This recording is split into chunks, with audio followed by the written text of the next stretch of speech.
Last 2 weeks have been really good. We trained in Joburg and then we came here. My hamstring is good, and yeah, I'm excited. I just don't want to like put any pressure on myself. I just want to go out there and do what I can do and just play my part in the team. And I think that's the most important. It's a tough game, so there's no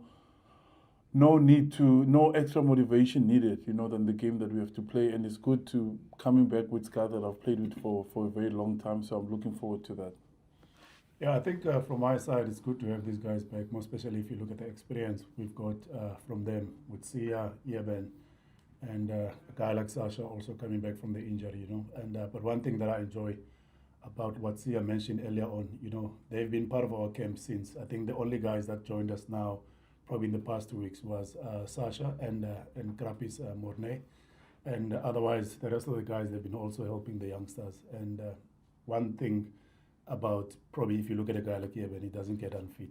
So we know he came with he was just managing his concussion stuff that he had at the Sharks.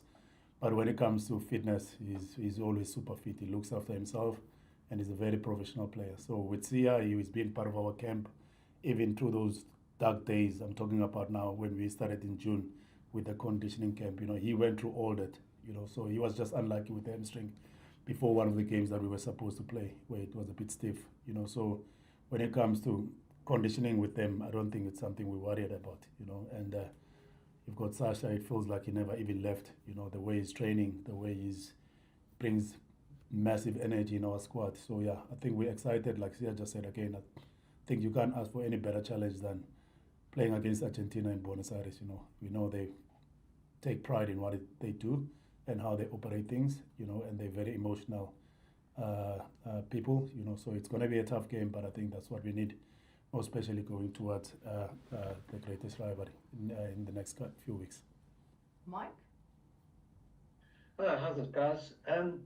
There's a perception back here in South Africa that this Argentina team is maybe a little bit weakened because, I don't know, half a dozen or so players are not available with the European clubs. What do you guys make of that? Do you think this Argentina team is as strong as ever, or is that a factor? There's one thing, Mike. Sia, what you gonna go? I think I'll start there, Mike. First, we'll never disrespect anyone. We always say, we always prepare the same way. Even if you're playing against Australia or you're playing against Georgia or you're playing against New Zealand. So when it comes to us and our standards and how we operate, nothing changes. I think the focus on our camp was we all switch on for test match, and then just another thing again, we also sometimes rotate in our squad where we give players opportunities. Surely also those players that are playing for Argentina tomorrow, they deserve their opportunity, We can't always rely on same 23, do you understand? So it's good to see also they're showing some trust in some of the youngsters that are getting opportunities, and once again, they've got balance squad in a sense of they still got experienced players like Carreras at the back, and then they've got guys also like Isgro. We know he's very dangerous with his 7th background, and with the leader like Pablo Matera, I know he's going to press the right buttons to make sure that those boys will be ready for the game. So we'll never look down on anyone, and we had to make sure that we prepare very well for Argentina. They are a very, very dangerous side. Thanks. Just for you again. If you look at the kind of incredible depth that's been built up in the squad over the last, 3-4 years, what does that feel like as a player? I know I don't want it to sound like a negative when I say there's competition with players, but more as a positive. Does that drive you? And I know you're kind of always looking over your shoulder, knowing that there's incredible talent coming through. I think it's one of our biggest blessings as a group, and I think the way that the coach speak to us directly and openly about everything. There's no one-on-one meetings. We all know, and we, at the end of the day, we all want to perform. And the biggest thing is when somebody is injured, nobody's stressing because we know the next guy that's coming in. And I think us being injured and other guys getting the opportunity to play, I think that's a really important thing. And us not sitting there and being worried, but actually adding to the value, because the team is the most important. That's the most important thing for that. And also you want the guy that's playing to do well so that when you get the opportunity, you're also at your best. And I think That's what sets us apart, because South Africa is the most important, more than any of us in this group. And if I have to sit there with the guy that just came in to make sure that he's on par with everything and he's ready and is motivated to go play, and then when I get my chance, he does the same for me. That's how we see it. And we know how people talk on the outside, but what matters is inside here between us as a group, because we know what our goals are as a group, and we're all on the same page as the coach, and he tells us honestly and openly how he's thinking, and then we all get on the same page with that. Sim? Gentlemen, good evening. Buddha. Sure, Buddha. Can you guys hear me? Yeah, Buddha, sure. Sorry, I thought you didn't. Coach, just a quick question. Obviously, looking at the team, there's quite a lot of familiar combinations. Obviously, at lock with Yeben and Luet, the Bulls combo in the loose trio. Obviously 9 and 10 were kind of like the incumbent halfbacks towards the end of the season. You've got combinations all over, but with so many players coming back from injury and trying to hit the ground running, are you a bit worried maybe about a possible lack of cohesion tomorrow night? Not at all. We're not worried at all, Sim. If you look at the match 23 in total, we still got guys on the bench that are very, very dangerous. You've seen what they've done so far. Even if you look at a youngster like Zach, the impact that he always brings off the bench. And having a guy like Jan-Hendrik Wessels also, who's probably also swinging between hooker and loose head, So those guys have been doing very well for us, impact-wise off the bench, So when it comes to fitness, I think these players are very professional. I've mentioned earlier on, Simi, that listen, a guy like Eben doesn't get unfit. He's always super fit.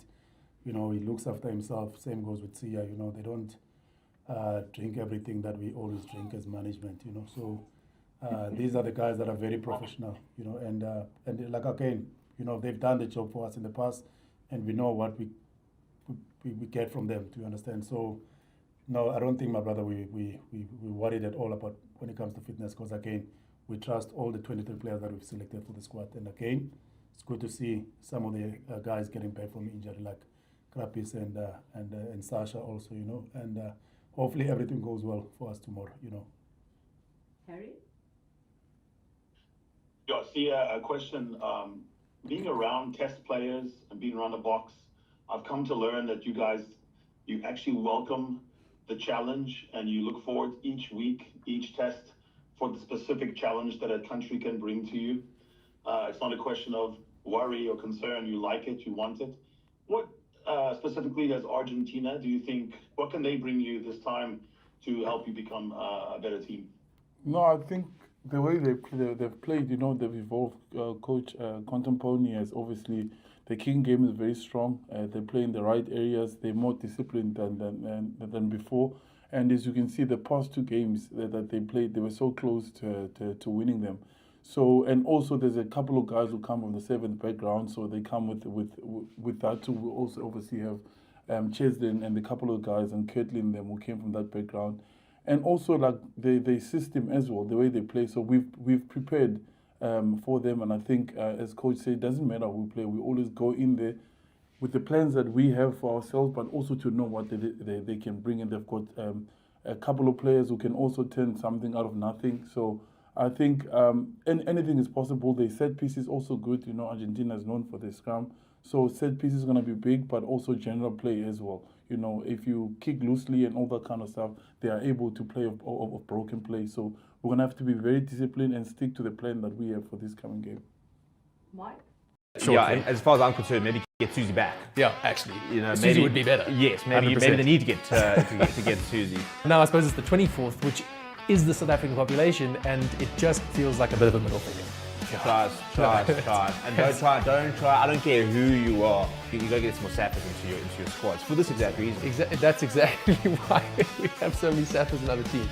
To rate players, to get involved. On my picks. You played it unbelievable. It is unbelievable. Look at you. Welcome everyone to episode 6 of the More Than Disorder, the Mad Show, with myself and only Stevie P this week. Steve, how's it going? Yeah, well, hectic. We're having to run through this because Rusty's decided to throw in a little 7:30 team announcement. I mean, by now we should expect this, Steve. So correct. Yeah, we correct. expect the unexpected. Ironically, the one time where we keep saying that the Monday team announcement makes life a bit busy, probably the one time a Monday team announcement would have worked for us, but keeping us on the toes. That's the way it goes. So we've got Rusty's announcement to look forward to. So we're going to zip through this episode of the Mad Show. We've also got rugby's greatest rivalry tours here. The All Blacks are in country and they've caused quite a stir. We've seen reactions from fans across the nation, specifically down in Cape Town, mixed reactions to that. Really enjoyed your Breakfast Club show that you did with X this week that launched. If you haven't checked it out, check out the Breakfast Club. It was great to sort of see the reaction to some of the fan comments there. This is the first full tour in South Africa in 30 years. We've got our first match on Friday night, the Stormers versus the All Blacks. We got the Boks are back in action. I think that's why everyone is so excited for this week. It's Bok Rugby Weekend. And then we've got some schoolboy drama to discuss. So lots to get on through the show, Steve. So if you're happy, I'm happy. We're going to get started. Yeah, I think so. Well, let's get into the breakdown, shall we?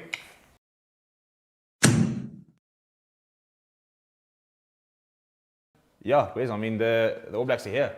And interesting reaction. Obviously, 25,000 people in at, 5,000 people on it at the stadium to welcome them. We've got they're playing golf. They're Cody Taylor. I think that's kind of the main thing. Before we get to the rugby, old-fashioned tours. Yeah. I mean, he was basically saying that they don't come here for Super Rugby. So he says for some of these kids, it's their first ever time in South Africa. And when you come in for a test week, you focus. You might have a day off, inverted commas, and that's kind of it. Tours now. When you got a full tour, you can go and actually experience the country. And I think that's probably the biggest thing for them at the moment is playing golf, going to the beach, experiencing what it is to be here. I think that it's definitely starting to feel a bit real at the moment. No, absolutely. And a little bit of a teaser, we won't say too much, but they are living the South African way. Well, they're attempting to. They're attempting to. That's a very good clarifier there. So we'll see more of that later on. But no, it is going to be an awesome tour. And I think what we spoke about last week with Brian, and what a great guest. If you haven't checked out last week's episode, go check it out. It was a lot of fun to have him on the show. Was about that off time, right? About having the ability actually to switch off, take your mind away from the game, enjoy the country that you're in, but then switch on when needed to. Yeah, I think that's it. It's when you're here for such a long time. I mean, this is an 8-match tour, and they've obviously got a USA leg as well. So it's a lot of traveling, a long time away from family. I think when you're very young, it's quite exciting. The older you get, now you're leaving family back for like sort of 6 weeks. It's important to find the refreshing part of it, and I think especially if you look at like World Cups and stuff like that, that's a massive element of it. It's the fatigue. An interesting point that I think that for some of these players is that Dave Rennie said that he's already selected his 23 for the Ellis Park Test. That's odd to know. I think it's an interesting. I mean, I remember that Rusty basically said that when he went into the World Cup, they kind of showed the players this is the 23 inverted commas. Like this is kind of like if you played the World Cup final, this is 23, and he kind of basically almost said it's up to you to try and potentially change that and stuff like that. But this is more or less where we are. So it'll be interesting to see if that's kind of the vibe. But the difference is Rusty had been with that team for 4 years. Yeah. For somebody who's only had 3 matches with this group to basically say he already knows his Test 23, that's a bold call. No, it is. And then so it kind of calls into question, well, then what is the point of Friday's match against the Stormers for the All Blacks, right? If that is the case, if Ellis Park's team has been picked, what is it for the All Blacks to do? Do you think there is that mindset, like, hey, play your way into position? Or yeah, well, that's what I'll be interested. I mean, he basically sort of said that he basically intimated that most of the teams have kind of already been picked, even like the domestic stuff like that, which I know to a certain degree you're always going to have to kind of say, right, how are we going to rotate it all out? And whatever side that's going to get named on Thursday will be, or sorry, tomorrow actually, on Wednesday, because it's a Friday game, it will be a bit different to, obviously what we're going to see next week. But it's a strange one. For example, Bowden Barrett hasn't played a minute of All Blacks rugby this year. Crazy. So he goes and shoots the light out on Friday and everything looks better. Are you going to have to go back to Ruben Love and say, oh, listen, I know you were supposed to get a run out to the Ellis Park against the Boks, but actually when you go to Bowden. Mm-hmm. So it's ballsy. I think the only thing that from a positive point of view of an All Blacks fan is that he's very much come in and stamped his authority. Right. So I think that, and again, that can kind of go both ways. It can either be a great thing or it can cause a bit of a rift. But considering that even the Bok team is very much up in the air, maybe it's a bit of a tactic of saying, we're focusing on ourselves, we're trying to ignore all the external noise, whatever team Rassie might put out, we've got our team, this is where we're going to go. And that's all we're caring about, really. Yeah, no, it's fascinating. And there's been quite a stark warning, or stern warning rather, to the All Blacks, basically saying, hey, the midweek sides, your club sides, the Stormers, the Lions, the Bulls, they're auditioning for Rassie, right? Those players and those teams are seeing it as an opportunity to show Rassie and the coaching team what they've got. So they'll be out for blood. Yeah, and even a couple of the pundits, New Zealand pundits have said, a big thing that they're going to be doing, I think it was Sir Steve Hansen was saying, that these midweek sides are going to have a go. And he said, Stormers' job from a larger part of the tour is to try and hammer the All Blacks, not from necessarily a score point of view, but make them feel that, how do you really sort of soften them up in inverted commas. And no one's going as far as sit there saying they're going to try and injure specific players, but that is their role. Their role is to really try and batter and make the All Black. By the time the All Blacks get to the box, it needs to be how do we lift ourselves up now for a test series. That's what makes these tours so difficult. It's not. It's supposed to be very difficult for the tourists, and that's why like a British and Irish Lions tour, even against Australia, the fact that they couldn't get a clean sweep against the Australian side, which was growing, but nobody gave them really much of a chance. But it goes to show how difficult it is when you're on a tour to be able to lift yourself up to that intensity and make it through these midweek games. And at the same time, chances are we're going to see some big scores, but there's the banana peel there. There's in all these tours, there's always a game where there's a bit of hang on. Last year, that combined New Zealand, that Anzac team gave the Lions a bit of a scare. During the last Irish tour, we had the SAA playing against the Box. The SAA gave the Box a bit of a scare. So I think that there's definitely the potential for a scare within those midweek games. And you don't want to slip up from one of those. No, absolutely not. But let's then move on to the Box, right? So we've got Bok Rugby back on the weekend. They're out in Buenos Aires. They're into a hostile environment, and Argentina coming off quite a feisty, more feisty than usual. I think if you talk about pre-match nerves, the referee can't be feeling very good ahead of this week. No, gosh, the security has been beefed up for sure. But we have 26 men traveling and some big names returning to the side, which is quite nice to see. Some stalwarts, your Ibn Etzebeth, Khaleesi is captain again, Lurt is there, Sash is back from injury. From those guys, the returning players, who are you most looking forward to potentially seeing getting on the field and seeing their form? Yeah, I think, for me, Lurt is a big one, Lurt and Eben, in terms of the engine room. And thankfully, I think Cobus Visa has stepped up. I think Ben Jason Dixon has stepped up. But no Achia, no Franco Mostert.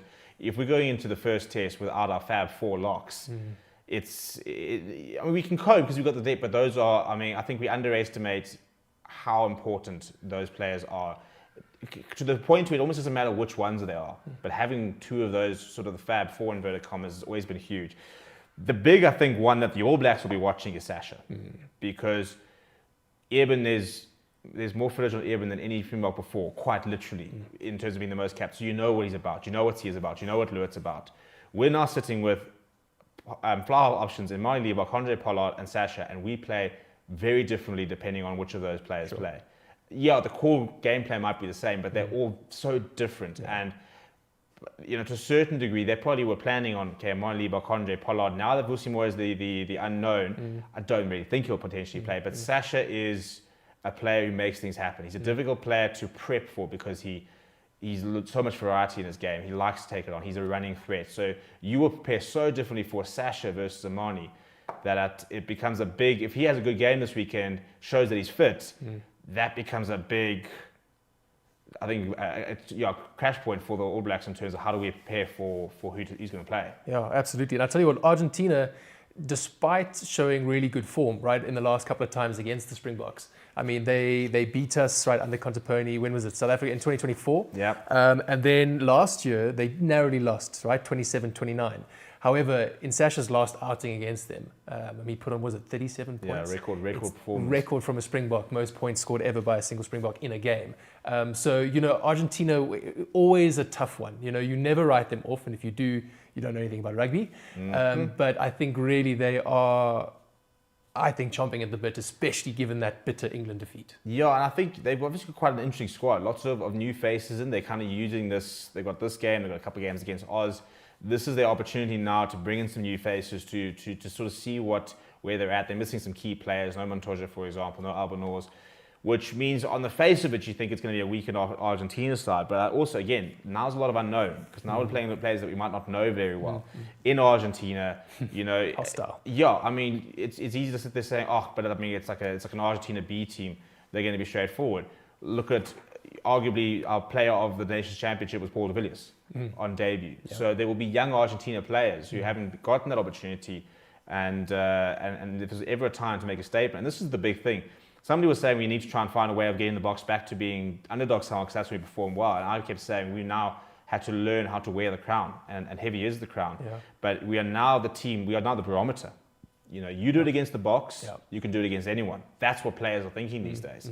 So it's a big chance for those kids. No, and they'll be keen to take it, and we'll be looking at how many tears are shed in the anthem. And that's always usually a good measure about how fiery the Argentines are exactly. going to come I mean, out. that's what I said about Carlos Salif. When you see the tears in the anthem, you're in trouble. You know. You look at those defeats when they beat New Zealand in New Zealand. There were plenty of tears before that. Plenty. So no, it'll be interesting. I'm very excited. It's like a late game, but it is what it is. I'm sure everyone will be. Well, it's not 1 in the morning, so I'm taking the wins there. A 9 o'clock kickoff we can get through. Also, just certainly, I mean, there is an Australian game, but at least it's not the classic rugby championship where you've kind of got like that 7 o'clock Australia New Zealand game, and then like the 10 11 o'clock. A Bok game, and then that becomes a long stretch. At least now, the Brass can start a bit later on Saturday. Yes. Yeah, no, perfect. And then kind of switching lanes a bit for our final story of the breakdown, looking at some Currie Cup news, Steve. So we had the pleasure of actually going out to UJ this past weekend and watching the Lions.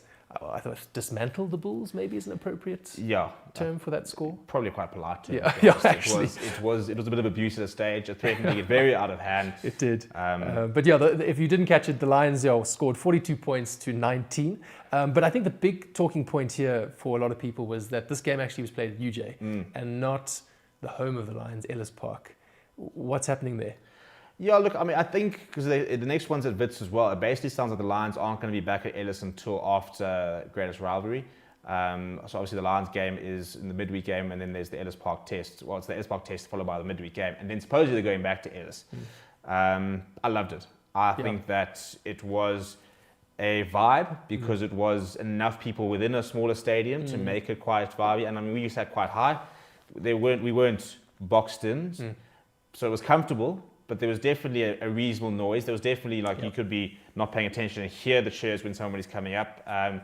Watching students sneaking bottles of wine, and it was a bit nostalgic. But I think it just goes to show that we've got to take rugby to the community stadiums. I mean, you look at the Boerland games, for example, and they're absolutely packed. And when you go to these smaller community stadiums, I always say that South Africa's biggest, one of our fundamental problems is the lack of community stadiums. It's the way to do it. You'd far rather put 4,000 people in the UJ Stadium than try and put 6 or 7 into Ellis Park. No, absolutely. And I think, I can't remember the last time I went to Ellis Park, but I've seen the crowds on TV, and it just must be a bit sad, especially when you're all spread out and there's just empty seats everywhere. As you say, we were on that main stand there, looking around, it was full. I think you've got a great shot actually, and we'll include this in, of just the mind games done by the Lions and the Bulls for the coaching staff. Yeah, the Lions and they raised Wendy House and the Bulls under the poor gazebo. Big fan of that as well. But I also think that's also, I mean, you talk about using home ground advantage as well. Take your opposition as much as you can and make them feel a bit uncomfortable. I mean, we had players walking just randomly in between fans almost to get to the change room and stuff like that. Which at this level, you can get away from it in terms of a security thing. But make it different. Bring players down to scratch. It's not always going to be the fancy Ellis Park change room with your TVs and I think go and sit in a match box. I always love that from the FA Cup in terms of football when people go to play in these tiny change rooms. It's like a reminder that this is where you have to start before you get to Stade de France, the likes. Yeah, no, I think it would be very cool. I think it would be quite lacquer for, again, the URC, we talk about that being at your national stadiums, but then maybe for the Currie Cup games, you actually look at bringing it to the universities because it was so lacquer. We got on the bus from the parking lot to go there, and we walked back, in fact, which was quite lacquer, and it was safe. And again, huge credit to the UJ team and the students and the organizing staff. There were people directing us the whole way. It felt safe. It was, it felt like the old days almost when you would go watch rugby games, and it just was very lacquer. Yeah, I couldn't agree. It was such a good experience. I mean, it's next week, and I think I'll hopefully try and get there. Friday afternoon fixture. But yeah, get into the community stadiums, because there's a thirst for live rugby, and we'll talk about when we get to the more in schoolboys, because 25,000 people are apparently watching Paul Him this weekend. So the thirst for live rugby is there. We just got to make it accessible. Yeah. No, fair enough. Awesome. So, speaking of the loose trio, should we get into it? You want to take us through this? Let's get into the loose trio.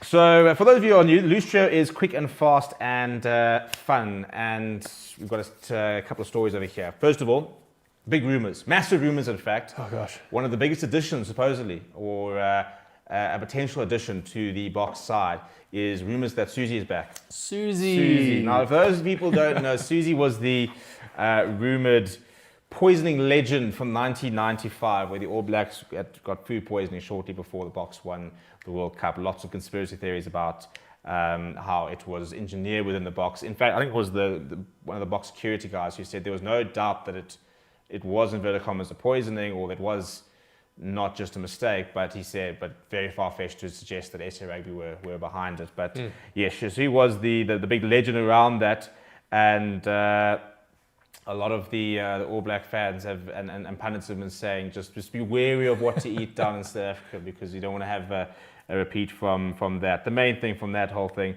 is that 15-12 was the final score, but yeah, 27 players from the All Blacks went down in the 48 hours before, and yeah, I mean, excuses as far as I'm concerned.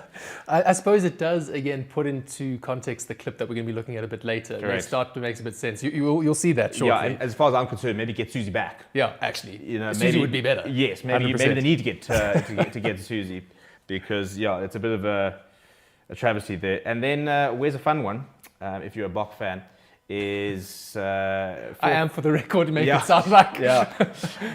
4,000 people went to the All Blacks event on, I think it was Thursday or Friday, to welcome the All Blacks. Reportedly, Mark Alexander was apparently booed when he was there. And apparently that he's talking about the fact that the tour is about mutual respect, and apparently there were basically lots of chants about cheaper tickets. This is a recurring theme, right? I think we've spoke about ticket prices almost on every episode of the Mad Show. Clearly, there is a message from the people just not accepting what's being put out there. Yeah, and I think it's even the greatest. I mean, you're looking at your community games, inverted commas, your Lions, your Stormers games, and tickets, unless you're basically in the corner, are like starting at 850 Rand. Now, you're thinking, guys, you've got 3 matches in Johannesburg, 2 tests, Lions game, and then Loftus as well for the Bulls game. So you've got 4 matches in Gauteng. They're not entirely the same clientele, but they're the same clientele, really. Your diehards are going to want to try and go to all 4 of those matches. Now, if you want to go to all 4 of those matches, you are forking out upwards of 5,000, 6,000, 7,000 Rand.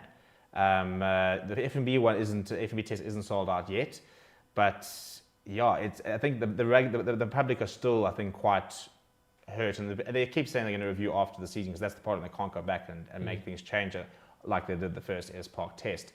But lots of fans, I think it goes to show that even just because the Springboks are doing well doesn't mean the fans are going to voice their displeasure at things that they don't agree with. No, absolutely, and I think you might even hear that displeasure more because you want to go see your team doing well, right? You want to go see the team in full flow and be able to tell your kids, your grandkids, I was there in that 2026 era, I saw Sasha, this is this. But you are pricing out a large part of the population. And again, we want to believe that Ubuntu and everything that Rassie talks about in Chasing the Sun, the documentaries and the guys, that's what it's for. It's for South Africa. Bongi going up to Andre saying, do it for South Africa. Like there is this we used to have the 23rd man, right? Those adverts. Player 23 Jan. Player 23 Jan, exactly. Yeah. But now I suppose it's the 24th, which is the South African population, and it just feels like a bit of a middle finger. But anyway, we've spoken lots on that, so let's see what happens. Well, 40 Rand tickets of the weekend for Curry Cup, so shout out towards that. Yes. And then on the back, we talked about Dave Rennie having picked his 23 for Ellis Park already. Confident, risky. My question is, I wonder how much the Boks have. As I said, Rassie likes to basically line up a season of inverted commas, stuff like that.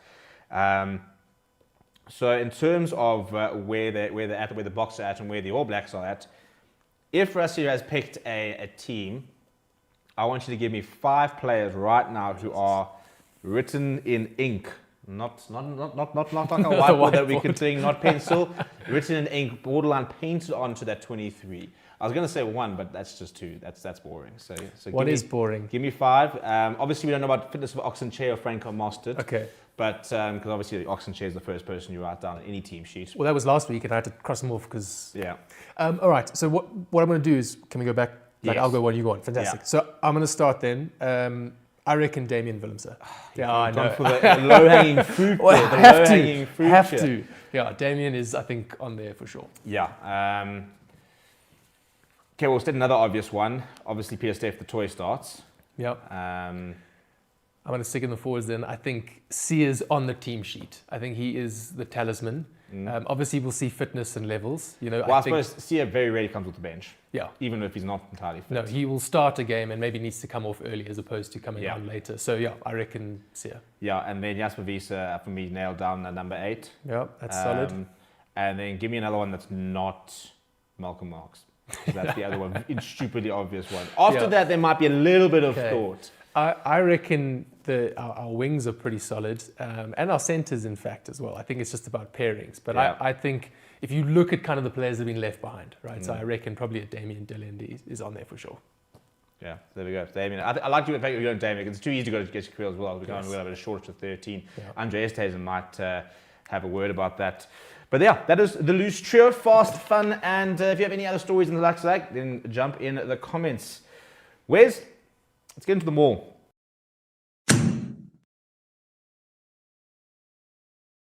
This week on the mall, a very interesting contrast. We've got schoolboy rugby in its, I don't even know what to call it at the moment. I don't know if it's the boom, if it's the golden era. It's just South African schoolboy rugby at the moment from a crowds and interaction point is probably bigger than the Currie Cup. It's become bigger than the Varsity Cup. Yeah. And you know, you are seeing crowds at school games that are bigger than URC games. Yeah. And we saw the absolute high and lows of it this past weekend. So we had 25,000 at Parchim, apparently, roughly. It is the biggest schoolboy rugby match in the world, and a big win for Parchim, and looks like an incredible match over there. And Chim's 15 straight win after they lost to Stellenberg. They got their A's into G. So we got that, and then 2 matches called off. One where a racial slur was heard by the referee, and he categorically said that I will not be part of this. And I actually listened to the audio, which was quite. And he basically said, "You guys will do your own investigations." He said, "I heard it, and I will not." I don't know who it is in inverted commas, but he said, "I'm not going to continue." So I think in that regard, well done from the referee, and I think you've got to make it that kind of consequence. And then we saw clips that are all over social media about Ege Jansen and Menlo Park in the Noordval match, which had to be called off after players and fans clashed and actual brawls. And I just think, and I've been saying this for a while, you know, schoolboy rugby is bigger than the Currie Cup. It's bigger than, you know, like a Varsity Cup. And there's multiple things that are a problem for that. First of all, security risks are a big issue because they're not passing the same sort of security things that we are seeing, and now we're seeing fights and the likes of that. And I just watch them and just think that this is not a good thing long term for the kids themselves. From a mental health development, the well-being of them. In terms of our rugby, we know that this is definitely working. But do you think we've now just gone too far, is the question? Yeah, and I think it's very fair. And first of all, I mean, props to the referee, right? Of both games, actually. It would have been very easy in some ways just to carry on because we're facing the pressure, right? Thinking about how popular it is, the parents that have come out to play, the coaching, the ambulances that are there, all the organisation. You'll have it like, oh, my grandmother's flown in to watch a game. Exactly. And so fair and huge props to them both for actually taking a stand. And I think when we talk about rugby values, for me, that's what kind of comes to mind, where, you know, you can very easily see this. And I was about to say no shade to football, but actually, fuck football. I hate it. There's a clip of Tell us how you really feel. Is that you just wouldn't see that. You could not imagine it happening in other sports, and even in kind of code adjacent sports. I saw there was a clip on my timeline recently of a rugby league player where a slur was heard from the sideline and he just stopped and everything. So anyway, it's just something about rugby. But putting it aside, has it become too big? Are we doing the players, the kids actually? And I'm sorry guys, you won't like to hear this if you are high school players, but you are children. Is it negatively affecting them? My sort of closest thing I can compare it to actually was in the US, where we had college or university player football teams, right? Steve, these oaks would bring in 110,000 people. They were sometimes bigger than the professional leagues. And there was this huge debate that went on for years about, do we pay them? Do we not pay them? They're students, they're athletes, they're children, they're minors. It's this whole and that's at back college and level, hey? College level, at university. So, I mean, that's at least 18 and older. Exactly. Yeah. And there's that debate going. And I think we are starting to see some of the negative side effects of having such a spotlight on our school teams. There's no doubt that we should be promoting rugby across the country for what it brings to people, both boys and girls. But there should be a very clear line. I think is it Donnie Craven that was wary of not wanting Craven Week to have a final, right? That we spoke about it, where he sort of professionalizes it too much. It should be for the love of the game. I think so. I think then when you go into professional leagues, that's when everything can kick off. Yeah, and I think it's just a fine line, because it's difficult to not be excited about it, given what it's producing. We are winning World Cups, we are winning under 20s, so it's, you don't want to come across as this, we hate schoolboy rugby, because I mean, it's phenomenal. Yes. And I've watched a few games. I was at Kes Fest, and I've always loved Kes Fest and Saints Fest, and I mean, I used to go and watch Kingswood St Andrews, and it was a massive deal. And even those games were big, but you now got people are millions are tuning in to watch these games. And again, my gripe is not with super sports schools that's being able to consume this, but you're talking about the scouting systems, you're talking about the professionalism within the coaches, the treatment of and as I said, they are, and very good word to use, they are children. As much as we can sit there and say, oh no, but look at how they train and look at how they think, and that's what Kevin Foote said. And he's right, and he said, these kids are coming through and they're professional, they look after their bodies, they're diligent, and you don't want to say that's not a good thing, but they also are children, and we've got to allow them to be children. You've got to be allowed to go and lose your rugby game on a Saturday, and so what at the end of the day. No, and there was another clip I saw online where, and I forget the exact numbers, and maybe we can find it, but it was someone who was looking at the likelihood of your child becoming a professional player and then a Springbok, and it is a mind-bogglingly small number. Yeah, it's like 0.0000, and so then you get into it. Now, think about all the stress and the pressure and the strain and everything that this, again, child goes through, potentially for naught, right? So then they don't make it as a Springbok, and then they've lost their childhood. I don't know, I played to a semi-serious level. I was never at a big rugby playing school here in South Africa. So I also appreciate, I'm speaking from my position, and I'm not in this kind of same thing that these kids are. But I just think it has to ultimately be about the game. And again, young Wes, if I'd said this to him, would have punched me in the face. Yeah. It is just a game at the end of the day. That is. And we just need to keep that in mind. And it should be more about what can the sport teach your child? What can the sport teach? Teamwork, resilience, the ability to lose, get back up, get back up, get back up. These are values that has been instilled in me. Hard work, you play for man on either shoulder, front load. Those are the things I've taken away from rugby. Yes, my sore shoulder as well, but those kind of key values. Yeah, and I think what we've got to do, because the problem is we can't just say, right, it's done. We can't suddenly just cut off super sports schools. No, genie's out the bottle. Stop allowing people to come in. Yes, exactly. We're at the situation. I think my biggest frustration is that we didn't, the proverbial we, and I think SC Rugby needs to start taking ownership of this.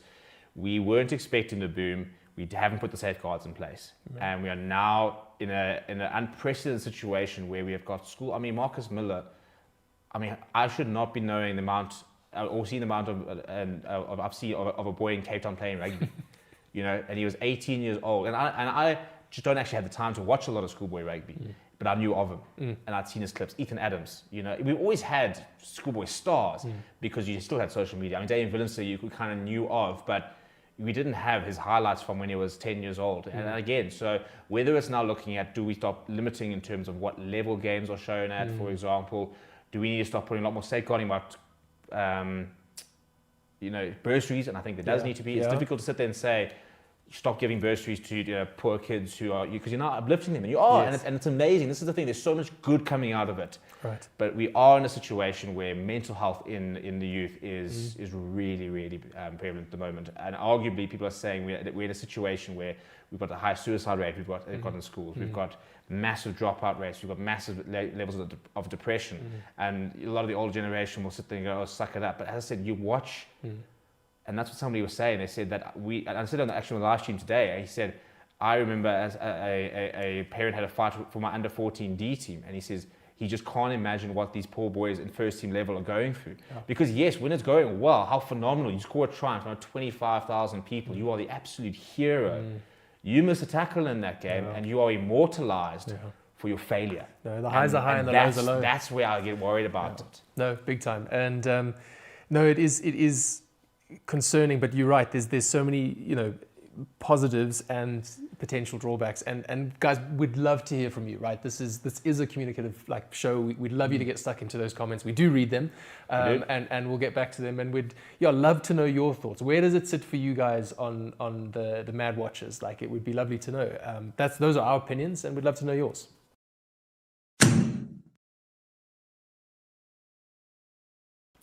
Yeah, and then I want to get into more shame, more fame. Okay. So this is a bit of a lighter note, and very, very interesting to sort of see what the feeling is, because the All Blacks are here, and they're getting involved. Before that, this is what we had last week, by the way, and the front row, we're going to. This was a thing of beauty. Probably one of my favorite clips. I mean, just look at the big man go, the little goosey, the handoff there.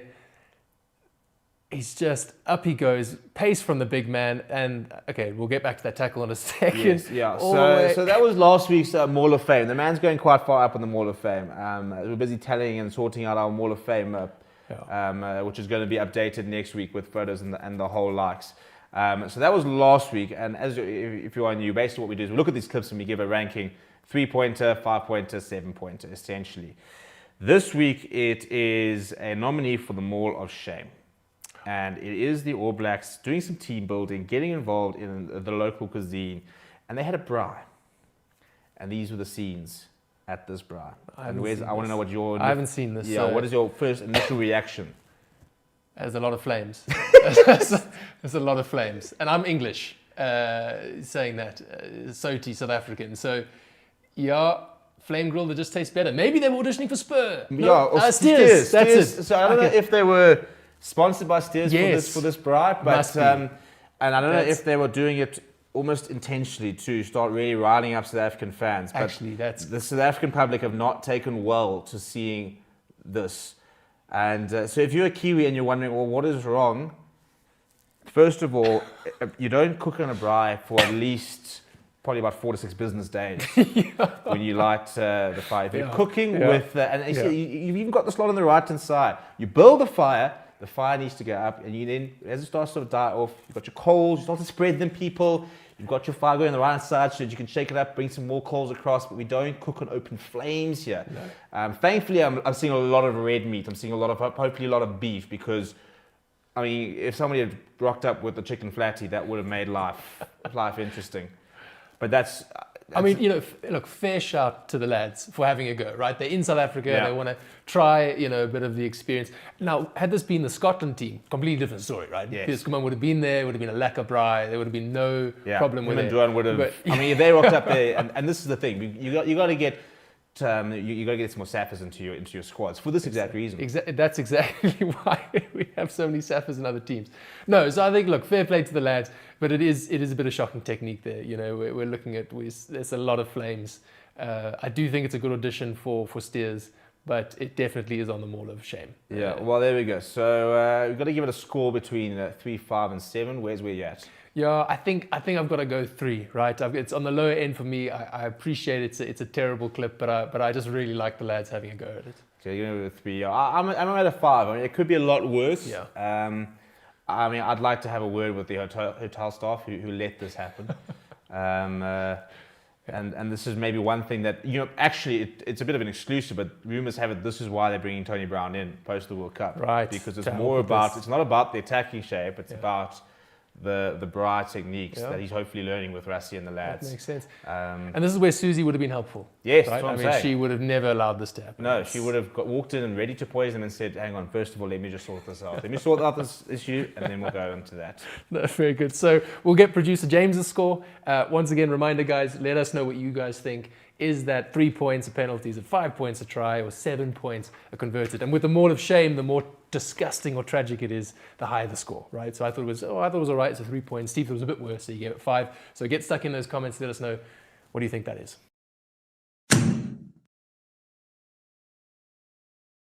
Right, we're going to get to some try live, and we have idiot-proof paddle. Well, I like to think it's idiot-proof. Yeah, paddles. you say idiot-proof. You haven't met me yet. Yes, so on the back of having to try and explain to everyone each week how they all work, we've now got paddles. So simple try or lie. It's basically a bit of a true and false. Cool. And producer James will be reading us some questions, and we'll be giving it a try or a lie, and then you guys in the comments can give your take. Producer James, hit us.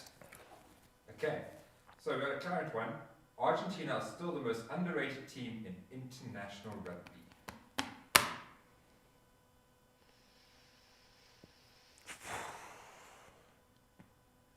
Yeah, I'm going to give that a try.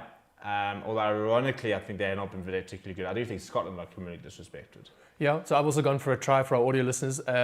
2 tries. I couldn't think of a team that would be more underrated. I think everyone else is pretty clear on where they're at. Italy maybe for a time, but then they've just shown terrible form. Correct. But yeah, I mean, I don't think anyone ever thinks about Argentina as a genuine top 4 or 5 team. No. And yet, go look at World Cups and the likes of that, they're always in the mix. Yep. There. Okay, and then I've got a dominant scrum is more entertaining than a length of the field try.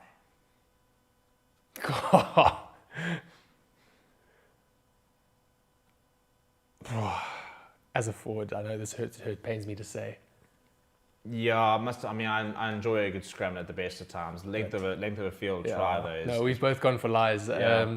And especially if that is a full team try, if there's offloads in it, maybe a grubber through, like even an individual break. I mean, no, sorry, James. It's probably about the only try that's really Better than outdoing scrum. it. Yeah. But Volko, I do apologise, and if you want to come to the mad show and have a go at us, please let us know so we can organise a chair per Thunder Thigh. Yeah. Yes, we need that custom made. Yes. Producer James?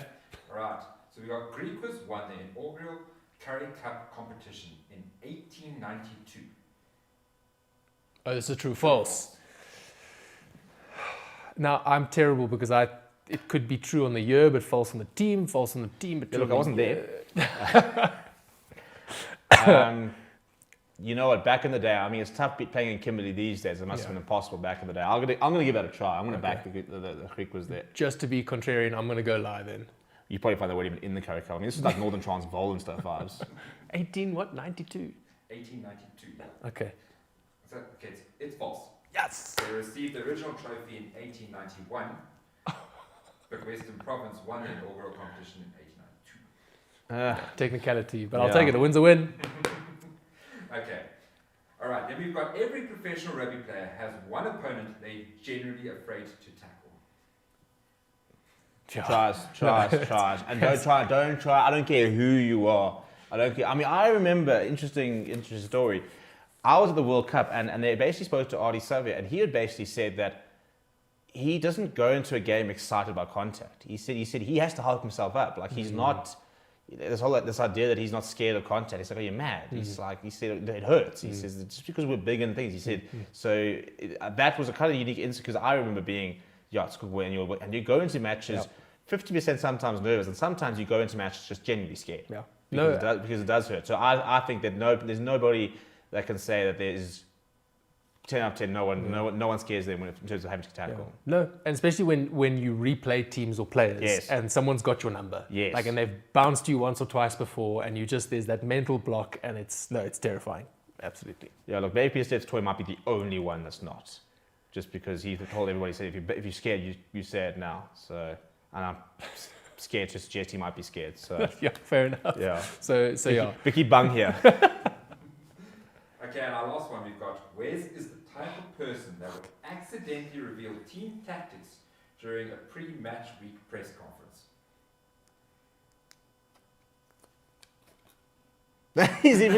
He's self-incriminated himself with a try as well. Yeah, no, I just get so excited, and I'd be wanting to. I'd probably be so proud of the boys and the work we've put in throughout the week, and I'd be like, oh yeah, no, so this is this. I'm looking forward to so and so doing this.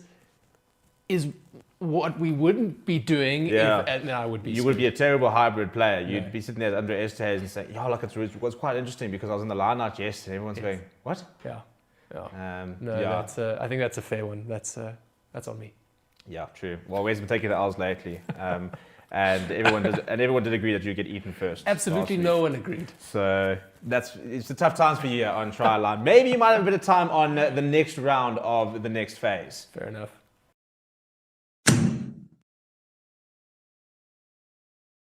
Right, welcome to the next phase. Proudly brought to you by My Picks, and it's the very exciting time now where there's opportunities to predict teams, predict scores, to rate players, to get involved on My Picks. You played it unbelievable. It is unbelievable because it is the greatest rivalry tour. It is now time to really start throwing down the gauntlet and showing your mate that you're better than him. You are the alpha. This is not about being better at knowing rugby. It is about being a better man at the end of the day. Yeah, this is the stakes involved in your predictions. And what you can do on My Picks is you can prove that by trying to correctly predict teams, try to correctly predict scores, and then go and rate players. Share the images, the whole bragging rights, full Monty, just the everything. whole thing. Yeah. Pull an alpha move. Yeah. Beat your, get a better score than your dad and take the keys to the house. This is the type of alpha moves you can make on My Picks in the next phase. And we know this because Wes has been trying to find a bit of a form here. So Wes, new month, new you. So I think because I was away when my most successful round of My Picks happened, and you guys just glossed over it like it didn't even happen. As far as we didn't really happen. So I won that round, in fact. You did. But you'd also won it by picking England to win. It was the correct pick, was it not? So there is, but there's, we talk about rugby values, and that's just not South African values to be picking England to beat Argentina. It's just no pleasing some people. No. Anyway, Steve, there's a slightly new board. So what's happening here? It was pretty blank because we've got games to come. So there are effectively 8 rounds.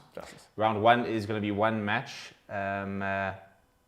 2 matches over there. We've got Boks and Argentina as well as Stormers and the All Blacks. Then we've got Sharks All Blacks, Bulls All Blacks, Springboks All Blacks, Lions All Blacks, Springbok All Blacks, Springbok All Blacks, Springbok All Blacks. I think that's actually the right thing. So basically for every game we're going to give a prediction, an exact prediction.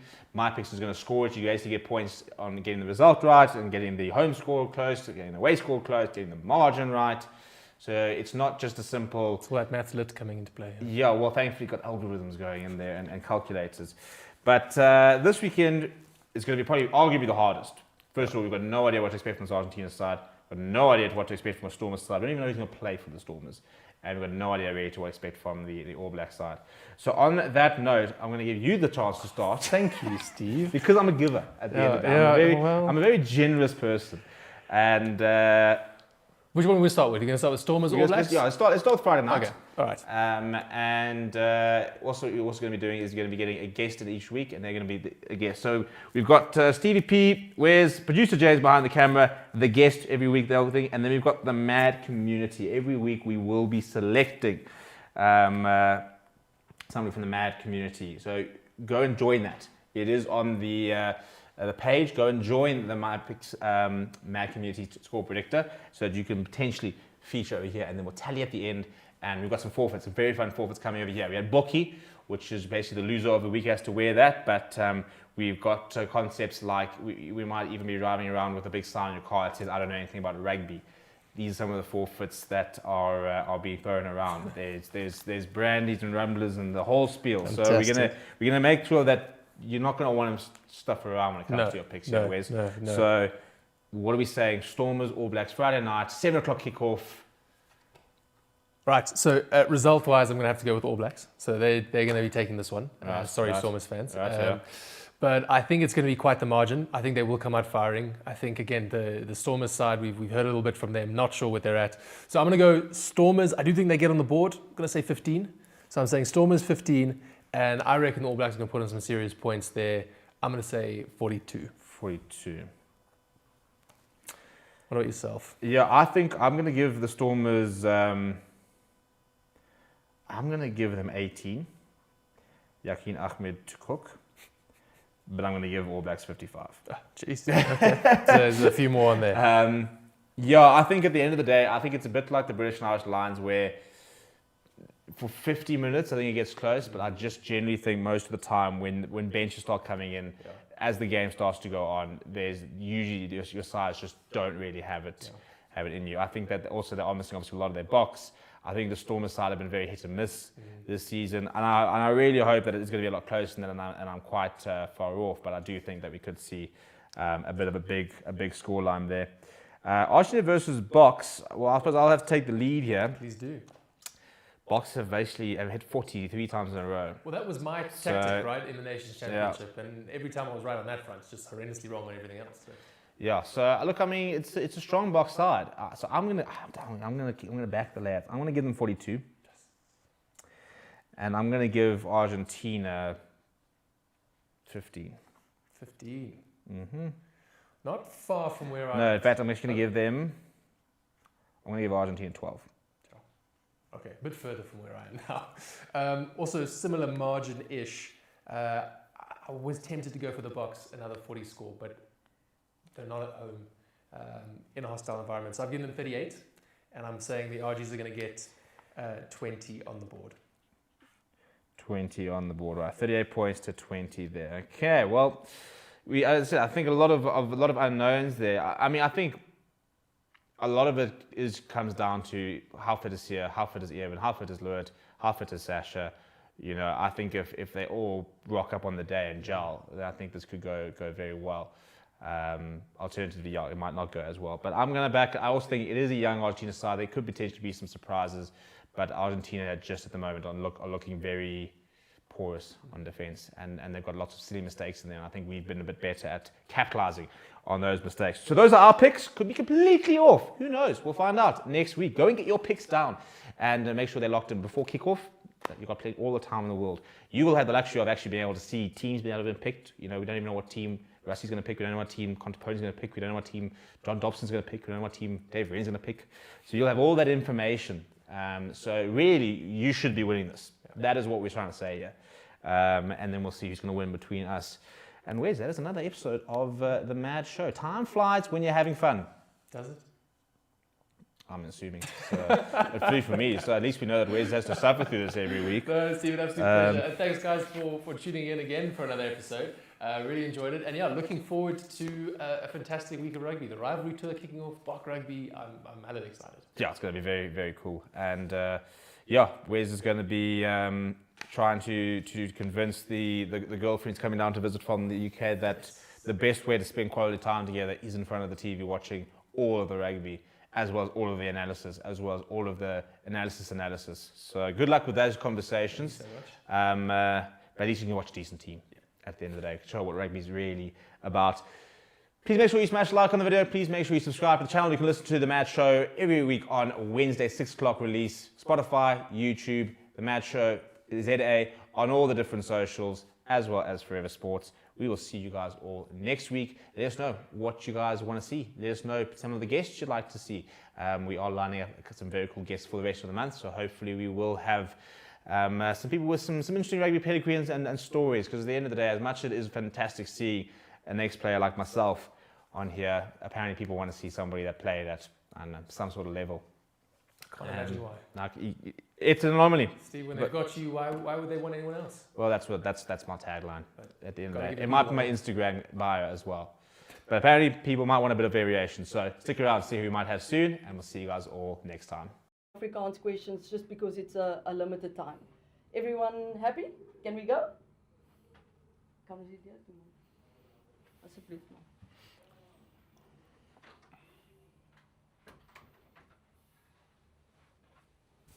All right, hands up for questions.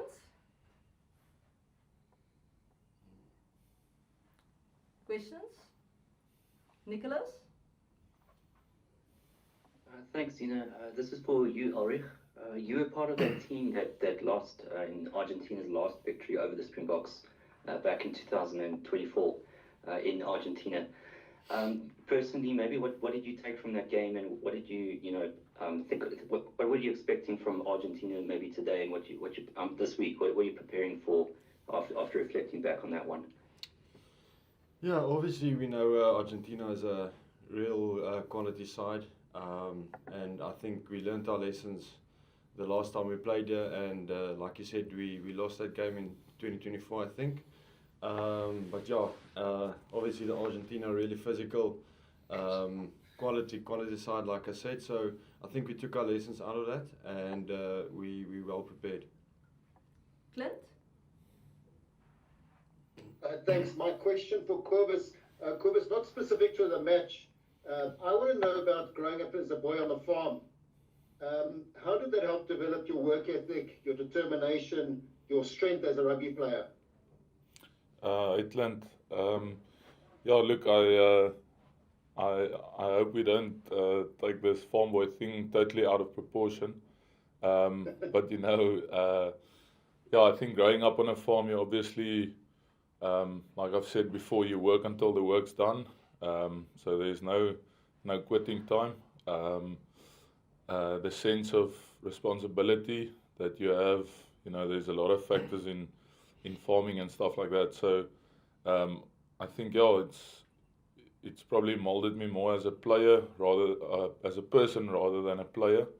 And I think other players have same kind of values with how they are brought up, and at the end of the day you have to have a strong work ethic to make it in rugby. So yeah.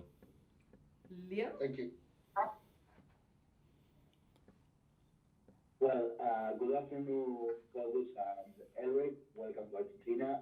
And my question goes to Eric. You have made the headlines here in Argentina during your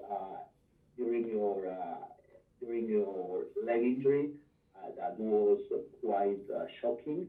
And which elements have you worked on in order to mentally and physically return after 10 months, and which things helped you to get through and believe that you will definitely return? Thank you so much. Yeah, obviously it was quite a big injury and devastating for me at the time, but there were a lot of support behind me, the home family that helped me get back, obviously medical staff, etc., helping me at rehab, working hard to get back on the field in the time that I did. And then obviously just the motivation to be back in the Springbok squad was more than enough for me to continue working hard and play rugby to the best of my ability. To forget about the injury also mentally was a big part for me. So yeah, I think being back in the Springbok team was my main motivation at the time. Nick? How's it, Cobus? Ulrich, this one's for you. The laws have changed a little bit around the ball, and you guys are going to be facing an Argentina pack that's a bit more physical maybe than the Northern Hemisphere teams you guys faced in July. Has there been a big focus in practice and preparing for the Mole Challenge? Definitely, I think we are starting to see a lot of moles in all of the competitions, in all of the teams. So it's definitely an area that we continue to focus on. I think it was something that we've always been focusing on, but yeah, we're working hard on it. Annemie? Okay, go Sim. Thanks, Zina. This one's... Ga dus weg, Annemie. Is weg. Cobus, I know you've spoken about this to other media outlets, but I remember when you started playing for the Bulls and you spoke about, wanting to play for the Springboks and doing it with your brother. Obviously, you've now gone and done that, and we've seen all the amazing pictures of the two of you on the field. What does it mean to you? And I mean, just as a family, bringing you together on the field in a Springbok jersey. Yeah, I honor me. No, me and Jasper and I believe our whole family is immensely proud and grateful for the opportunity. And I think doing it once is special, but if we have the privilege and we both stay fit and injury free, and we can do it a few more times, that'll be gold for us. So no, as I said, immensely grateful, immensely proud to be, or to share a Springbok jersey with my brother. So yeah, actually still a bit lost for words in terms of how proud and grateful we are. Sim? Thanks, Zina. How's it, guys? How you doing? Good, how are you? Okay, good. My question's for Ulrich. If I'm not mistaken, you didn't initially make this squad of 44, but you probably made it, I think, after Riley Norton got injured. Does it feel a bit like a lifeline to be back in the squad? Well, I wouldn't say it's a lifeline. Obviously, you get your opportunity and you just do the best in your ability to use it. Questions? Avile? Let's go. Thanks, Zina. Thanks, Zina. Hi, Zach. Hi, Apelele. This one's for you, Zach. I mean, Zach, there's always been a lot of talk about how your scrummaging has improved over the past couple of months. But I'm just curious to find out, how hard have you had to work on other areas of your game, like I know your passing is quite good. You're running off the ball, running with ball and stuff like that. Well, I mean, playing like union rugby is one thing. It's obviously a massive step up to international rugby. So you're always trying to better every aspect of your game. So like for what I do is before every training session, I'll put my head on one or two things. I'll say, look, today I want to get better at this and this and that. And I think I try and be consistent with trying to improve every single training session. So that's kind of how I go about it, yeah. Hendrik? Thank you. Thanks, Zina, for Apelele. Yeah, it's generally noticed as a very gritty forward pack. Just for you personally, what are you looking forward to for this opportunity that you're getting on Saturday? Well, I think for me as an individual, my biggest place where I want to get my foot in the ground is at scrum time, right? Being a tight head prop and all. So I'm just hoping I can, try and enforce a bit there, try and just keep improving day in, day out, just at scrum time. Avile? Thanks.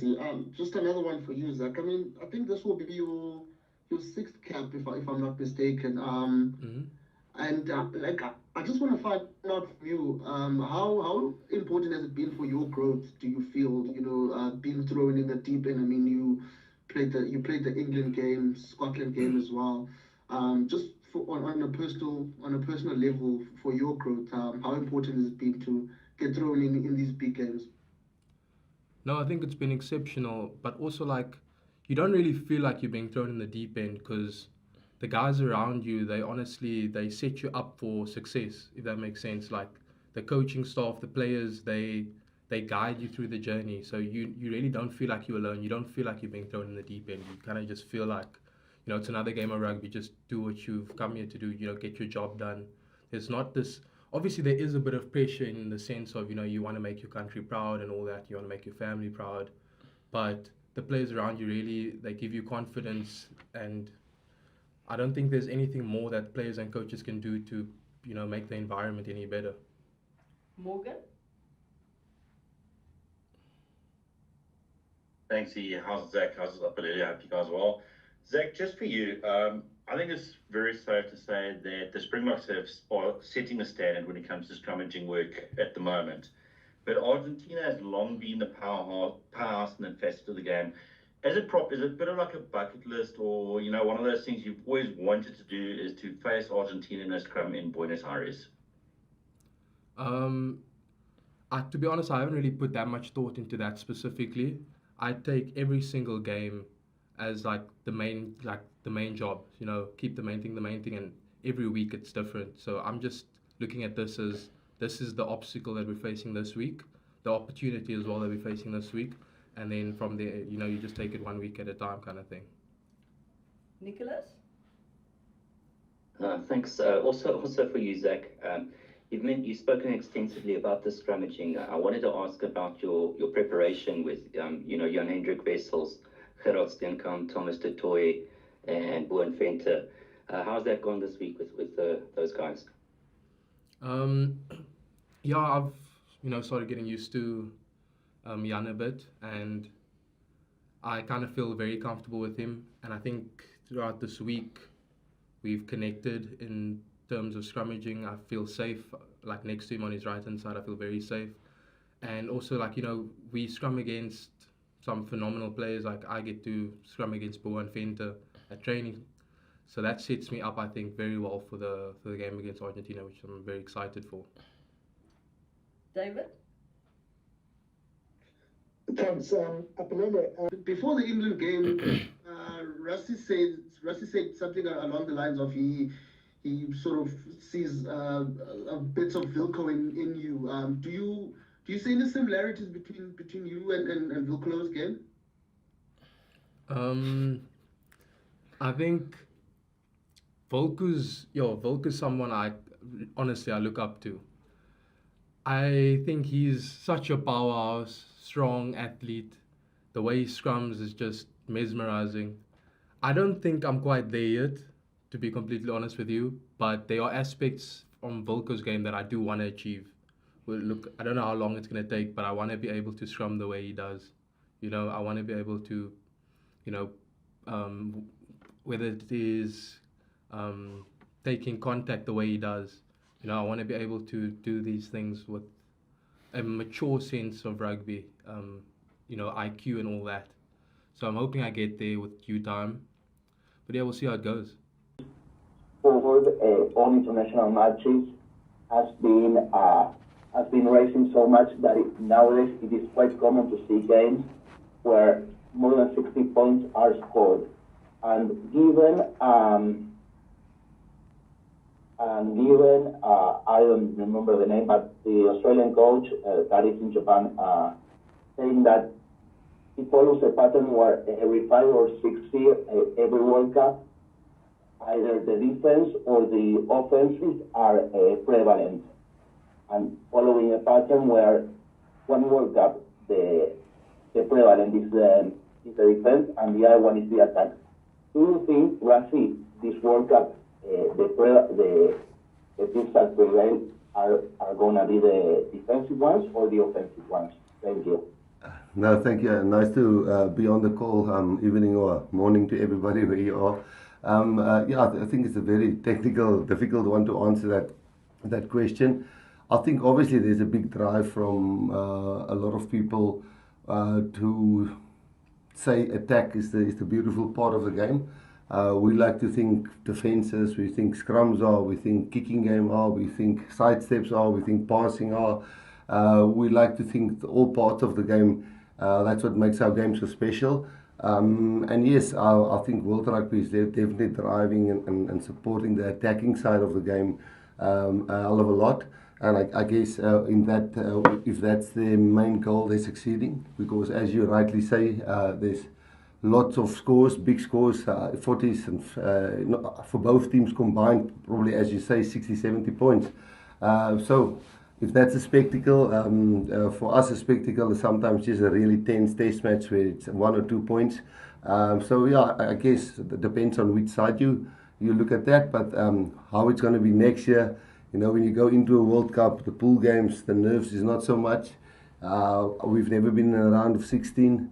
we don't know how that works. I've always found that when you go through, if you go through out of the pool, you go round of 16, quarterfinal, semi-final, final, then it becomes more of a defensive thing because the pressure and the stakes are really high. So I guess pool games, attack will probably be pretty important. But I guess then as it goes, for the teams that goes further, I think defense will be pretty important. Riaz? Thank you, Zina. Hi, Rassi, and hi, Sasha. Hope you guys are well. Sasha, my question is directed at you. Of course, you got injured while scoring a try against Cardiff in the URC. Can you just talk to us through the process of returning from injury? Did you find yourself in a dark place? And just from a mindset standpoint, where do you find yourself at the moment? Good afternoon, good evening. Yeah, I mean, obviously no injury is nice, and I think just finishing, we got so far in the URC, so just to get taken out of there and not be able to help my team was frustrating. And then obviously the Springbok equation was even more frustrating. But like I had Andy, our strength and conditioning coach, on the phone. I spoke to a few people, and I'm really not one to dwell. I just kind of used the time to look at the game from a more technical aspect and develop areas of my game that I probably didn't have time to do before. So obviously it was disastrous when it happened, and it wasn't enjoyable, but I just made the most of the time off. Nick? Thank you. How's it, Rossi? How's it, Sasha? Sasha, welcome back. It's great to have you back in the box setup. I'm just curious, having Kobus start inside you at 9 this weekend, how much is that going to help you get back up to speed in the box system? Well, I love Kobus, firstly, and I'll never forget the first time we played the All Blacks, and I wanted to take a shot at goal from a distance out, and he was the one who pointed at the goal for me, and like that will forever stick out, and that like defines our relationship. He really takes me under his wing, but we're also good buddies. So I love that guy, and sharing the field with him at his ripe age of I think 37 or 38, it's brilliant, and it takes a lot of pressure off me. I really love the guy. He's 35. He's 38 now. Apologies, 35, but he likes pulling the old card, but he moves. He's fitter than a lot of the guys, and he's fast, and he uses his experience to help guys like myself. Jan? Thanks, Ina. Thanks, Sasha. Looking at the team, obviously there's a lot of players coming back that needs game time, so that's the one thing. And the Springbok team never plays to lose, so winning is also high up on the priority list. What would you hope, besides those two aspects, what would you hope to get out of this game? What would be your big win out of this game?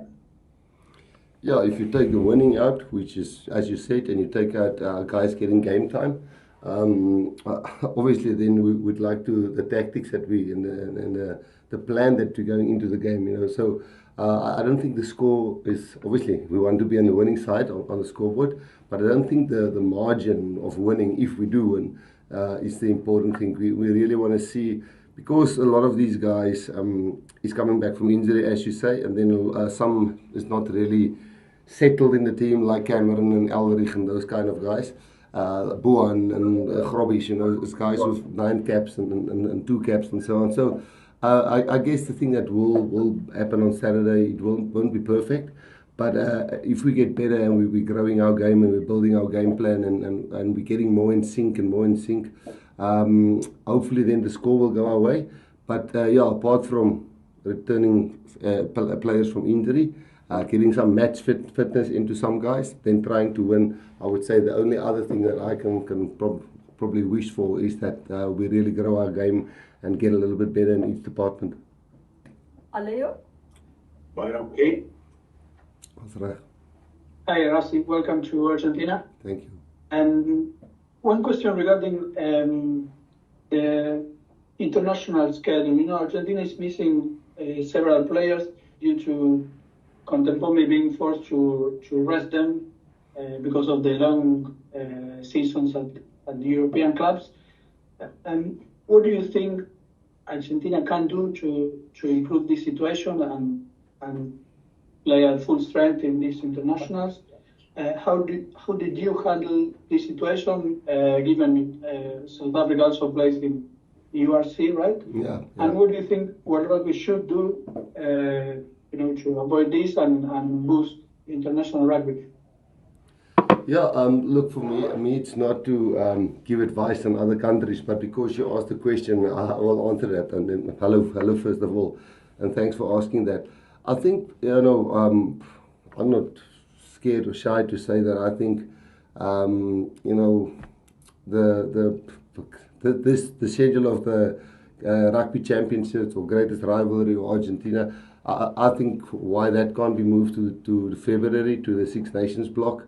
I think everything will be in sync now. There's anyway players resting there, and then there will be other resting players. So I think syncing the international calendar, but I mean, there's lots of logistic things and problems that I probably don't know about and understand because I'm not 100% there in the boardrooms and so on. And then for Argentina, I mean, Filippo, we are good friends, I know him well. And I understand what his frustrations is, and his players are playing all over the world. But he's got it right a few times. He's knocked us over. He's knocked New Zealand was beaten here a few years ago in Argentina. I mean, last year in the second game we won by 2 points. I guess this weekend we also have. I think Argentina's got like 15 players out, and we've got about 15 players out. And so we are going the route by rotating and keeping guys fresh, and then hopefully in the crunch matches when it gets to World Cup times or Nations Cup playoff times or greatest rivalry times, then hopefully, we peak. So I think us and Argentina is more or less in the same boat. And if you don't rotate like Felipe is doing this weekend and we are doing this weekend, then the players will definitely burn out. So that's the only advice that I think he thinks the same way as we do. Okay. Thanks, Nina. How's it, Rusty? Welcome back, Sasha. How's it? Rusty, for you, on your bench, you've got two guys who can probably play number 4 in Ben Jason and Corbus. I just wanted to know if you can tell us, how do you sort of decide who you're going to bring on at number 4, or if you do bring them on at number 4? Well, what are the factors behind that decision? No, they will go on at number 4 and number 5. So Ben Jason will go on for Eben, and Kobus will go on for Luet, because Eben is coming back from a concussion and a long time that he hasn't played, and he won't last 80 minutes. So when he gets tired, Ben Jason will go to 4, and the same with Luet. Luet hasn't played for a long time, and we'll see how long they last in the game. And then Kobus, who's also a line-out caller, basic difference in the two for us. For our team, how we operate, the 4 is normally not the guy called. Eben doesn't call lineouts, and Ben Jason doesn't call lineouts. So and what's his name, Kobus does. So it will be straight swaps for 4 and 5. No, I feel good. It's been Does it look right?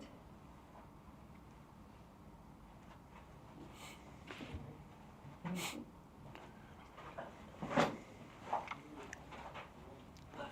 10 minutes. Yeah, yes, I'll tell you when to stop. All right, cool. Hands up for questions, guys. Jan?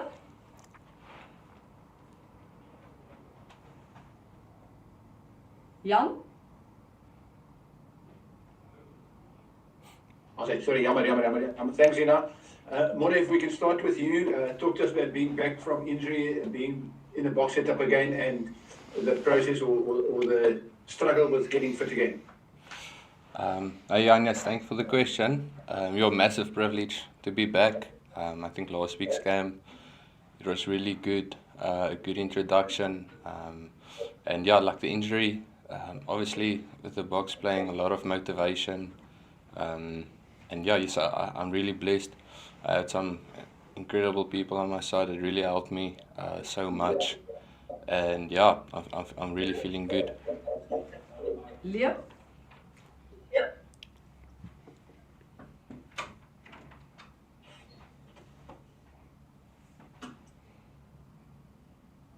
Yeah, good morning, guys, and welcome to Argentina. Are we going to see any kind of variance and variations in the South African game, as we have seen in previous matches against Argentina, where there was much more keeping ball alive, offloads, and other variants to the traditional South African set piece game that has proven its results with these last two World Cup wins. Good afternoon. Thanks for the question. Obviously, coming to Argentina, it's another test match for us, and we are busy building our game. We understand that coming to Argentina, and especially to Buenos Aires, have never been easy. While we're busy building our game, it's going to be important for us to ensure that we improve on the areas where we want to improve on, but also to ensure that we are very clear in terms of what we want to achieve. It's another test match, so our aim will always be to be at our best and to play test match rugby.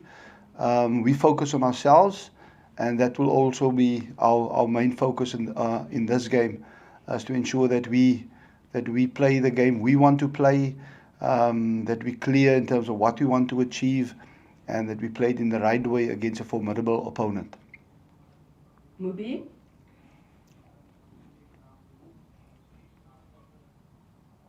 Hey, good afternoon. Thank you, Zina. Thank you very much. Hi, Dion. Hi, Krappies. Hope you guys are well. Dion, just a question for you, Dion. Just with Evan Itzebeth and also Lloyd back as well, how important is it to have those guys back, and especially for your lineouts, your department? Could you just touch on that, please? Thanks. Thanks. Good afternoon. Yeah, thanks for the question. No, obviously, it's fantastic to have Eben and Lloyd back, and also the other players that were injured or haven't played in a while. Sia, we've got Sasha back, all of those guys. So it's fantastic to see them again wearing the green and gold and play the game. Yes, from a set piece perspective, all we know they're experienced guys, they mean a lot. We hope that they find their feet quite well. We had a very good build up towards this game in our camp week, and now it's a fantastic opportunity for them to play, which is important as we build up towards the rest of the season. Lita? Thank you, Z. Hello, Dion. I'm Morne. Dion, I was net om balans in the whole strike. Sorry, English. English, please. The balance you got on this strike in terms of winning this game, but also not overtaking guys like Eben coming back. Alitan, you just breaking up. I've completely missed your questioning there. Sorry, there's a massive echo on my. Litan, type your question out, and then I will ask Dion if that's all right with you. On the group or on the meeting. Let's go to Nicholas. Thanks, Zina. Hi, this is for Morne. Your injury came at a time there were lots of scrum halves out at the same time, with Grant Williams as well, Jalen Hendricks, Kobus Renoch as well. Was there any concern that, with guys like Ambrose Papier coming through, you maybe lose that spot? Was there any worry? And maybe what was it like training and having a competition for places with scrum halves like them? And maybe what are some of your personal goals against Argentina? Hey Nicholas, thanks for the question. Those type of stuff is so completely far out of your control. Players, like, they put their hand up throughout the year, and you're happy for them. They put in the effort, and they get rewarded.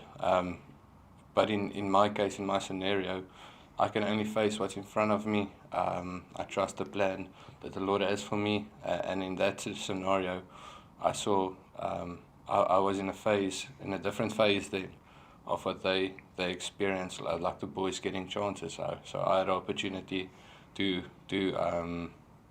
upskill, to get fitter, to work on my mentality to get it stronger, And yeah, so you don't always get to say or get to do what you think in the moment is best for you, but I did my best to make my situation, to make the best out of it, and then to come back and just compete with them. It's incredible. I like to think we really make each other better, and yeah, like that's the thing. At the end of the day, you serve the Springboks, so whatever it takes to make the Springboks better, when you get into the system, you do it. Dion, I think Leighton's question was about how do you make sure that you don't overplay guys like Eamon and the guys that are coming back from injury? Yeah, obviously, we take an account in terms of what time, when last did they play a game. Obviously, we will let us lead in terms of the intensity and how the game gets played.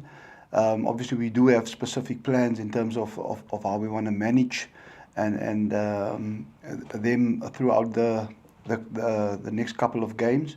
We understand that obviously match fitness is a big issue, and for them just to get into it, express themselves, play as hard as they can for as long as they can. That is important for us. Obviously, we operate as a collective. All 23 in the squad, when the team sees themselves, is important for the whole match to get us a good result. And yeah, with that understanding, we're not worried about that.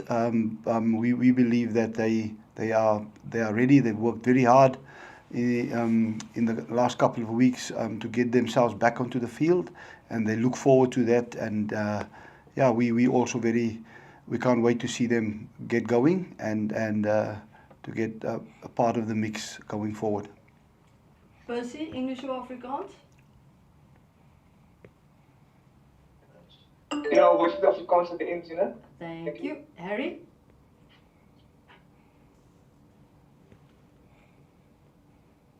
Harry? Okay, Harry is not there. Kobus? Thank you, Zina. Good afternoon, all. Dion, obviously, this test is not part of the Rugby Championship this year. Does it make it a bit of a difficult test to prepare for, especially with the series against the All Blacks looming? Kobus, no. This is a very important match for us. We've got certain goals for the year. We see this as a test match that we want to get. We want to win first of all, and we want to set certain standards for ourselves. I think it's a very important question, important game for us, given the challenges that lies ahead for us. Yes, in order to ensure that we improve in our own game, but also to ensure that our players are ready to go and for the rest of the year. Harry? Yeah, question for Krakis. Recently, some brilliant tries scored by the Nines for the Boks. Grant sprinting through untouched, Kobus getting clever, Herschel joining the party, and even Ambrose also picking from ruck. Are you seeing more space around the ruck and the set piece from 9, the way that the game is being reffed? Thanks for the question. Yeah, I think there is an emphasis on cleaning the ruck up a bit. And then, yeah, I think when the attacking teams get their say, they do create a bit of space next to the rucks. But again, you have to play what's in front of you. Each defense that you face is a bit different. So, yeah, credit to those boys scoring some good tries. But, yeah, you have to play what's in front of you. Cool. Thank you, guys. That brings the end to the 10 minutes for vloggers. We'll continue the media conference. No, I feel good. It's been, the past 2 weeks have been really good. We trained in Joburg and then we came here. My hamstring is good. And right, hello everybody, good evening and welcome to Forever Sports and Late Night Kickoff. Not a fan. It's been a long wait throughout the entire day to get to this point, but we are finally coming up to kickoff. Still a while to go, 25 minutes. And yeah, yeah, it's gonna be exciting. It's gonna be fun. It's going to be fun, and I'm just keen to see. Yeah, what kind of match we're in for. It is a very interesting Argentina side. It's not bad. It's not probably as strong as we have seen, and but quite a few new players, but still some very nice experienced players. The likes of Pablo Matera.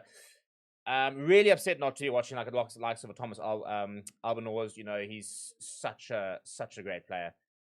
So much fun to watch. I think is probably the main thing. But Prisciantelli at the back, for example, for Argentina is an exciting player and a fun player to watch as well. So yeah, still very very cool to sort of see the type of game we're going to see, because a lot of the Bok players have got kind of things to prove to a certain degree. And not in terms of like their worth in the squad, but coming up to the Greatest Rivalry Series, it's now or never to start showing your form, to start showing your fitness, to start showing that you should be in that opening Test matches 23. That's kind of what I think a lot of these players are playing for, because it's a situation really where we kind of probably have an idea of the sort of the first 23. Probably a lot of the players that obviously been left behind. Jasper Wiese, Pierre Steff, the Toys, Grant Williams is going to be involved. Jesse Creel, Damien Delendi, Damian Willems, Colby, Kirkley Orens, Malcolm Marks, and. But there's definitely a lot of some question marks still as to who else is going to be involved and what kind of other players and who's going to get the nod. So there's definitely things to play for this evening. Sia Khaleesi will start that game as long as he's fit and firing. So I suppose tonight it's about showing that he is fit and firing. That is where we kind of at the moment, is that a lot of these players just need to sort of prove their fitness, prove a bit of form. Obviously Sashwan Gomezulu hasn't played in a while, so we don't exactly know what to expect from him. So there's lots of those sort of things that are up in the air. So it's an exciting game to watch, an exciting position to be in. The Greatest Rivalry Tour started last night, and what a game it was. Really, really good. And I think it really sort of showed the value that this Greatest Rivalry Tour is going to bring to our rugby and the likes of that. And so I'm really, really excited. I think it's still just over 2 weeks to the first test of it. But the final Bok test until that. So the final time the Boks will run out and sort of get their prep. Before we get into some of the sides, some of the matchups and the likes of that, Rusty Rasmus gave an update before we went to Argentina, kind of about where we were in terms of looking forward and kind of the thinking and some of the players going here. So there was a bit of a different press conference to the one this week, which is why I've kind of held it back a little bit, because he kind of spoke a little bit more generally. This week he very much just wanted to focus on Argentina. And this one, I think he kind of alluded a bit more to the Greatest Rivalry Tour and some of the thinking and the likes of that. So we're going to have a look at that and see what I had to say. And in the meantime, I want you guys to start doing your check-in. Let me know where you're watching the game. Smash a like on the video. And when we get back, we'll get some score predictions in. And then very, very soon, it will be kickoff. No, I saw the squad. Afternoon, everybody. Hello. I saw the squad was announced. I had a brief look at it, but at this stage we all locked in for Argentina next week. So there will be a group, as we said, that will stay behind, that will start focusing on them, because you can take only so many guys to Argentina. It's only for a week and only playing one match there. So I had a brief look at it, but definitely haven't studied it enough. And yeah, to be honest, we didn't watch a lot of Super Rugby. But it sounds like everybody's really excited about the squad, and obviously the way they played in the first 3 games is really impressive, and we all know it's going to be a tough one, but we play Argentina first, so that's our first goal now. Nick? How's it, Rassi? Hello. Rassi, I just wanted to ask, there's a number of players returning from injury ahead of this game against Los Pumas. Do you feel that it's going to be enough game time for some of them before they head into the series with the All Blacks, or are you expecting to release some of them to play for their unions? Yeah, there's only 2 guys. There's only 2 guys that won't be available. There's obviously the long-term injuries to Kwaga and Erge and so on. But guys that we thought that will return this year, it's only Ox and Franco Mostert that is not available for next week's game. Apart from that, everybody, Ethan, Kanan, Sasha, Eben, Luot, who else? Mornay, everybody's ready. So wouldn't be ideal, but our first thing is want to beat Argentina. And I can see everybody's asking questions about New Zealand, but we have to beat Argentina next week. So let's get past that hurdle. All of our guys have played a lot of URC rugby. Most of our players has been involved in the first 3 matches. So we feel comfortable that over a 4-test match series against New Zealand, you probably shouldn't peak in the first game and then not be able to last the last 4 games, for all 4 games. So, and that included now Argentina's 5 games. So that's if you want to call it, that's 5 games in a row that we must produce. So I think when it gets to the crucial games in that greatest rivalry, our guys will be okay. Can you so? Thank you very much, Zina. Good afternoon, Rusty. Good afternoon, everyone. You mentioned the Argentina game, but in particular, where does it rank from an importance perspective? Because for your group of players, it is the last game before the All Black series, and it may carry a lot of answers in terms of questions you may have for your wider squad for the 4 matches against New Zealand. Yeah, well, there's obviously a few goals that you have. I mean, the first one is we would like to, every test match that we play, we try to win, we plan to win, and I think every other team in the world is like that. So the first reason is when we pick a team is to try and beat Argentina, obviously. Then there's a much bigger plan, like I think most countries have right now. That's the World Cup that's in the background, which we all know a year out from the World Cup, you must start making plans to make sure you know what your World Cup squad look like. Then there's a Nations Champions Cup, which is we're taking part in currently, and then you have to respect the team that you play next week, which is Argentina, and then you play the greatest rivalry only after that. So, as I said to the previous, I can't remember who asked the question, we are fairly confident that we 100% know how tough the New Zealand tour is going to be for them coming here and us playing them here. But a 4-test match series is long, and the last test match in Baltimore. So and then playing midweek matches. So we would have played after Argentina. We would have played 5 matches, and then we play the first match and try and win the first match, and then after that, it's another 3 test matches. So I really don't think you want to say from game 1 we are so ready that. I think you want to build and build so that when it comes to the crunch matches, I don't think any of us think the other team is going to beat the other team 4-0. I think it's going to be much tougher than that. But it's, we've learned our lessons many times against Argentina. If you take your foot off the pedal, you can get a hiding there. And we certainly want to try and prevent that. Justin? Thanks, hi, Rassi. Talking about Argentina, what have you made of them sort of during their Nations Championship? Mixed bag of results, obviously playing all their matches at home, but what have you made of them sort of in the Nations Championship, and what kind of have you focused on going into next weekend's match?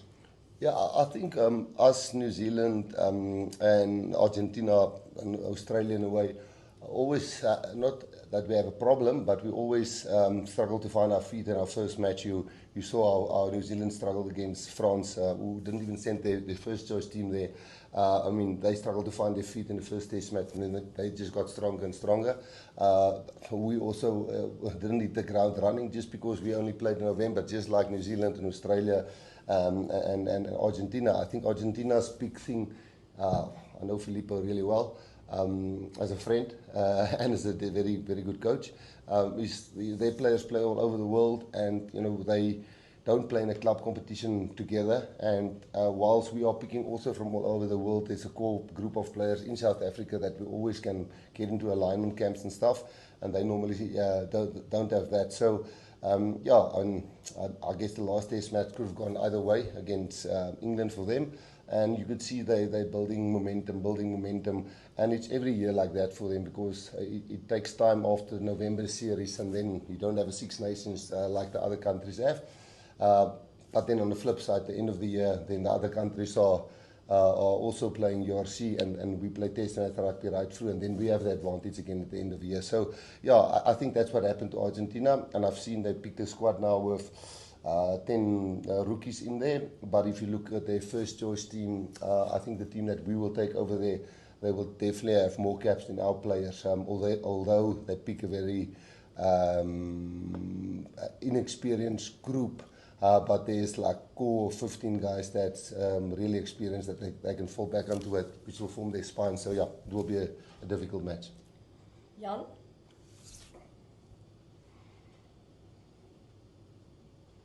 Kan jy Jan antwoord nie ken? Thanks, Tina. How's Grassy? Hello, Ken. Obviously, this Argentina game was planned quite a long time ago, but how nice has it worked out that it gives you the opportunity for guys like Urban, Sia, Sasha, all guys who didn't feature in the Nations Championship to actually get a bit of a run out before the greatest rivalry? No, it is, I wouldn't say ideal. We would have liked to have the guys not being injured and manage their time right from the outset. But yes, we always knew we were going to play this game. And when we had the return of players, I think Sia could have returned a week earlier, but we wanted to make sure that hamstring is a difficult thing. Same with a guy like Andre, Eben's concussion, Luit's injury, Sasha's timing on this. So yeah, you're right. The game is at a really good time for us, and it's against a quality team. And you will quickly see who is ready 2 weeks after that match to play against New Zealand and obviously to beat Argentina. So I think you're spot on there. It wasn't planned with that reason in mind. It was always just us honouring our relationship with Argentina, like we're going to do with Australia post the New Zealand test matches. But yes, rightly so. Most of those guys will be involved that you mentioned there, who's coming. Ethan Hooker also, Kenan Moody, guys who comes back from injury. Craig? Thanks, Ina. Hi, Rusty. Nice to talk to you. Just with that in mind, you spoke earlier about the long-term picture of the World Cup. 5 test matches in 6 weeks. How perfect is that in terms of Rugby World Cup with your Rugby World Cup cap on? Because that's kind of like a Rugby World Cup campaign. You usually got the tough group game and 3 knockout matches. Next year you got 4 knockout matches. So is it good in that sense of preparation? Without how's it correct? Without being quoted the wrong way, because this is the Nations Cup. I thought when we started out, it's a difficult one to really chase hard, to build for next year, and then the greatest rivalry is such a massive thing. But to say you're not going to chase the Nations Cup, a lot of people got upset when I said that. Then we started seeing that there's actually locked points and you get excited about it, and now November is going to be a really exciting time as well. Now the same about the greatest rivalry. I'm pretty sure any team that will stand next year holding the cup in the World Cup will say, how much did the series really count this year? Is it really that important? But yes, it is massively important. Not because it's a great dress rehearsal for the pool games and quarterfinals or round of 16, semi-finals and so on, if you go that far in the World Cup. But just because we play New Zealand in a tour again, it is a massive thing. It is an exciting thing. And it's difficult not to look past Argentina. Everybody does. I mean, all the questions we've asked now, and understandably so, is about how we're building up. Of course, everybody's talking about that. Yes, it's definitely a good build-up for the World Cup, for them and for us. But then again, we've learned in the past that you can do bad 18 months out from a World Cup, but that last year in a World Cup, the actual World Cup is the most important thing. Percy, is this English? Okay, Zino, good afternoon, Rassie. I'll wait for Afrikaans at the end. No, I saw this. Right, so that's what Rasmus basically had to say about the team. And the team we're talking about over here, well, more about the thing, is Argentina, as well as obviously the Boks. And we'll go through them in a little bit and kind of go through the team and look at exactly what we are looking for. But, people, it's 10 minutes to go, and we've got a new little feature that we want to show you. So, what we basically got, people, is all the live chat. Obviously, all you guys getting involved over here on the live chat over there. And people talking about the fact that the Boks going to smash the Pumas and the likes. However, what we've also got is we are going to be building a community 23. And that is basically based on everybody contributing, everybody getting involved in the comments. So what we need to do now is you need to get your score prediction in. And the way you're going to do that is you're going to go, and I'm going to put it in the comments over here, get your score prediction into the comp.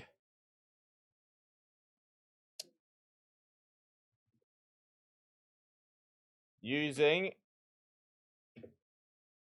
and it's going to be basically this. The exclamation marks, predict, and then your score. So, for example, I can tell you that I predicted for this game, and I'm going to throw it in there, and basically I'm going to sort of show you, and I said that the score was going to be 12 points to 42. So that means that Argentina is going to go 12, and Springboks going to go 14. So, exclamation mark, predict, Argentina score, Springboks score. Get that into your into the comments over there, and that'll actually count within the tally and the likes of that, what your prediction is. And that is going to populate this over here. And there it is. That's our opposition, inverted commas, opposition, our community 23. This is basically all of you guys who are getting in the chat, communicating, and getting involved. And as you can see, we're going to start building this. And basically, the people that contribute the most in terms of adding messages, people that are members, people that are sending super chats, people are putting in their score predictions, man of the match nominations. At the end of the game, we are going to basically save that 23, and that will become the home 23 for the next game, if that makes sense. So basically, every single week, we're going to sort of see our top 23 contributors. And, I mean, you can see at the moment, we've got some other people, sort of our top scorers over there. No predictions just in yet, but as soon as you put it in that, using that prediction form, you will go exactly into that. So it's something new that we are trying ahead of the test match series coming up in a couple of weeks' time. So use that format as an exclamation mark, predict, and then Argentina score, Springbok score. Put that in like that, and it'll count as a prediction, and it'll count towards going into that opposition 23. That looks something like this. But in terms of the Bok 23, because that's what we really want to talk about, isn't it?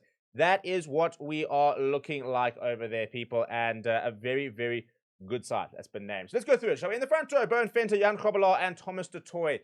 Bowen Venter and Thomas du Toit are becoming very much a combination, aren't they? And amazing to have the experience of those two. And then you've got Eben Etzebeth, Alert Yoga behind you. So if you're Jan Grobbelaar, life is good. Life is really good in terms of the players you've got to really back you up. Then we've got Siya Khaleesi, Cameron Hanekom, and Ulrich Lowe. Again, combinations. Ulrich Lowe, Cameron Hanekom play together, obviously, at franchise level. So, nice combination for those two to kind of get a run out together. And hopefully we're going to see Cameron Hanekom. I really want to see him kind of announce himself, because I think we've seen some decent games from him, but we haven't necessarily seen the Cameron Hanekom that we get used to seeing at Bulls level. So that's why I'm really excited to sort of see what we're going to see from him today in the number 8 jersey. Kobus Ranach, next to Sasha Zulu. Big test for Sasha to see where he is with his fitness and, where he is ahead of that test series. We need to make sure that he is hopefully at his best. And then we've got Andre Esterhuizen and Kane Moody as our two centers, the back three of Ethan Hooker, Apnele Fassi, and Edwil van der Merwe. Very solid back three. And then off the bench, it is Jan Indra Wessels, Gerard Stennekamp, Zach Porthen, Ben Jason Dixon, Kobus Wiese, Marco Verstaden, Morne van den Berg, and Andre Pollard. A 6-2 split is the order of the day from Rassie Erasmus and his coaching staff. In terms of Felipe Contepone, well, you'll recognize some of these players, but not necessarily all of them, because there are a couple of new faces for Argentina. So, and I think that's always quite exciting, because it's a bit of unknowns, really, as well. So if we look at the side that Contepone has picked, obviously some of the players you will recognize, some of them not necessarily as much. In the front row, Boris Wenger, Ignacio Ruiz, and Francisco Marino. So Ignacio Ruiz in particular, very experienced, and a very experienced lock pairing in Guido Petti and Thomas Lavanini, who is famous for having the most red cards in history in terms of the international game. You then got Pablo Matera, who is the captain. And when Pablo Matera is your captain, I expect a bit of niggle in the game. And he's joined by Benjamin Gondona and Jacques Moura. So, no Oviedo, who's a big player, for example, in and around that. You've got no Gonzalez. So it's not the loose trio that we're sort of really used to. And that I think they'll miss the most. And Simon Benitez Cruz, a nice player. Santiago Carreras in the number 10 jersey. Played a lot there, especially. And Michael Checker. And we recently saw him sort of seeing Thomas Albanors get into that position. And then we've got the likes of Ignacio Mendy, Ojigo Isgro, the two wings, Faustino Sanchez Villarreal in the inside center, Lucio Cinti, nice player in the outside center. And then you've got Geronimo Prishkanteli, which if you've watched URC, you will see a lot of you would have seen a lot of him. And yeah, very, very cool to sort of see that he's going to get the opportunity tonight. And off the bench, this is one we're not going to recognize too much. You know, most people probably recognize the likes of Mako Vivas and Matheus Moroni, but you got Lionel Oviedo, Mako Vivas, Thomas Rapetti as the replacement front row, then Efren Elias, Jean Penisca, John Martin, Scalzo, Augustine Miliano, and Matheus Moroni. So I think that's where we can really going to be able to sort of apply the squeeze is the bench. You know, we're going to hopefully be able to really deploy our bomb squad, inverted commas, and hopefully put a lot of pressure on them. So that is the side that we have seen in terms of the form going into this match between the two sides, and that seems to have swapped itself actually. So we'll have to I'll just talk you through it. The Boks obviously haven't lost this year. There are 4 out of 4, 3 out of 3 test matches plus the game against Barbarians. Argentina have lost 2 matches, won just the 1. So not really been the year that they would have liked to have seen so far. In terms of the details of the match this evening, we are at Estadio José Imelfatino in Buenos Aires. It is a stadium capacity of about 50,000. The weather is a bit cool down there. Reasonable wind, but not too much. And Christoph Ridley, by the way, has been brought in as the referee. It was supposed to be Pierre Brisset, and I see that Supersport even haven't updated, but he had to pull out, and Christopher Ridley will be our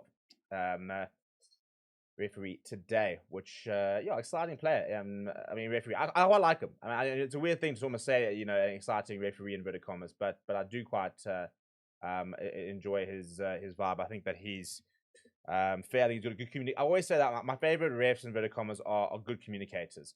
In terms of the prediction that I've gone with, and yeah, this is what I've had to lock in because I made this on Tuesday before I saw the teams, is I have gone with, there we go, 12:42. That's my prediction. And over the years, we will see, well, over the weeks rather, we will see the match show all getting involved with their predictions at the moment. In terms of where we are, in terms of those are some of the big contributors so far, we can see the predictions starting to come in. So our opposition 23 is looking a bit like that. So if you don't see your name over there, if you don't see your avatar, well then, you know, get involved in the chat. And obviously this is a very new system, so we will start to work out the kinks in terms of being able to make it all a bit bigger and the likes of that. I think I see people backing down 8. I mean, it knows, doesn't it? You know, put me in, Skip. So I mean, maybe we should just send this to Rassi and say, get us involved. You know, that is, you know, we're ready to go over here. But let's go some of the predictions. So Real Bakerman says Box 45, Argentina 17. Rat Bates reckons 65 points to 12. Always being says Boca win 32 points to 25. Paul's going 32 points to 12 to South Africa, but similar to mine. John Hoffmeyer, who's used the correct format, shout out to you, says I predict 22 points to 32. And Theodoros Porkita reckons 32 points to 21 to the boys. Jeff Smith going Box 32, Argentina 21. And Colin Baird, who's one of our Forever Sports members, says, I predict 38 points to 17 to South Africa. On the note of the Members Club there, please do consider becoming a member. We are going to be doing a Springbok ticket giveaway next week, Saturday, for the test against the All Blacks at Ellis Park. And those tickets, by the way, have been donated by one of the watchers of the channel. So one of the guys in the community basically emailed us, got in hold of us and said, listen, I've got 2 tickets. Instead of trying to give them away or sell them, basically, I'd rather, literally, instead of trying to sell them or try and get a refund, did you know that Argentina do Jenga in their change room? Fun fact. He said, I'd rather give it to you guys and let's give it to one of the members. Let's go and see if we can get a member, you know, a part of the community to that game. So we'll be doing that draw live next week, Saturday, during the Bulls game. So become a member and give yourself the opportunity to go into that draw. And it's going to be very, very cool to see exactly who goes into that. So yeah, keep getting into the chat, keep contributing over here, work your way into this 23. A reminder, at the end of the game, we're going to basically lock that 23 in, and that'll go into the match day 23. So over here, you can see it gets resolved at full time, and that will be our match day 23 for the game on Tuesday against with the Sharks All Blacks. And then we'll basically have our opposition. And down the line, we're going to look at who's going to get dropped. So, you know, there are some core people over here who've been around for a while in this 23 inverted commas. Make sure you try and stay there, you know. So get your predictions in using the format. Get your chats in. You're gonna do man of the match nominations. If you're a member, you automatically get a couple of extra points and the likes of that. And we want to sort of see who of you guys are you know, part of the bomb squad. You know, who are the big contributors. But really, really excited to see what this South African side can do. We're going to be going to the anthems very, very shortly. So please, by the way, if you haven't, please do smash a like on the video. Subscribe to the channel as well. Let me know where you are watching this game from and what is the thoughts and what are the kind of the early, not only just the predictions, but what in terms of like your first try scorer, where we at in terms of where we think this game's going to go, and where is this game going to be won? You know, is it going to be the forward battle? Is it going to be the set piece, for example? We do expect to have a very good scrum today. Real Bakerman's got an order of flower hops over there, reckoning it's Liebach, then Sasha, then Ahmed, who's gone ahead of Pollard, and then Moya. I mean, how's that just in terms of the quality and also the youngsters involved in the flask? But yeah, I mean, Yakin Ahmed last night was absolutely tremendous. Did not look like he was on debut for the Stormers. Clifton says Arsenal will push these Boks to the very end, and Theodore Porky says with Batera as captain, you should have a poll on how many yellow cards there will be. Plenty. Yeah, I reckon the answer is pretty simple, and that is plenty. Yeah, we could do a poll on that, and get involved and see exactly how many people reckon we will see, how many cards we are going to see based on that. And I think it'll be a couple. I'll be very surprised if we get through this match and we don't see somebody in the bin. So the players are coming out. We're going to move into the national anthems very shortly. So yeah, get us. And let me know where you're watching from. We've got somebody from China. Johnny watching from Durban. Elaine Redcliffe watching from France. Good to see you all the way from France. Spent a while in France during the World Cup. So that was my French experience. Oh, why do they always have such cool stuff? The Argentina jacket even is nice. We're going to have to start a GoFundMe so Steve can go and just buy all the Argentinian kit, and you know, these days I can't afford the Springbok stuff. Not that I can say I can probably afford the Argentina stuff, but it's just so nice. There was another nation's worth stuff that was worth getting. It would definitely probably be Argentina. But the players are out. We're going to move into the national anthems in a little bit. So your last call to get your predictions and let me know where you're watching from. When you're back, we will have kickoff. But until then, here are the national anthems of the two teams. Smash a like on the video, subscribe to the channel as well, and I'll see you in a bit. El grito sagrado, libertad, libertad, libertad. Oíd el ruido de rotas cadenas, ved en trono a la noble igualdad. Ya su trono dignísimo abrieron las provincias unidas del sur y los libres del mundo responden al gran pueblo argentino. Salud al gran pueblo argentino, salud, y los libres del mundo responden al gran pueblo argentino, salud, y los libres del mundo responden al gran pueblo argentino, salud.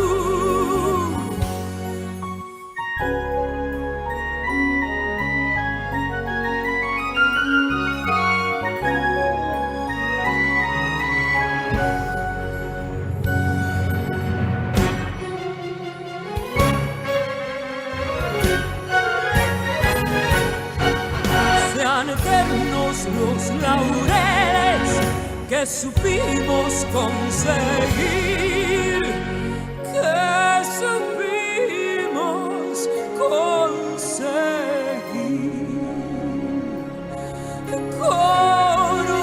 coronados de gloria, vivamos. Oh, juremos con gloria morir. Oh, juremos con gloria morir. Oh, juremos.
las cadenas veden trono a la noble igualdad.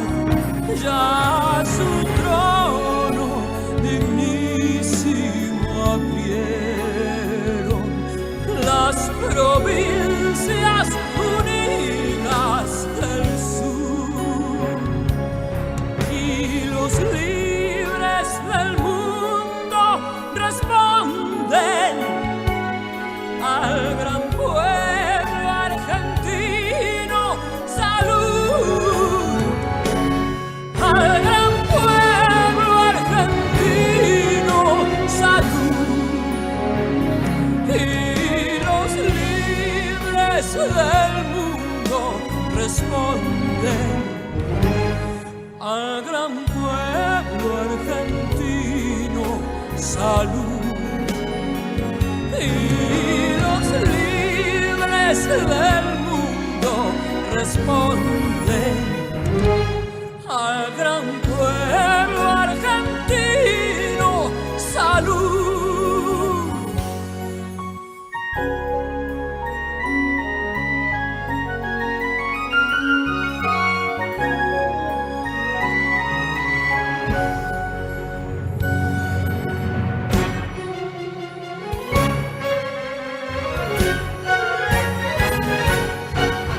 Sean eternos los laureles que supimos conseguir, que supimos conseguir,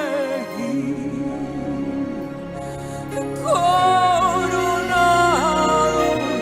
de gloria, vivamos.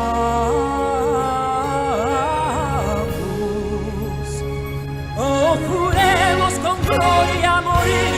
Oh, juremos con gloria a morir. Right, anthem's finished, and we are seconds away from kickoff. And it is time. It is time to get going, people. And how are we feeling? How are we feeling? That is the question, because I'm excited. I'm very, very excited. I think there's so many different little subplots over here, and I'm very, very keen to see who puts their hand up. Who at the end of this evening are we going has to play, has to be involved in that side, has to start, has to be involved in the 23. These are the questions, people. And so a couple more checkers before we kick off over here. And Janine saying she's watching from Italy. Emmanuel watching from Mpumalanga in Bushbuck Ridge. Johan watching from Belleville. Charles from France.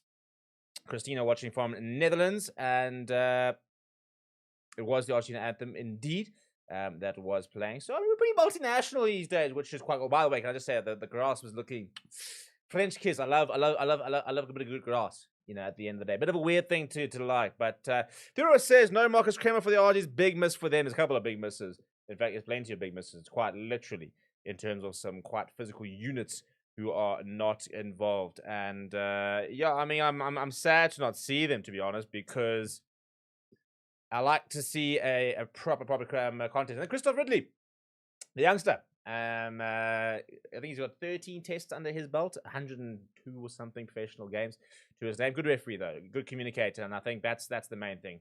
I always say that I judge refs by consistency of calls, regardless of whether you kind of agree with them. But as long as they're kind of being consistent in terms of what they're penalizing and communication, those are my big my tick boxes, so to speak. And he does it for me, I think. Tick both of those. So if he doesn't tick your boxes, well, let me know why. But Santiago Carreras, by the way, has got ball in hand, and obviously we're playing left to right. Box will be receiving kickoff, and kickoff coming up very, very shortly. So find an opportunity to get your score predictions in and rise up that tally and get yourself into the opposition 23 by the end of the day, because, as I said, that will become the 23 come next week. But we're going to move into the set, and we do a kickoff as Santiago Carreras goes down the right-hand side. An early touch for Andre Esterhuizen, who gets away from one and eventually brought down in the number 12 jersey to that for Andre Esterhuizen. Although, by the way, fun fact, if in case anybody wondered, he has been doing a bit of work at an 8 that Rasmus has revealed. So, saw a couple of carries over there, and Kubas Rana will go to the boot over here. It'll be a contestable. Ethan Hooker is after that, and he'll lead the charge. It's quite deep. so not too much pressure on. Push Cantelli, who gets a very positive first touch in the game. And Eben Etzebeth getting there to complete the tackle. Up nice and quickly was, looks like, it was Thomas Totoy getting up there nice, and it was indeed. Now to the left-hand side of the Argentina go. Good block defense, though. And Cameron Hanekom holding the player up, looking to try and, no, but it's around the neck. So Christoph Ridley puts his arm out for a penalty. Early penalty conceded by Cameron Hanekom. He likes to try and do that, likes to try and hold the ball up. And in trying to do so, exactly that, he unfortunately, it did slip up and it ended up around the neck. So, yeah, not his finest contribution from Cameron Hanekom. An early penalty here for Argentina.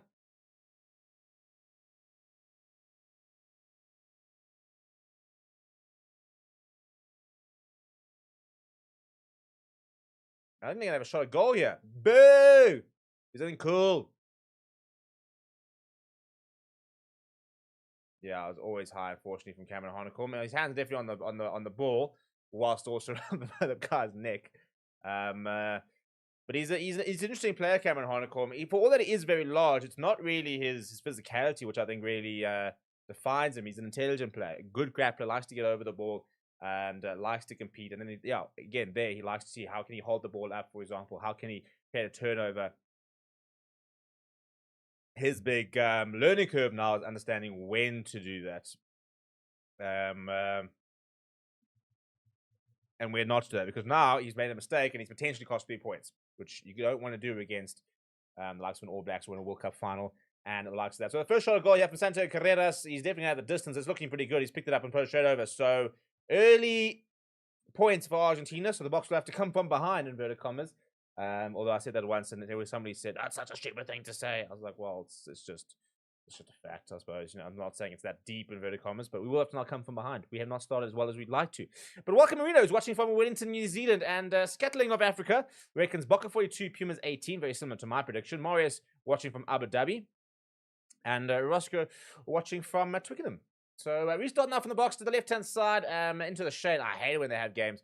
Oh, that's a nice big hit coming. That I think that was Lourdes Diaga. Good to see Lourdes getting involved.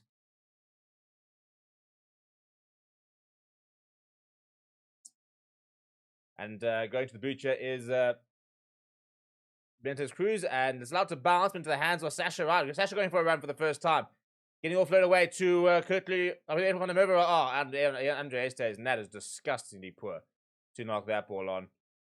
Bit of space over there. Knock on advantage for Argentina. Good tackle. They're coming in. Nice work. They're coming from Bowen Fenton out to the right hand side. Block defense up quickly. Ulrich low. Bit of space out for Ethan Hooker needs to get across because they have got a bit of a gap. Eben Etzebeth's going to try and get across. Goes back inside. Does complete the tackle. Up nice and quickly is the block defense there. Ready well. See Ecclesia makes a good tackle. Bit of space. They do scramble to the box. Up in the tempo. Carreras goes short. Tackled by Hannah Kobalog, Kanan Moody. Quick ball from Benitez Cruz. Lofted ball and it's out. That's just good pressure there, to be honest. And I think Prishka Telly's gone down from a big tackle from Cameron Hanekom. So good defensive set that from the box, which is what we like to see.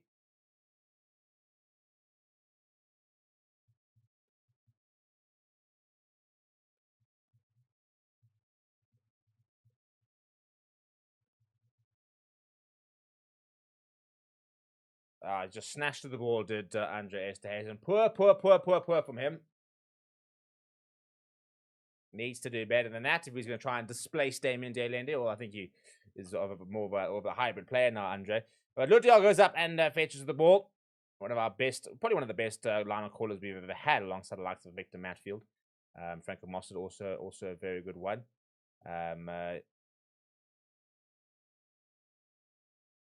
Andre Estes now, the wrecking ball. Gets us on front foot ball now. Kuba's trying a quick ball to Sasha. Sasha gets away from one. The team that, by the way, he scored the most points ever by a Springbok, but Kobus Reinach has won the penalty there. Player coming through. Pablo Matera is not happy with that decision. He's saying he had rights to play the ball. He's pretty perplexed, is Pablo Matera. So, safe to say, he doesn't agree with that call. And shot called over here, so Sasha's going to get involved. Try and get his points. A bit nice first touch from Sasha. Decent run. Got Edwin van der Merwe involved over there, and Andre Estes knocking it on, unfortunately. But solid first carry from him. And Pablo Matera, he reckons he was on the ball. I think he's a bit harsh there.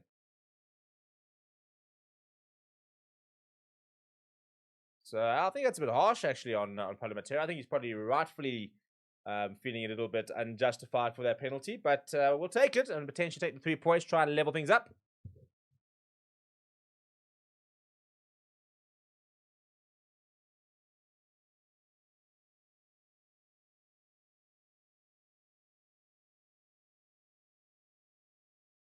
Yep, and no issues there from Kat Sasha. He puts that straight through the middle. And back on the park for the Boks and back on the scoreboard. Didn't take very long to get that going. Right, so 5 minutes in, or just over 6 minutes in, and scores now level at 3 points apiece. Looks like very nice conditions for some nice rally rugby. I hate it when we've got shadows on the starting field. Oh my goodness, does it make it difficult to see what is actually plotting.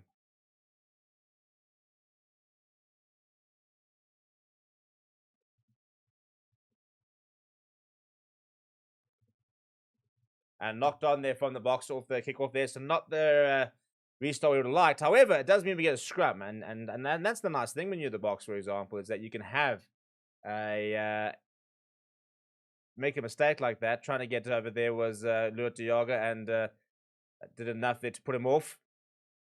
But the net result is a scrum. And now we get to see what Bone Fenter and Thomas Toy can do. Pack weights, by the way, boxing at 932 kgs. Argentina with 899. So we've got the mass on them.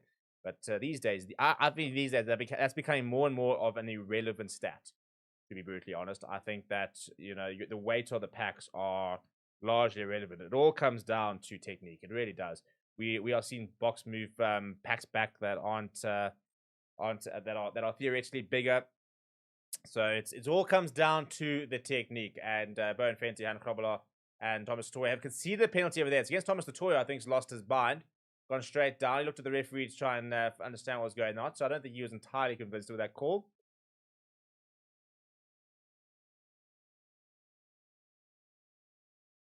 A right shake of the head from him. And interesting to see what Argentina do. They're going to go to the line here, as Santo Carrera. So I'm not going to look to take the points.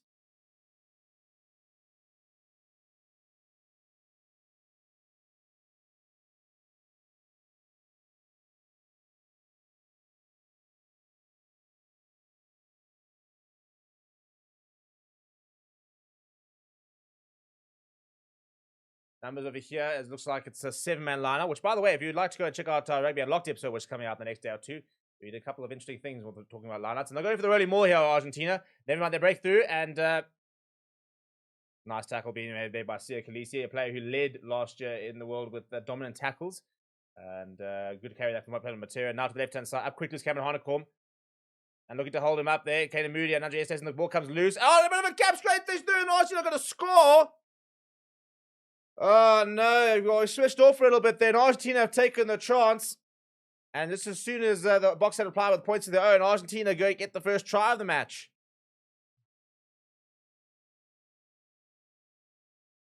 It's a great offload because they'll try to hold him, the player up between Kenny Moody and Andre Estes. And then in doing so, all of a sudden the ball found its way to Benjamin Gondona. It was actually Gondona who came off the back of the line initially to do that carry from Paulo Matera. And then straight through, there was no pillar nor post. Right, well, not the start we would have liked to have seen, but plenty of time.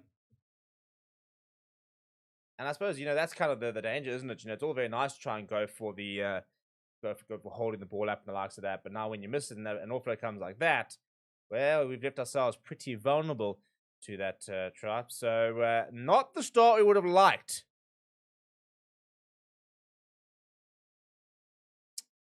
Kind of reminds me of a couple of years ago when we also, well, actually, I suppose we had the opposite. We started like a house on fire and Argentina came back. Let's hope that they're starting like a house on fire and now we will come back.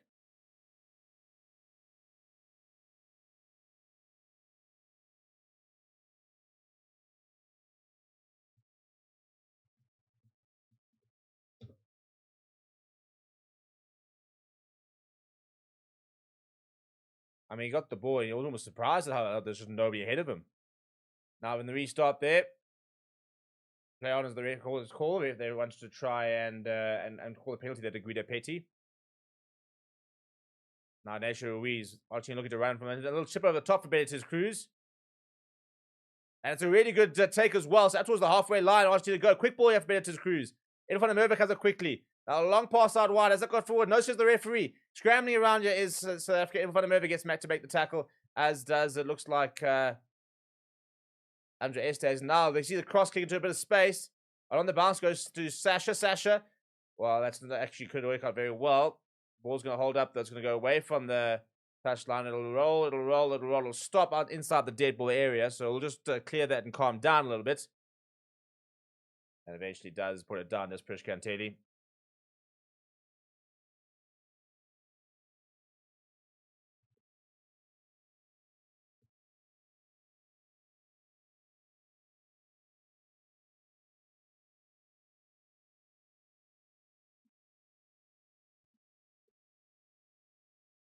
We have a restart with a pretty man drop out here.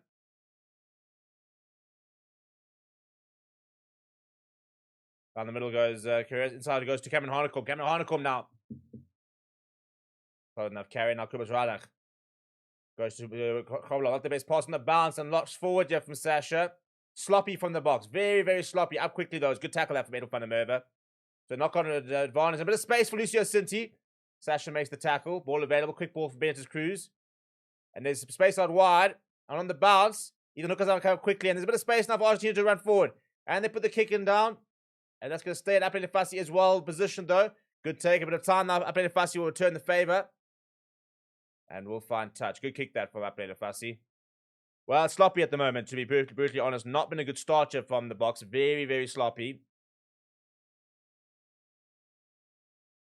I need to try and just tighten things up a little bit.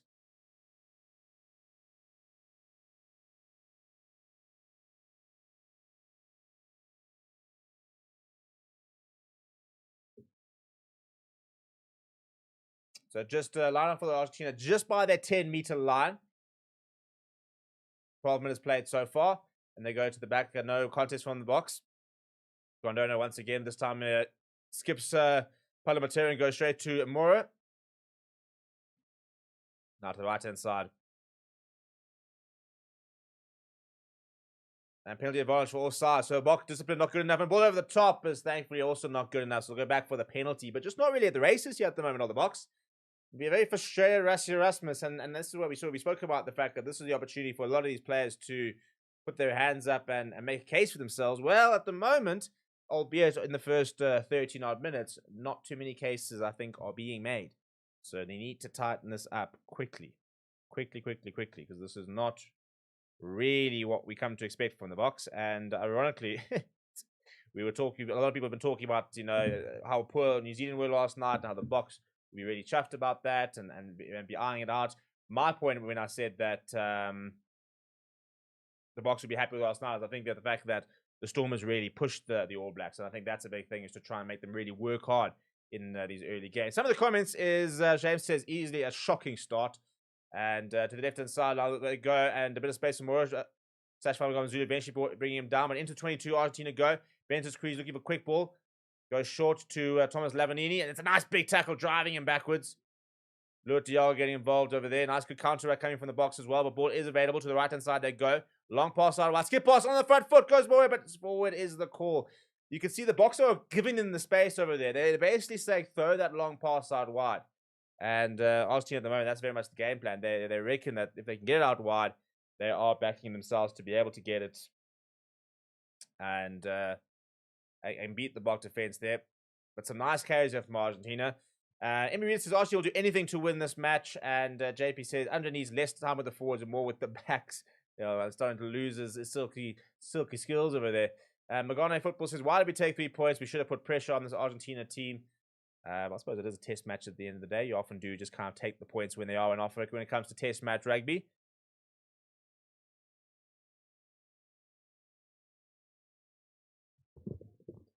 But first time we've had the feed of the ball.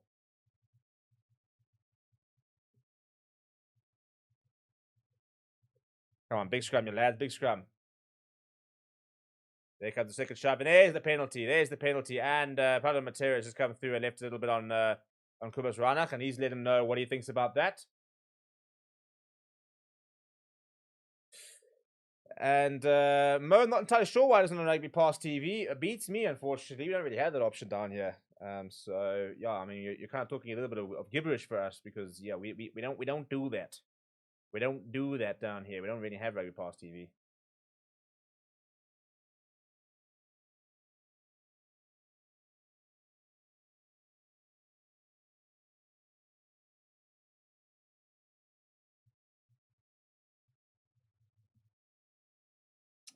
And Theodore says, come on, boys, quick reset. Let's get back into this game. Well, Scrum like that's a nice way to kind of build up a bit of momentum. And Sikatip says, great coverage watching from Airport Lounge in Prague, Czech Republic. Things you'd love to see. Where are we off to, Scott? Where are we off to? Trevor says, All Black first game, mostly untried combinations. Very few of these players will be in the test side. Well, I suppose it depends on injuries, doesn't it? And the likes of that. But anyway, Sasha goes straight through, and Kane Moody's going to give chase. It's a bit too deep from Sasha, and they'll mark it. So Carreras try to slow things down.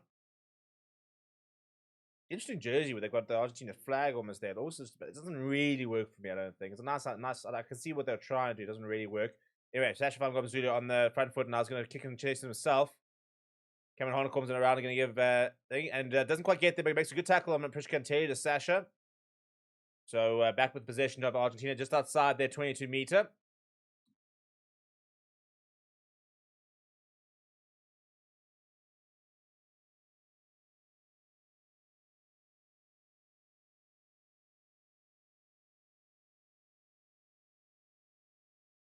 There's Cruz. Well, it's actually been charged down, but won back by Guido Petty. The Eben Etzebeth back and doing Eben Etzebeth things. I mean, he's so good with that charge down. Gets his timing really, really right. And he actually mentioned the fact that that's something that he practiced. Not something he's naturally good at. He asked Grant and Jaden Hendricks to come in to practice a few times a bit early and to actually work on that with him. So it's an interesting thing that it's something he's had to really work on and define. Anyway, back to Bilifasi on under the high ball, makes a good tackle. Ball available on the halfway line, and Kubas Rana's got options to the right-hand side, and he goes past Lutiaga and goes to, I think, looks like a bit that could have been Jan-Han Kobolot. No, in fact, it's not. Back in the pocket, though, is Sasha, and he sees a bit of space, but that's not the probably kick he wanted. But a bit of an awkward one, though, for the winger. Right against the touchline, makes a good tackle to Ethan Hooker, leaves a little bit on him as well. But back there is Apele Fassi, and Isgro at the moment is back on his feet. Apele Fassi is going to give chase, but not quite managing to get there to contest. Pushkantelli holds it up well, but looking to try holding him up. Eventually, it is a tackle. Ball available now for Simon Benitez Cruz. Slow ball this time for the Argentines. Left-hand side they go. First receiver. That's a nice big tackle there on Boris Wenger. Getting up nice and quickly on the box. And getting over is Johan Kobolov. I'm missing it. Benitez Cruz, nice shapes to go to the right-hand side. Does. Quick pop and Paulo Matera makes a good carry, but eventually brought down. Quick ball once again to the right-hand side. We'll grab it in behind. And onto the go. Sasha gets away from one. Gets off that away to Cameron Honecorn. Cameron Honecorn gets away from one as well. Now looking for options, Kobus Reinach. Goes to Lutiaga. Lutiaga met one the tackle on the 10-meter line. First receiver, Andre Esthuizen. Gets three defenders into that. Right up to the left-hand side now. Bowen Fenter. Bowen Fenter. Had a very good game last time out, I thought, against Scotland. Now Kobus Reinach goes to the left-hand side once again. Fassi. Not too many options. Not too much space. Steps inside of one. Couple of phases here. I'll expect the box to look to go to the butcher given the amount of phases, but actually they go to the blind side. Ethan Hooker's very isolated though. Does well to get there, does Cameron Honecorn though. Wasn't really the option that Kubas Rana probably should have taken. Now Lutiaga getting involved once again. Going through the phase, not really getting much resolve, and that's why we kind of mentioned we'll probably look to go to the box kick now. But in fact, a bit of a double bluff. And Siakalisi sees half a gap. And goes forward. And Kubas Rana sees half a gap as well. Quickly closed though by Ignacio Ruiz. Now, Lutiaga getting up towards the 22. Much better this from the box.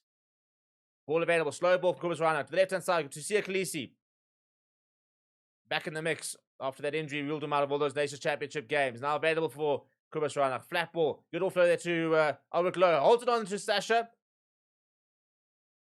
Archie up quickly on Andre Estes. And then he saw half the gap opening. Now Cameron Honecorn, soft skills. Gets away to kill Jan Kobolov. Slightly telegraphed. Does very well to release the ball, get the ball, and get back to his feet. 13 phases so far now from the box.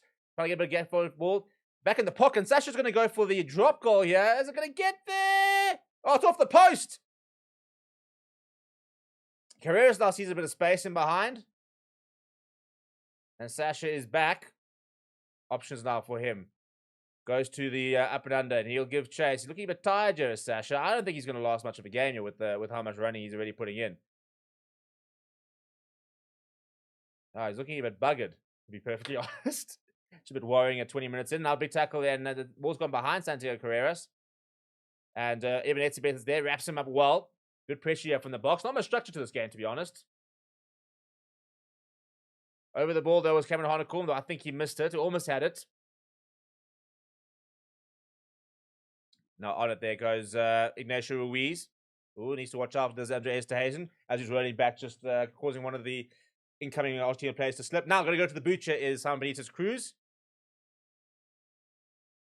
Does go up, but hasn't gone particularly far. It'll definitely be contestable. Coming into the picture is Ethan Hooker. Backwards is call from the referee, and the box do have it available for Cobus Reinach. Looks for options, goes to Luat Diogo. Luat Diogo soft pass to Fassi, flat to Sasha, who's drifting. Now with a space of Kane Moody. Kane Moody's trying to straighten up. Yes, a little bit away. Good take that from Edel van der Merwe, slightly behind him. Coming back inside Edel van der Merwe, looking for a bit of support. Looking for a bit of a gap as well. Good carry that from Edel van der Merwe. Getting back to the support. Cobus Reinach looks right, but goes left to Jan Krobler. Jan Krobler puts his head down. Fighting hard. Thomas de Toy will secure it. Not too many options. You have a Cobus Reinach. Slow ball for him. He's got Albert Lowe to his left. Skips and goes to Khaleesi, the skipper. See the Khaleesi in a bit of space. Gets away to Ethan Hooker in a bit of space. Ethan Hooker down the left wing. Just up to the 22. Pick up and go now on the captain. Sia Khaleesi makes a yard or two. Still going, Sia Khaleesi. Eventually brought down. Cobus Reinach sees a bit of space on the blind side. Andre Esterhazen throws it back inside. Left behind, but gathered by Kane Moody eventually. Ball available, about 10 meters out now of the box. And Sia Khaleesi bounces off one. Sia Khaleesi has another go. Up to the 5-meter line. Pick up and go once again from Albert Lowe. Have we lost it? Ball should be available for Cobus Reinach, says the referee. Slow ball goes from the box though. Eben Etzebeth coming here for a pick up and go. Lost it forward. He's lost it forward. Has he lost it forward or I think he has lost it forward. Big celebrations there from the Argentines. Not a bad set from the box. But this is a very interesting game. Not much structure at the moment. Just a bit of everything. Sia Khaleesi putting in a lot of carries. Having a look at this drop goal attempt, by the way. Sasha struck it pretty well. Went very, very high, and it was a teaser. Does it come off the cross? It comes off the crossbar. You know, it was actually good. Another yard, and it goes over. That's, cheapers. I'll tell you what, it'll be interesting to sort of see now the fact that he's having the go. Is that now potentially a plan for the greatest rivalry tour? Theodore says, great coverage. Thank you very much.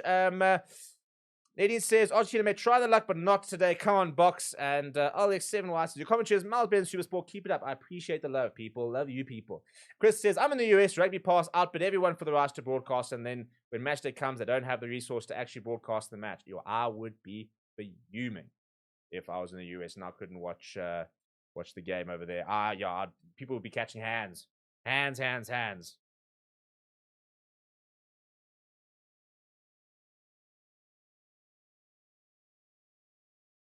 Or is there a potential no arms tackle over here?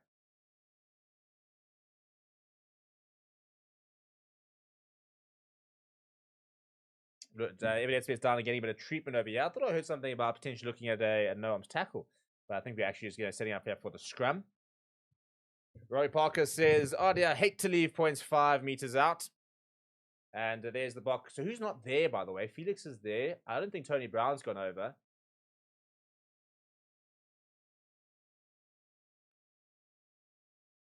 Having a conversation here is Christoph Ridley with Pablo Matera and Sia Khaleesi. So I'm not sure that that's what we're having potential check over here. But it's interesting because Rassi basically said that not all the coaches are going to go over. And I don't see Tony Brown. I see Deion Davis there. Stick's definitely there. Felix Jones is there. I am seeing Lindsay, the analyst. I don't actually see new analyst Joe. Jimmy says, dying, can't get extras game from Austin, Texas. Oh, imagine, yes. Really. The states here, hey? I think it's actually become a penalty for the box here. I think it's for no arm tackle there on Eben Etzebeth over there. I think it's actually Greta Petty who just tucks the arm in over there. So, yeah, literally, shoulders over there. And he actually knocks the ball on with that no shoulder, no arms tackle. So it is going to be a penalty for the box.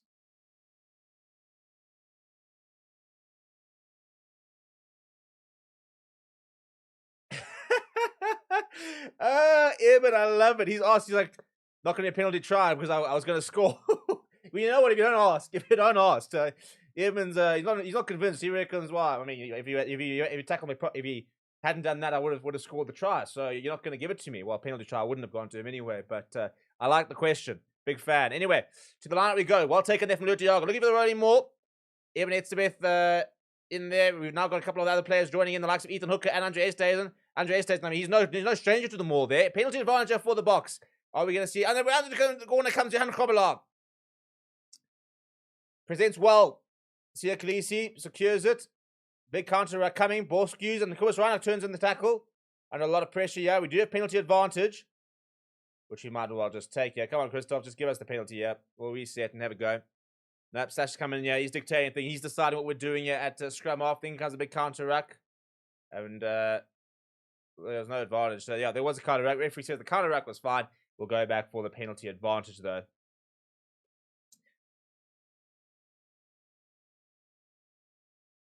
Yeah, it's amazing that there's so many people coming from the States that's just not being shown. Yeah, I mean, not that I was ever planning on immigrating to the States, but I'll chalk that off in the meantime. No box means no Steven anyway.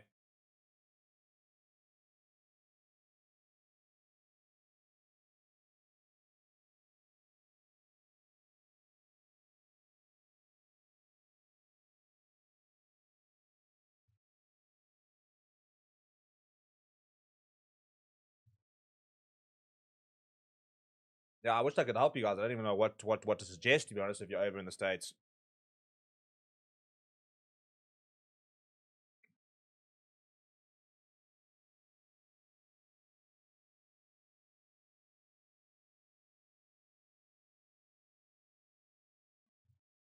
Well, that's not good to see. Sia Khaleesi's been replaced here. I think he's got looks like a bit of a rib injury. Or that's the last thing we needed to see.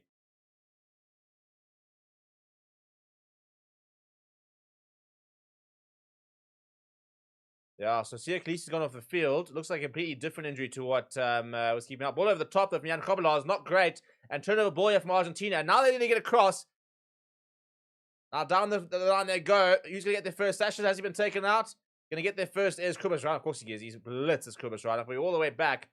Puts in a good kick, though, does Kobus. Now Carrera sees a bit of space and he returns the favor. Apelele Fassi is back.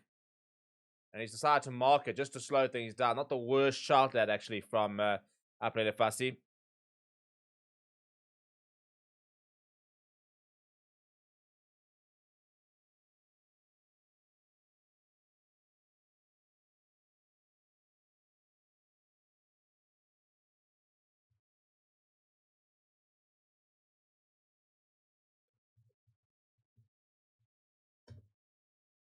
Right, so we found touch the halfway line. That's concerning. See, I actually wanted to show you back and see what the injury to Sia Khaleesi was. It looked like he was quite uncomfortable around his ribs.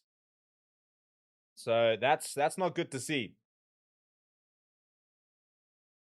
Especially as you'd had a very good opening 20 minutes. Right, so 10 points to 3 at the 26-minute mark, and they get the line right this time, and Thomas Lavanini. The singing is royal. That's a dreadful pass. Goodness me. Having to go back and clean up. And that's not a great kick as well. Oh, but it's passed perfectly back into their hands. Oh, what an ankle tap that is from Sasha. But Austin on the front foot here. Benitez Cruz puts the ball over. Awkward bounce, and Sasha just can't get away from the ball at the moment. Gets away from the tackle, but lots of pressure coming from Argentina. The box needs to scramble here. But the ball is available. Very, very good scrambling that from the box under all sorts of pressure at the moment.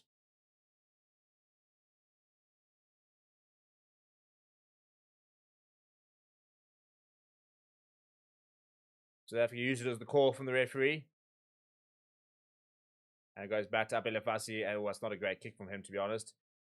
Just outside the 22. Under a lot of pressure on the box. A little bit, sloppy.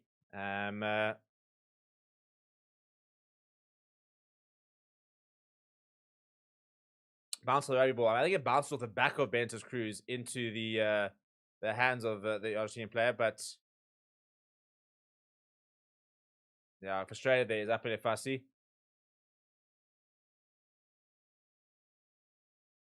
Goes up to Lutiago, but not quite, and on the front foot now come Argentina. Solid carry coming in there from Rodrigo Isgro. Doing a lot of defending on the box. Now to the right-hand side. Oh, jeepers me, that's a big tackle. I'll tell you what, you don't want to show and go and then run into Andre Easthuizen and even Etzebeth. And they've dumped him and they've turned the ball over. So Valero will learn that those are not the two players you do that to. You definitely don't show and you go against Andre Estes and Evan Etzebeth. That was large. That was a proper tackle. Now Chris Ryan lifted to the boot. Ethan Hooker will give chase. And knocked backwards from Argentina. Solid tackle coming from, looks like Cameron Harnicombe getting there. No, if that's Andre Esterhazen. This whole sun and shade means I can't really see who's who. So apologies if I get anybody wrong. And Benitez Cruz, slow ball here to the left-hand side. They will go, and that looks like it is Ruiz. Back on the 10-meter line, you got Argentina.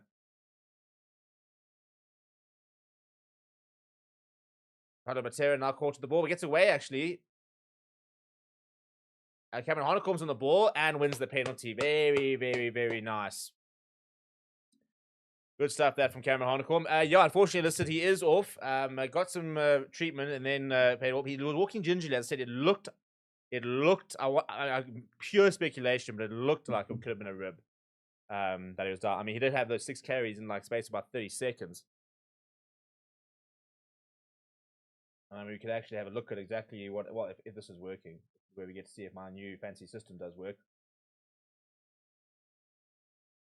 No, stats aren't quite putting through yet, but we'll get there.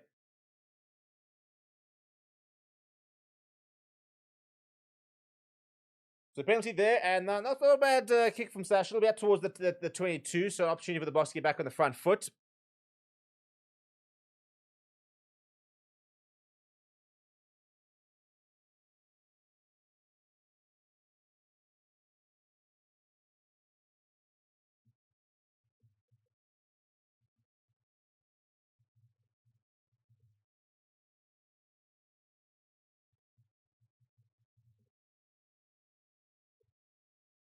Big carry, they're coming in the midfield over there. And pick up a guy from Cameron Harnicombe. Come through and they lost the ball forward though. So knock on advantage and that played a fussy. In fact, we're going back for... Oh, I wanted to take it quickly. The referee says stop. Wants to have a conversation here. There's Christoph Ridley.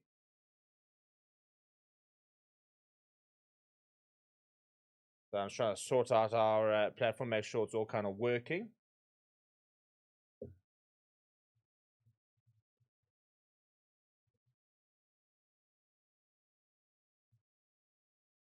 So it's actually a penalty against the Boks. Offside position is the call. Hey. It doesn't find touch though, and Edwin Merkel will put it up and chase it himself. And it's come back forward for Argentina, pops it back to Ulrich Low. What a messy game. So that's the only way you can really describe it. Back up in Fassi. He puts to the boot. And Ethan Hooker comes into fray. Ethan Hooker afterwards, and it's a good tackle there coming from him on Rodrigo Isgro. Big counter coming from the Boks.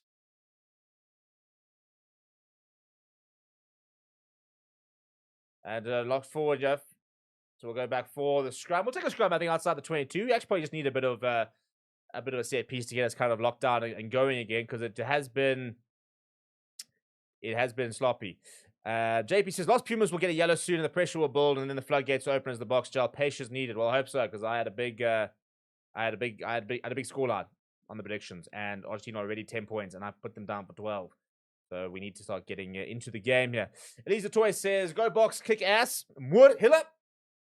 Oh, there we go. Easy as you like. Listen to Elise. She seems to know what she's talking about. Let's see, how is that mic does not pick up the game audio? Because it's a decent mic, and I suppose that's genuinely it is quite a good one. It's good to hear that you're not hearing it before I suddenly get a little copyright lawsuit for having the game audio on.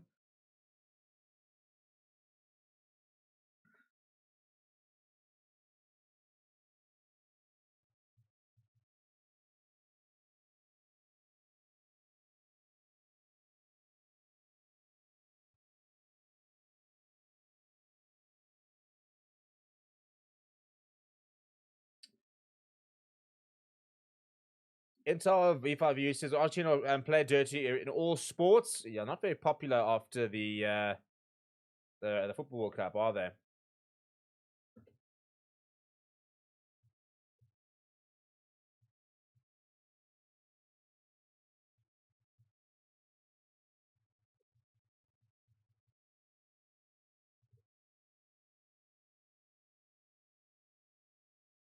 Yeah, he's a nice scrum. Come on, put that arm out, Christoph. Put that arm out. Now comes the counter shot from Argentina. Now I'll get the ball out to Cameron Carnicom. So no penalty advantage there from the box, but they do have ball in hand. Kubas Rana looks for options. Goes short to Eben Etzebe.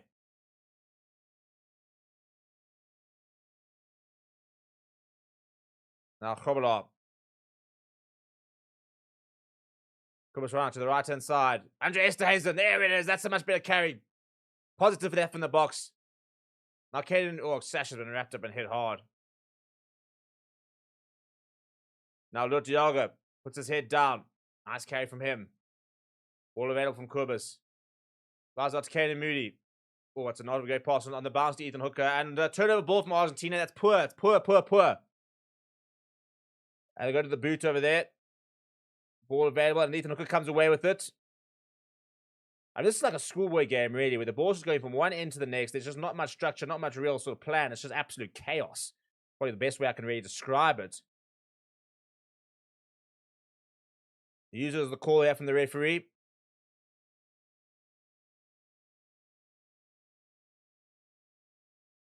Reinhardt listen to the boot, and Ethan Hooker will give chase. You kick quite deep, actually, from the box kick. I'm not sure if that's been a specific tactic.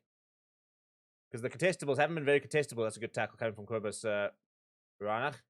Benitez Cruz goes back to Prishkantelli. He goes for the little cross kick. It looks quite deep. Is he going to stay in? It is. In fact, it's perfect. Ball back inside. And Argentina up to the 10-meter line. Ominous signs there from the box. But they've lost it for Argentina. And Albert Lowe comes away with it. And then, no, advantage from the referee. And, lost forward. What are we saying over here? G-Star Ross says this game will be a reality check for the box, which is not a bad thing. Yeah, I mean, what does it? L stands for lesson, for example. So I don't think there's ever such thing as a game which you don't learn something from. But at the moment, we're learning a lot, and that is that the Argentine chaos is not what we're enjoying. Which means that Dave Rennie, who'll be sitting here, maybe with a brandy in hand, never know. When in Rome, so to speak, will be definitely watching this game with quite a lot of intent. Chris Butler says, what is with us in Argentina? I think, to be fair, going to Argentina has always been a tough place. We haven't really pitched up, though, to be honest. But it has been sloppy from both teams from a handling perspective. I mean, if we look at some of the stats, for example, what are our stats saying? I hope the stats are working. There we go. So at the moment, Argentina 56% of the possession. They've got more carries at the moment, more clean breaks. We've got more turnovers, though. But they've had more, but we've also had more tackles. So that speaks to a game where Argentina have had more of the ball and more opportunities. But I mean, defensively, for example, the biggest worry will be the 8 tackles missed so far. And I always say you don't always define things by tackles missed and the likes of that, but it is definitely a stat that you'd rather not see too much of, because you just want to make sure that you are completing your tackles and the likes of that. So work to do here from the box. And it's a scrum time. Who's Ryan will feed this. I mean, you just got to find a penalty. Got to find a bit of that scrum dominance. And Craven says the brutality of this game is insane. There's been some big hits. Very physical. They're very physical in counter. As I said, not a pretty game, but physical. Daddy reckons that Rusty is going to throw some forks in the change. I don't think he actually will. He's actually very he's actually quite mild in most of the changing. It's usually pre or post match, and the change is more the players that get a bit volt.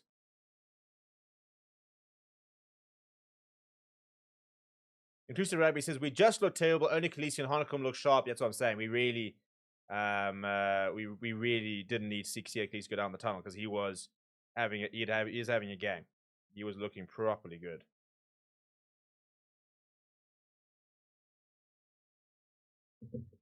Felipe Contaponi watching on and looks quite chuffed with life. Didn't manage to not get a ban and go after the referees after that game against England, where there was a lot of antics happening. Kubas Rana goes to Albert Lowe. Nice big carry coming from him. Now to the right-hand side. Johan Krobbelaar. Reinach now, shaping up for the box kick.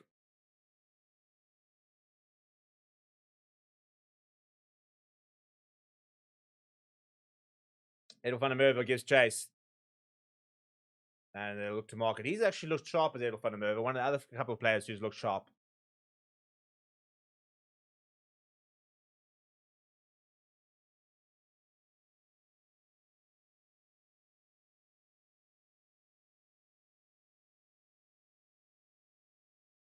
And not a bad kick back from Argentina up towards into the back of the box territory. So work to do here from the lads.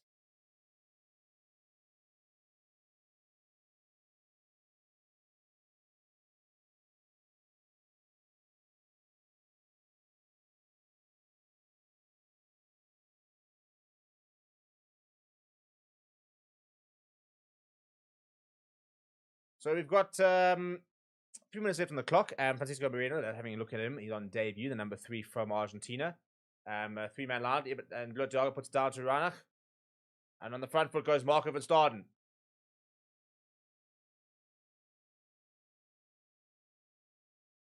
Sasha, not too many options, goes to the boot, and we've loaded that left-hand side. Ethan Hooker will give chase. We've barely been able to contest for the ball. I don't know if it's been not being able to judge the kicks or what's not spectacular from Cameron Hanekom. He's actually having a good game against Cameron Hanekom, getting through a decent shift.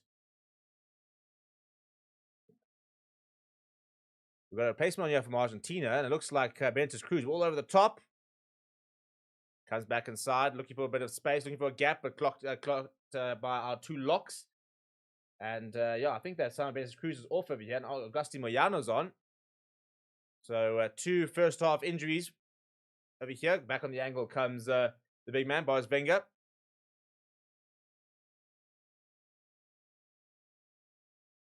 Now to the right-hand side.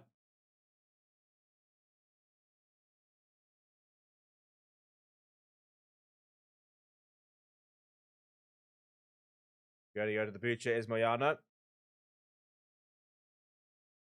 Right, tested for Aple Fassi. He gets it wrong, but thankfully the ball goes loose, and Andre Estes and comes away with it. Now to the blind side we go. Albert Lowe.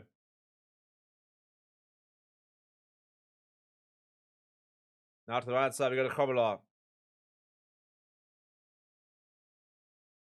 Reinach. Diago running a decent line, but well read from the Argentinian defense. Kubas Reinach. Desperately digging for the ball. Eventually pops up for him. The right side, Sasha goes to Andre Estes, and almost a bit of a fumble. It's a great offload though, and that Canadian Moody holds on to. Now there's space for Aple Fassi. Plays on the inside and outside. Everyone, look at the pace from Edel van der Merwe. Well, there it is. And he'll get the try. Well, Edel van der Merwe, I highly rate him, and I just said that he's been one of the sharper players, and the pace on display there it is. Now the box is starting to get back into it.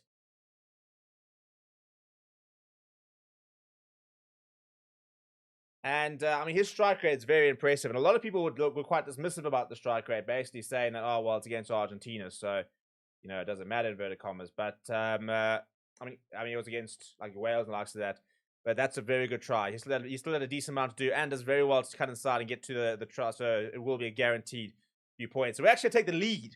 Not sure we deserve the lead, but some very nice offloads there. Caden Moody with a nice little chicken wing over there. Andre Estesen, little delay pass. Good try. It's a good try.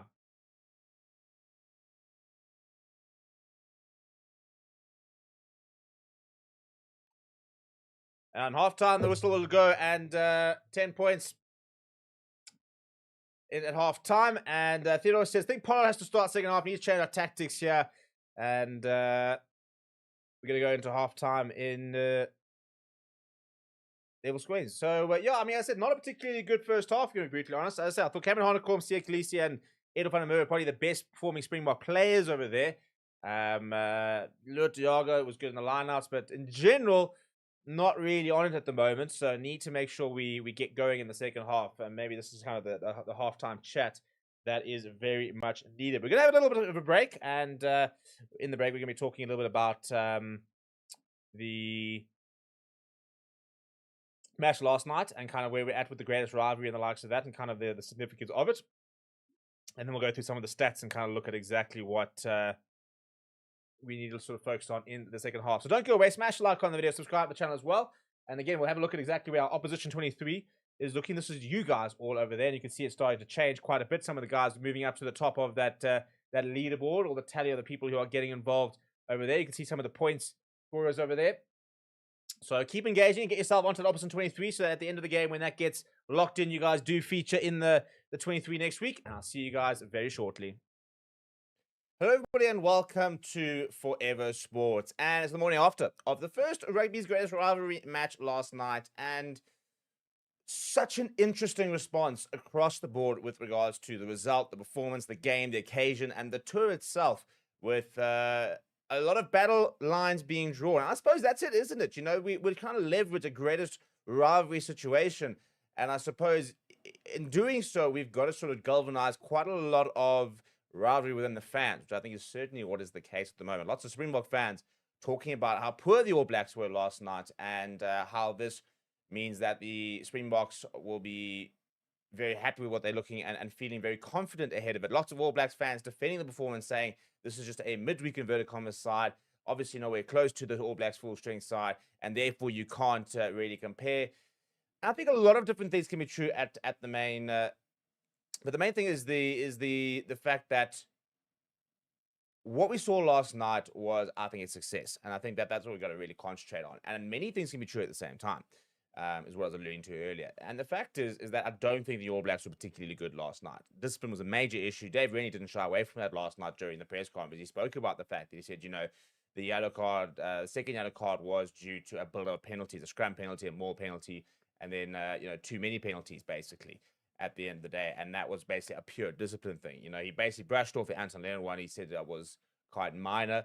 But at the end of the day, there were definitely red flags with the All Blacks performance last night. And I think that the main thing, you know, the main worry would be being penalized a lot of scrum time and not being able to get the scrum ascendancy against a franchise side, which, you know, those are two props. Nearly Bashir is kind of close onto the block radar, but, you know, probably fourth or fifth or even sixth in line from a tight end perspective. And Vera Matonga at the moment isn't even really on the radar at all, and yet they did a job on that All Blacks front row. The other worry would be, you know, the mauls, for example, collapsing the mauls, and just in general, the fact that the set piece-wise, the All Blacks weren't particularly strong, because that is the bread and butter of the Springboks. So that was definitely a red flag. But again, you've got a full tour, and it's an interesting sort of balance, because a lot of the All Blacks fans and fans in general are saying that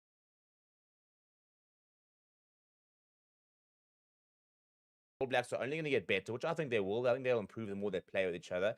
But then it's an interesting sort of situation where you talk about the fact they're fitter and stronger, but at the same time, the biggest curveball with a tour like this, where you're playing a game effectively every 4 days for the first 2 weeks at least, and then you've got one full week, and then you've got another game every 4 days type of thing. But you've got 8 matches across, you know, about 6 weeks odd.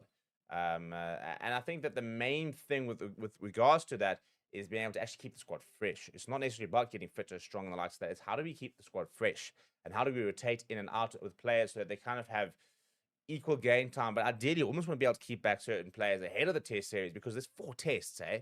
I mean, if you look at a traditional British and Irish Lions tour, which is our only real comparable product these days, we don't have the traditional tours of old.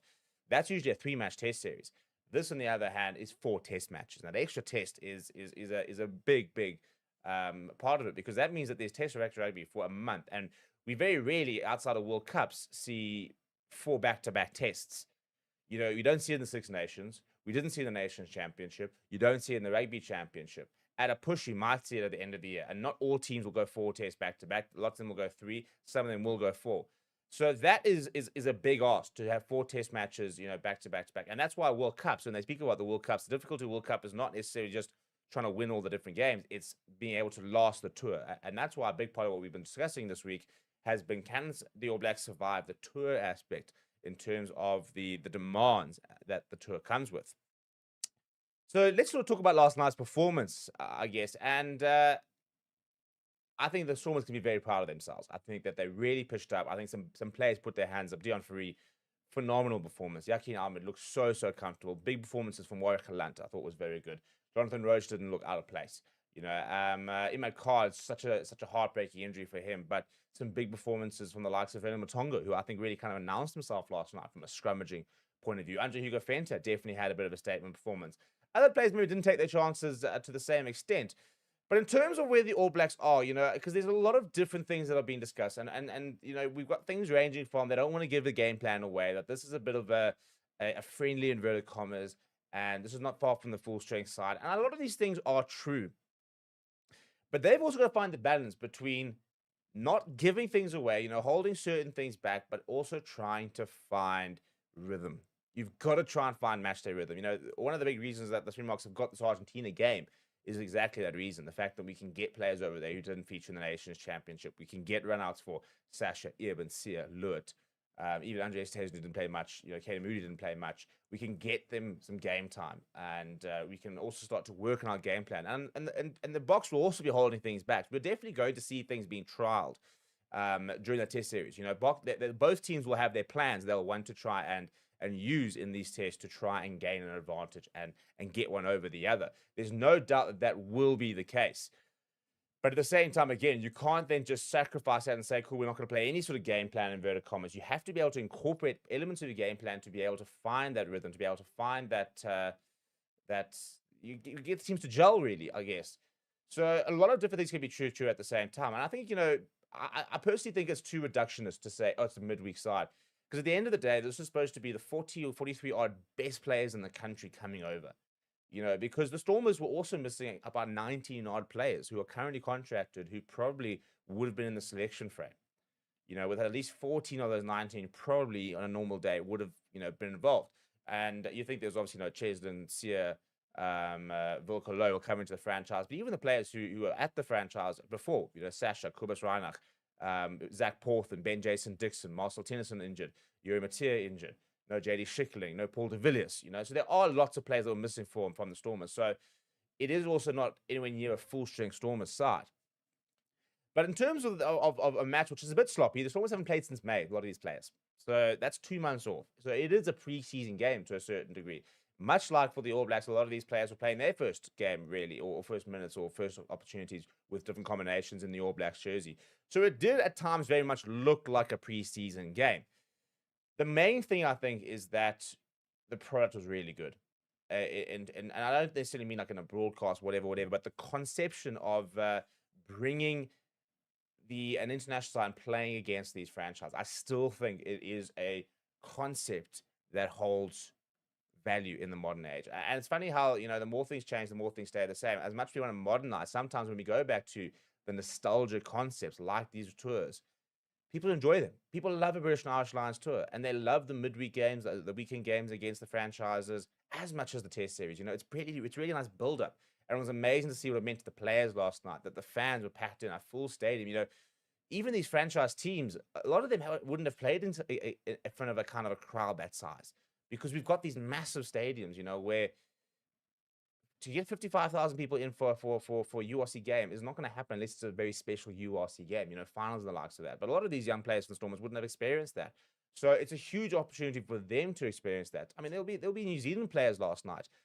That would have been the biggest crowd they would have played in front of, if they haven't featured in major finals and the likes of that. So it's those kind of things, the sense of occasion, what this all kind of means, and being able to really reinvigorate the rivalry, and also be able to get an opportunity for these players to play against a different style of rugby, because again, we don't play in the Super Rugby anymore. So from that point of view, it ticks a lot of boxes. I do think as a tour concept and a tour product, there's a lot of things that we'll need to improve. But again, we are in our first iteration of this. And I, like, for example, as a Lions fan, I'm absolutely buzzing for the match. And similarly, I was thinking last night, how cool is it going to be when we're going to watch the Springboks against the Crusaders, the Springboks against the Chiefs? Might we see a Barbarians game or a Maori All Blacks game, for example? I thought last year that Anzac team that they had for the British and Irish Lions was also a very cool concept. So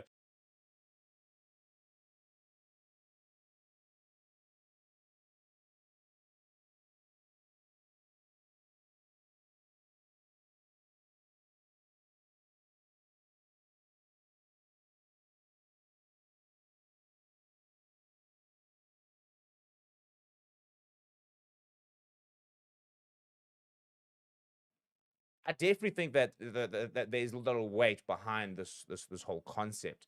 We got to try and find the details, and also got to understand what the trade-offs, inverted commas, are, and whether they're worth it. I personally think they are. Yes, it might not have been a game for the ages from a technical perspective, but there was no doubt that it was worth watching, I think. And if you only watch rugby for the the product inverted commas of how entertaining was it, how slick was it. I think you missed the point of sport in general.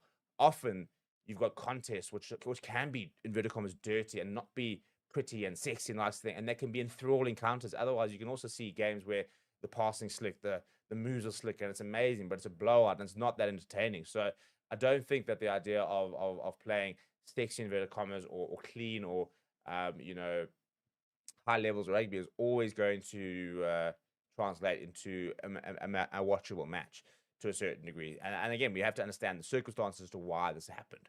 And I think the more you dig into it, the more you understand why it is the case and what you got to try to live with. We go again on Tuesday, which is going to be exciting. But obviously tonight we've also got a bot game. So please do smash a like on the video. Please do subscribe to the channel as well.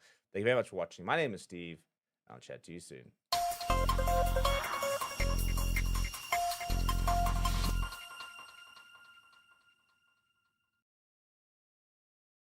Hello, everybody, and welcome to Forever Sports. And it's the morning after of the first rugby. Right, half time and scrappy first half. Let's have a look at a bit of a stat attack. Okay, so possession-wise, Argentina.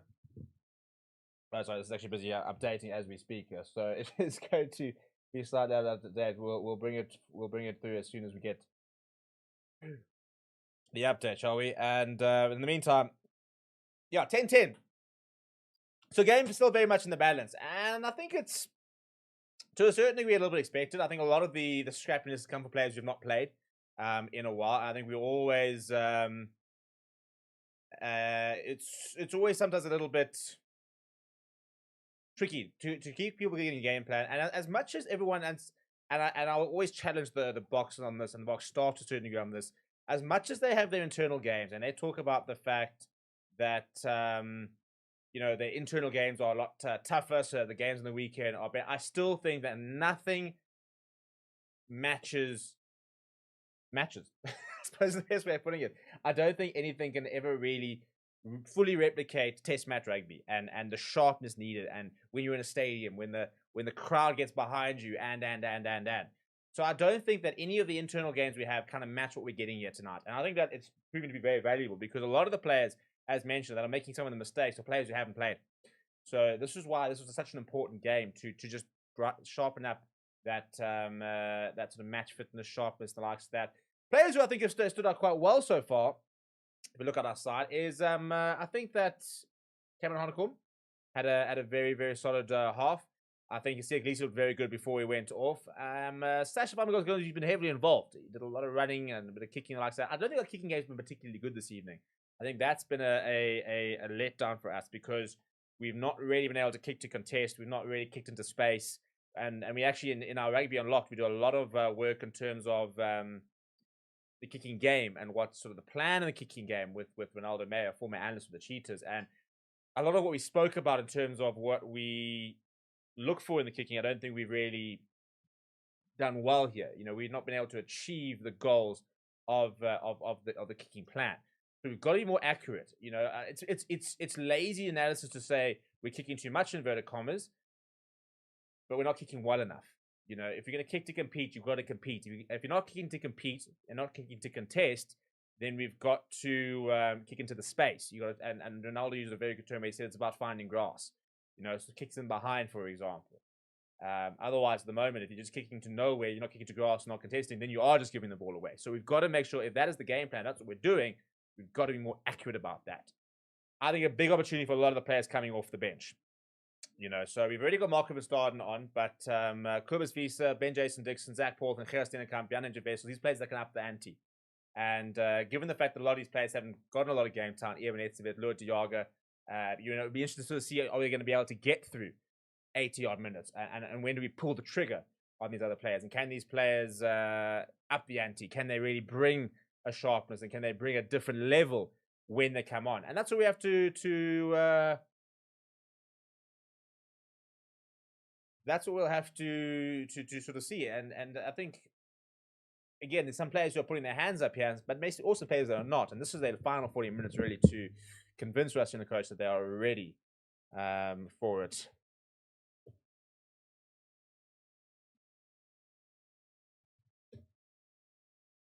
And obviously we're about to get back underway for the second half, by the way. And so it's your last half to get into this 23, people. This is the user 23, and you can see a couple of the people who have been very highly involved in the chat over there. So get yourself involved on that and get yourself to up to 2023, so we can bring you in for the next thing. That's what that lineup is currently looking like at the moment. Second half about to get underway. Let me know what you think. Full-time scores over here. Any predictions over there? Let me know what we're thinking, how we're feeling, and hopefully we're going to see a much cleaner half, more consistent half, more accurate half. I think is probably what we're looking for, really. For the final score predictions, get them into those comments. As /Famigomazulu gets us underway for the second half, and he goes to the left-hand side, and goes a little bit shots outside 22, and jumps into Cameron Honeycomb, and the referee very widely saying that nothing on it, and that he basically jumped into him, so no issue there. But 40 minutes for the Boks to try and turn things around and get into the lead and put some final finishing touches, because the next time we do see the goal and there's a penalty advantage for being offside, is the next time we see the green and gold will be that first test at Ellis Park in 2 weeks. 2 weeks time today. 2 weeks today. So penalty, says the referee at the moment. Playing with penalty advantage are Argentina. A little chip kick over the top, and Caden Moody should get around there. Doesn't, will go back for the penalty. Some of the comments at half time. What are we having to say over here? And for the love of rugby, oh, sorry, the love of YouTube says, I'm too stressed to watch. I tune into Forever Sports because hearing what's going on is better than to handle than seeing what's going on with the game. I'll try and calm. Maybe I'll bring out the soothing voice, and we will commentate like we do with golf, and try and not try and work people up too much. Real Beckham Man reckons the Stormers would have beat the Boks side with the way they're playing potentially.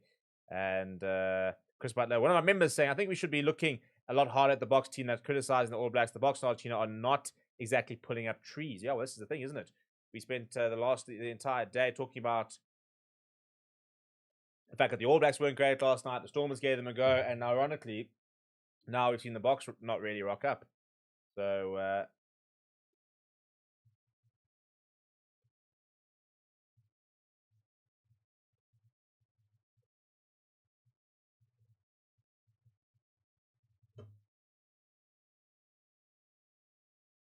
So yeah, give me your final score predictions and where you think you're going that. Real Beckman says, I hate that I'm saying that, please bring on Pollard. Interesting. I wanted to see potentially we might see him coming on at inside centre, depending on how Sash is going. And worked on the right hand side now. An inside ball there from Argentina. Not the best pass over there, and Bobolo Matera is going a bit backwards about getting a couple of handles. And eventually Thomas Toy comes and says, oh, none of this nonsense, I'll get him down with help from Luert de Jager.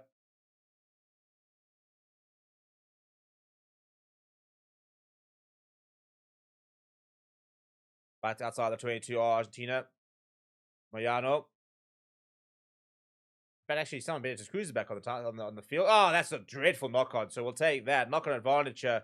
And Argentina have the ball. So we'll start with the scrum. Need to get the scrum going. Haven't had our usual sort of scrum dominance. And that's, I think, probably a big part of it, is that we haven't been able to really capitalize off our set piece. You know, find that place where we can get a footing in and just start grinding them into the ground. Keith Randy, well, we're wondering where you were, Keith Randy. I mean, you're going to miss out at this stage on being in the opposition 23 on Tuesday, you know, the home side. We were missing you in the chat there. That would be at the wedding. Well, if I was you, I'd get back to the wedding, to be honest, because you haven't missed much. It's not been pretty so far, as Sasha finds a touch just past the 10-meter line.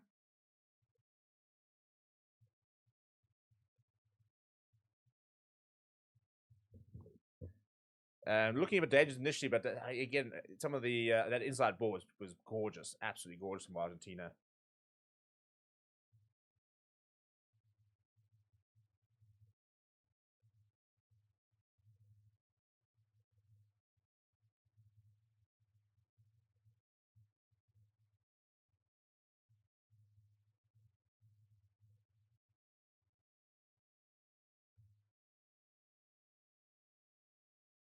So interesting line. Go to the back. They go from straight down for Kobus Reinach, and it is Sasha. And go into the midfield goes Markov and Staden out to the right hand side. Inside ball. Oh, I tell you what, it's well read, and off he goes to the prop. A set move from the box. A nice idea. Oh, what a run that is. The big man. He's just come on by Thomas Repetti going, and a penalty advantage here. So just as I thought we're looking pretty solid there, a big mistake. And now another turnover, and Ethan Hooker would have been away, but we're going back for the penalty advantage.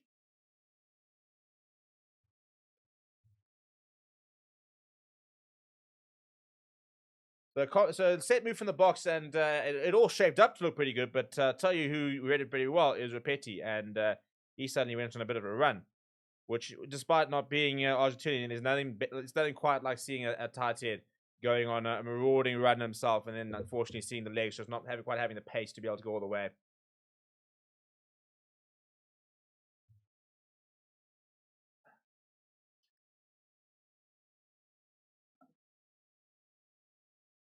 He's a big man, by the way, is Rapetti. But Fenton getting across to make the tackle. Theodora saying Ethan Hooker not having a quiet game, not good if he wants to play against the All Blacks. Yeah, I can't say that. As Curious, by the way, is taking the points. We need a shot clock. I think that's a nice way. That's another thing we need to get to. Is maybe putting a shot clock onto the overlay. Add those to the notes, we shall.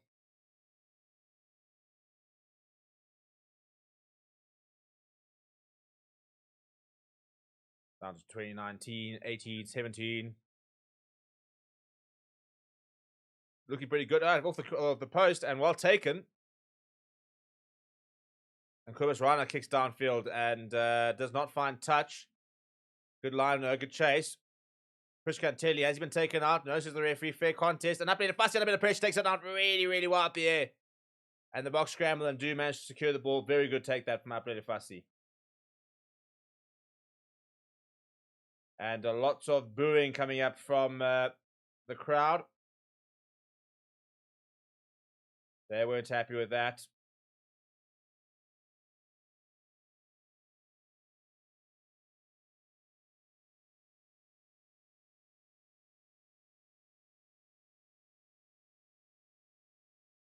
And now the contestable comes back, and has that been knocked backwards, says the referee.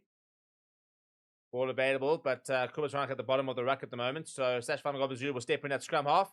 Leo Diago puts his head down.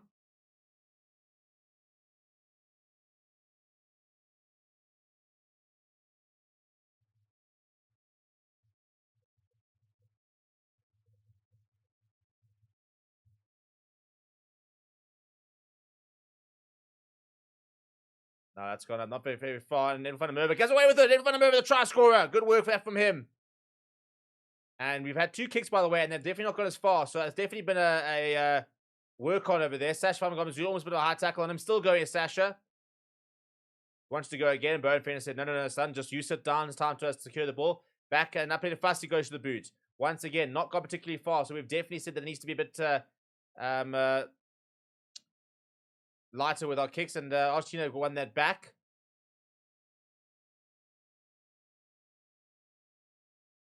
Now, interesting enough, I don't know if Tony Brown's over there, but I would imagine he'd be sending feedback through though.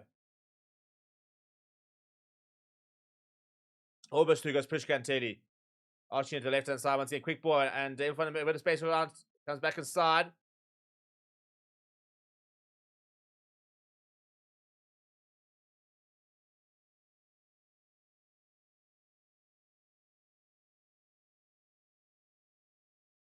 Pushkan Telly caught on the ball, going back towards the 10-meter line.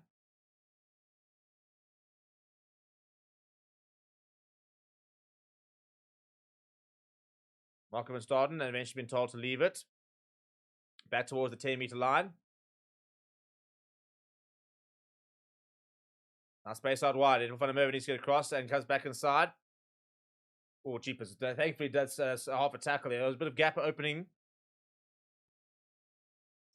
And the ball lost forward. In front of Mervyn comes away with it. Long pass. It's a great pass toward Apelele Fassi. He sees a bit of space down that right-hand side. Puts it to the boot. Ethan Hooker's going to give chase. Is the ball going to hold up? This is quite the chase. It's coming. Ethan Hooker's. Oh, he's just going to not get there. But it was a good chase. Very good kick from Apelele Fassi.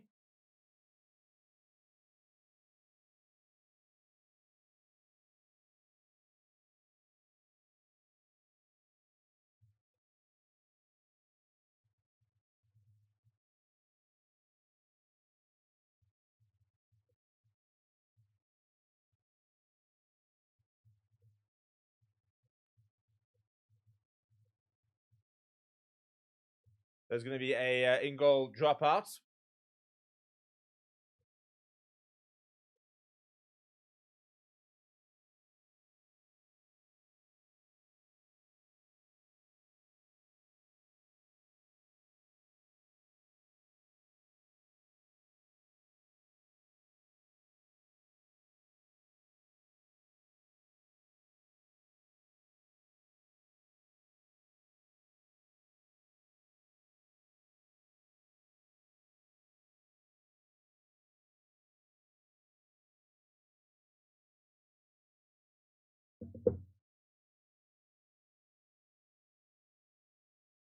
Colin confirmed, yeah, Tony and Dwayne stayed back home, so that's why I'm interested to see if Dwayne would have been phoning in at half time, or Tony. And that's a nice big carry from Clement Honeycomb. I was actually saying at half time that we're missing Visa's abrasiveness, and he obviously heard me. That's better hands now, but a space out wide.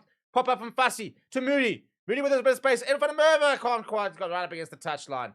Much better that from the box though. Better hands into the 22. Much better.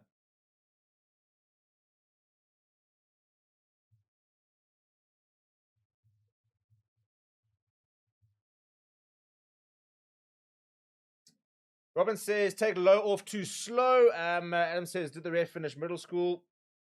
Not entirely sure what you mean by that. Leave the refs alone, people. Leave the refs alone. It's a bit of a messy one. Can Krobelos come through and gotten that? By the way, Gerris did come onto the park, and that loses Kuba's visa as well. Are we seeing Zach Porthen around? Anybody seeing Zach Porthen? That's Ben Jason Dixon, number 19 jersey. There is Zach Porthen! Now I can really get into this. My favorite player at the moment, Mr. Zachary. Much better from the box here. Let's see if the bomb squad can have the desired effect. Working to way to the left-hand side. Almost through goes Kuba's visa. Now Ebenezer steps back inside. Right on the doorstep of the box. Much better. Here we go. Come on, lads. Malcolm Verstappen wants it. Malcolm Verstappen gets it. Can't quite get there, though. Quick ball needed from Cobus Reinach. The backline shifts towards the right-hand side. Andre Esterhuizen, he wants to have a go. Andre Esterhuizen fighting hard. I think he's going to be held up here. He is going to be held up. A little bit upright in the... upright in the carry there, but much better from the box. And you can see Hirsch Yankees, by the way, running water. The entire box bench on their feet. Yeah, also, who's captain since Sears? It's a good point, actually. We haven't really seen him talk to the captains. My guess would be that it would probably Eben or Lurt. Although, yeah, Rusty has also putting out some weird ones lately. Those would be the two obvious candidates. Right, deep on the dropout. And Cameron Honeycomb, well, once again, he's looking at the build-up speed over here. He had advanced big carry over here. This time, Argentina a bit more weight to the threat. Kubas right to the right-hand side. Goes to Johan Krobelos. Shows and goes. Box trying to sort of get into their work here. Reinach now. Fires out to Estes. And Estes, not too many options. Goes himself. Slow ball here for Kubas Reinach. Goes short. Goes to Eben.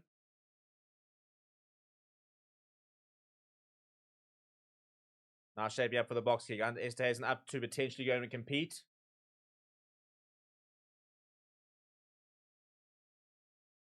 Now Edwin van der Merwe gives chase. Edwin van der Merwe puts a bit of pressure. The ball comes loose. Cameron Honeycomb's over there. Dives on to push Cantelli. Good scrambling from Argentina, but much better pressure this from the box. Putting them on the back foot. Ventus Cruz being told to use it. Still getting stuck in at rack time. Now Bentus Cruz will look to find touch and does find touch. So players are off, by the way. Albrecht Low off. Luat Jager off.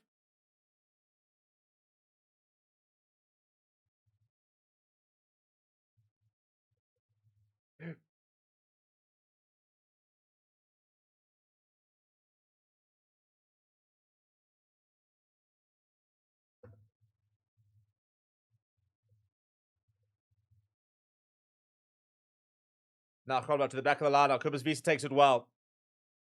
Interesting that Luat Jager's been the one. So Eben's going to have to play a full 80 over here. And Kubas Reinach breaks to the right hand side. Goes to Edwin van der Merwe. Edwin van der Merwe puts the kick through, but it's a right rebounds off Argentina. Picks it up, does Marco van Staden. And we do secure the ball. Kubas Reinach goes to the left hand side. Cameron Honeycomb, soft hands, goes to Ben Jason Dixon. He's really up to stocks during the Nations Championship. Now flat to Johan Krobelos. This is so much better from the box. Definitely upping the energy levels here. Now quick ball here. It doesn't go short to Kane Moody. Half break there from him. Now to the right-hand side. Arriving is Cobus Visa. Nice and physical. Good to see. Good tackle that coming from Inácio Ruiz. The experienced hooker. Now to the right-hand side goes Cobus Ryder. Decker Portland up to Sasha. Sasha to Kane Moody. Kane Moody to Marco Bastard. He straightens. Hands off one. Eventually brought down just shy of the 22. Going through the phases now. Cobus Ryder flat to Johan Khobola. Wearing down this Argentina defense. 7 phases.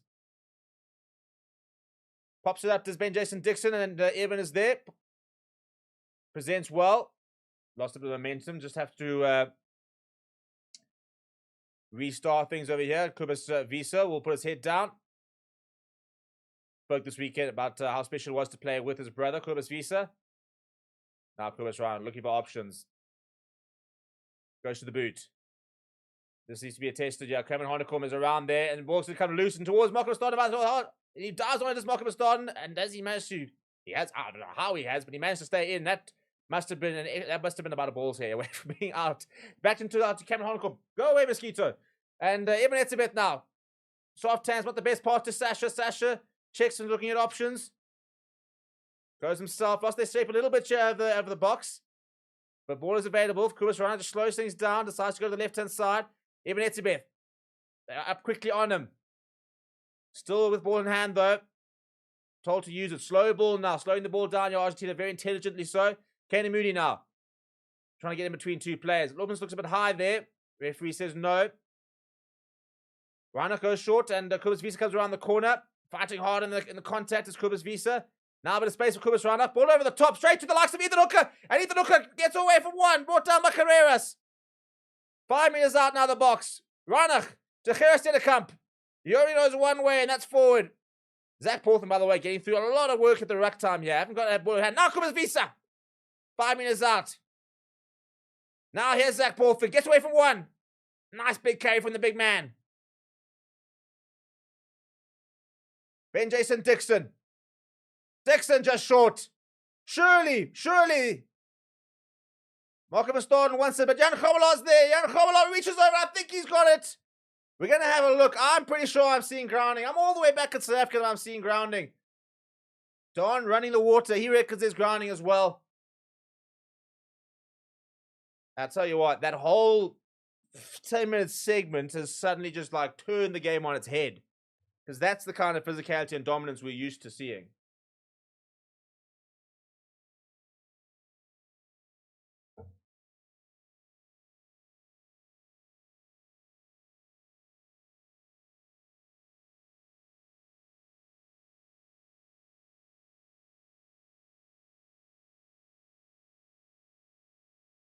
And we're taking the tight tackle as well. I reckon there's potentially a penalty in that build-up.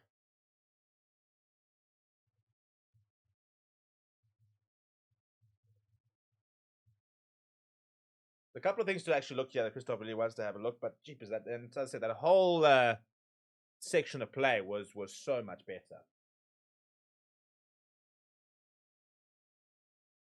So first of all, we're having a look. You see, I thought he was well out. So yeah, that whole section of play, which was all very good, he was very well out with Marco Bastard, and I was very surprised it wasn't called. And it's right by the red. I mean, how he doesn't see that? Yeah, Ash, my man. We could be into the glasses section over there because that was pretty atrocious not to be able to pick that up. Let's have a look at what Cameron Harnicom's got to do, eh? By the way, let's see if our stats is working. No, it's still not working. It's very annoying.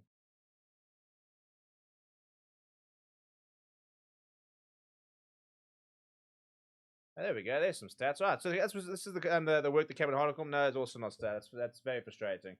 That the API aren't bringing in all the right stats at the moment. But at the end of the day, it was out well ago. Now the annoying thing is you've probably lost about 3 or 4 minutes because we continued playing after he was definitely out.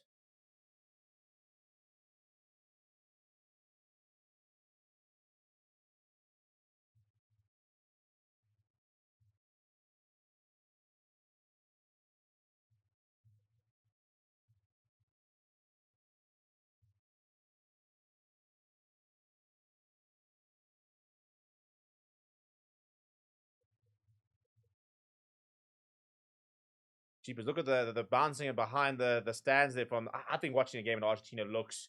I'm 50% so in for it, 50% probably would fear for my life. Pumas run up quickly for the defense and a bit of pressure there on Santiago Carreras. Underneath it is Evan van der Merwe. He wants to go over and run himself. Evan van der Merwe caught on the ball, but fighting hard. Reinach to the left-hand side. Box want to go back into their work. And there's Cameron Hanekom.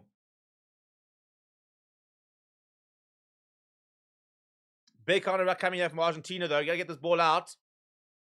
Ball is available there for Kubas Reinach. Goes back, and Sasha got not many options. Goes to the boot, and that's barely gone anywhere. In fact, that's actually pretty much gone backwards. Ethan Hooker needs to contest. I think there's quite a big headwind that we're playing into because all of those kicks are basically gone nowhere and almost actually gone backwards. So I'd love to see a bit of a flag or something to see if there is a bit of wind. All the way back in 1922, and literally because that kick almost went backwards. Inside is the call there from the referee. Just checking if you can go straight into touch. By the way, Michael Vivas on. Up it goes, and Ethan Hooker will give chase here. Ethan Hooker, and it's a good take that. But Eben Etzebeth gets through to make the tackle on Prishka Telly. Good work that from the number 4. Getting through some hard yards there as Eben. Now to the left-hand side. Go Argentina. Block defense getting up nice and quickly. Not getting past the gain line there are the Los Pumas.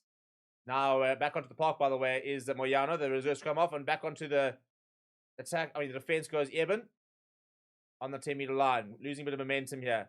Up quickly once again. Kubas Reinach. So Johan Krobler there to meet him at the hat. They just go backwards at the moment, Argentina. Here comes the box kick because they're not making any progress. So it's a big moral victory there to continue pushing them backwards. Now ball goes up. And up there, Fassi goes up. And he gets that completely wrong. Thankfully, he's lost forward by Argentina players. But picked up by Apley Fassi. Now a bit of space ahead of him, though. And how's this one making up? And he's got that Sasha inside. Sasha goes. Big tackle. Gets the offload away. And Fassi run away from the support. But on comes Johan Krobler. Good work right there from the hooker. Ball available. Kubas Reinach. Eben jumped into the tackle as the call from the referee. He said he's going to explain. And I think he's probably got the decision right.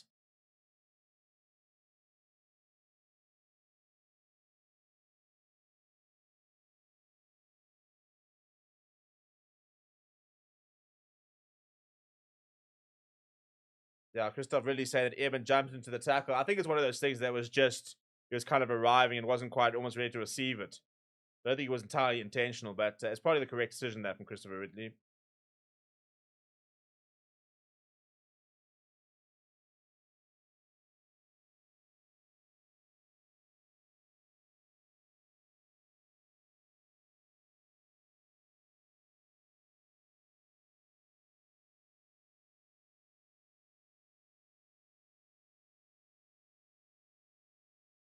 Going to be some changes here come the bench from Argentina.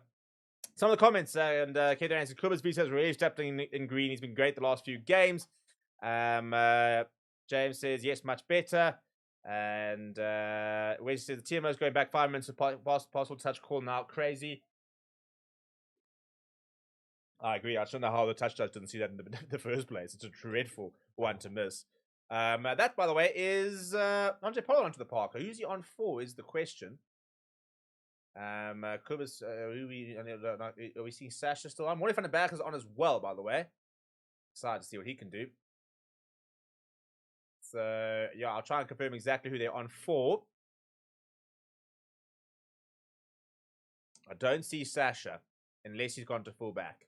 All over the top, I do see Sasha, who has gone to fullback. So there we go. So Andre Pollard's on at 10 from the looks of it, and Sasha is gone to fullback. And there's Pollard on the ball. Pollard wants to run it himself. He says, anything Sasha can do, I can do. And Ethan Hooker gets a bit of a chance. What if Van den Berg gets his first touch? Good to see him back from injury. Now puts his head down. Does Ben Jason Dixon seems to have lost the scrum cap. Ball comes loose and very well played there from Annabelle Spray. Oh, the step coming from Zach Porthen. That might be, you don't see tight head prop stepping out from behind a player too often, do you? You're right. Morty Van den Berg's going to go to the boot here. Something that Kubas Reinach, I think, struggled a little bit. That one looks pretty well weighted, though. Nice start there from Morty. And Eben's up there to cause a bit of havoc. And back it comes to the box. That's what we want to see. Contestables that we win back. Now back to Pollard. Pollard sees a bit of space. Wants to go to the right-hand side. Just trying to push Argentina back. Edwin van der Merwe is there to make the tackle. Does make the tackle. Is Kane Moody there? Makes tackle as well. Push continue. Edwin van der Merwe. And they're looking to hold him up. That's going to be a 5-meter scrum. Surely, Mr. Referee. Award the lads. Yeah, there we go. I mean, it's not to try anything, but it's so well played. And that, ladies and gentlemen, is the kicking game when it works. It's well weighted from Morne van der Berg. It's a great chase from Evan. We've won the ball back. It's gone straight to Pollard. He sees a bit of space in behind. Again, there's 2 kicks. Oh, where's Ronaldo? He'd love this. He'd love this. We just spoke about a contestable kick from Morne van der Berg. Win it back. All of a sudden, you got a bit of space. Then Andre Pollard's kicked towards a bit of space. Finding grass, as Ronaldo would say in our Rugby Unlocked episode. And we've managed to hold him up and get a 5-meter scrum.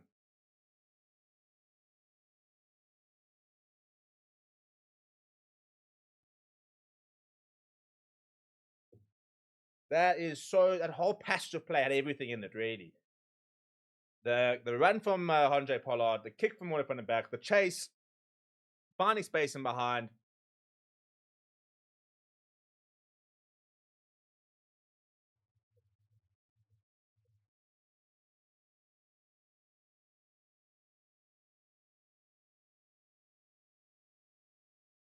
Breaking play over here, and there's a bit of treatment happening for, I think it was Malcolm and Staden, and some of the Argentinian players also having a couple of words.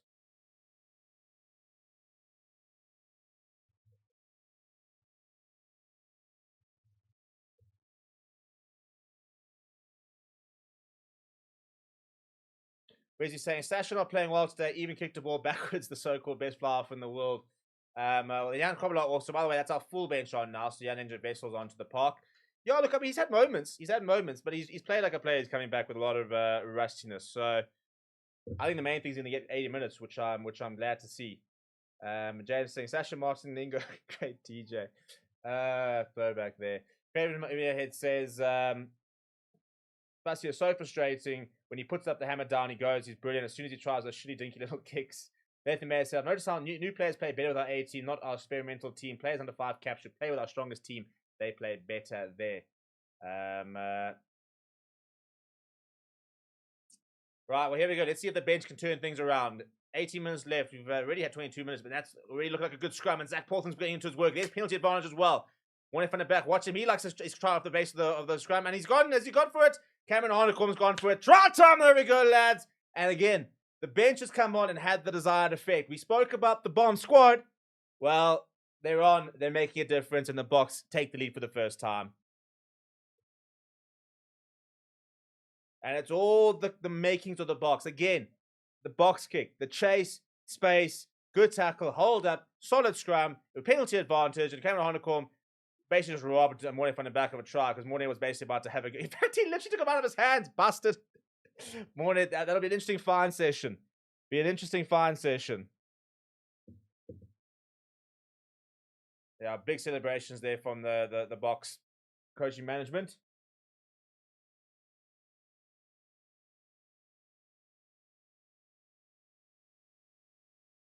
And Andre Pollard needs to make sure.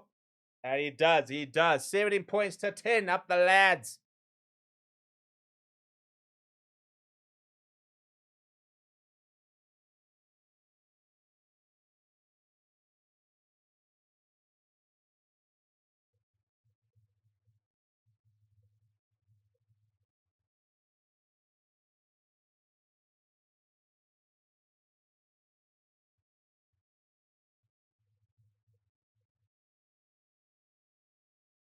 Deep restart that. Underneath it is Andre Esther, isn't the looks of it. Yeah, well, I'll take it from him.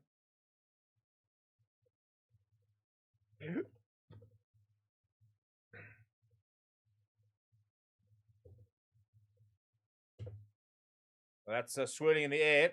That's what I mentioned. There does seem to be a wind in and around the stadium over here. But we've done very well to retain that. Morne van den Berg. Slow things down. Going to Cobus Visa. Now Krappies, I think, will probably just look for touch here.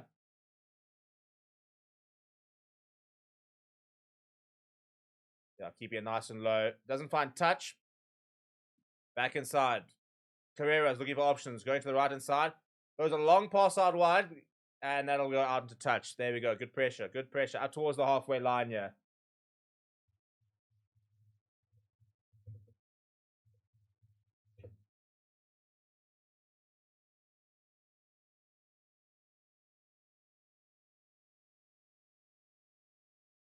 Well, Andre Esterhuizen's down. Not good to see because we've emptied the bench here.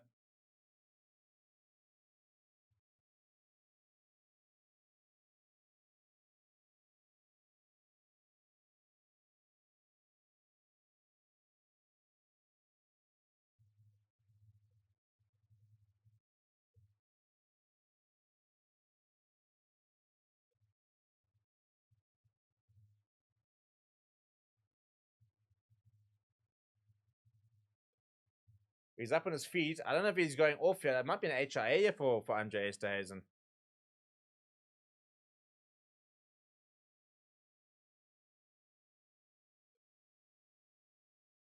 And they were saying, my God, what an incredibly frustrating game to watch. Bokker don't seem well aligned to the Argentina defense game plan. Well, I said in the last 10 minutes, things have definitely swung a little bit.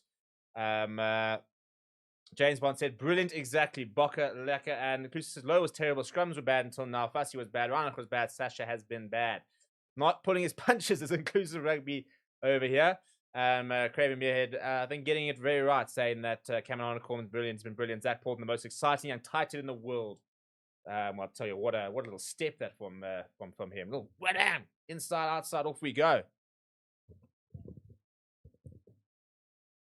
I played Fussy, by the way, back on the park. So Pollard will go to 12. Sash will go back to 10. 15 minutes left, and let's see if we can get another good looking scrum. Yeah, there's the penalty as well for it, and the penalty does come. Gerris then comes Zach Porton on, and the scrum penalties start ticking over. That's things you love to see.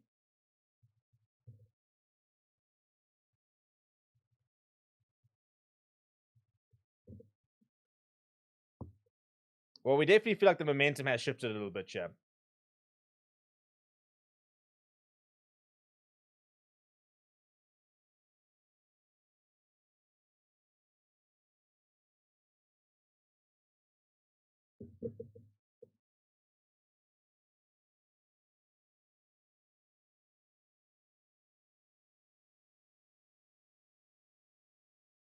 You know, I used to laugh at Jake White because he used to have about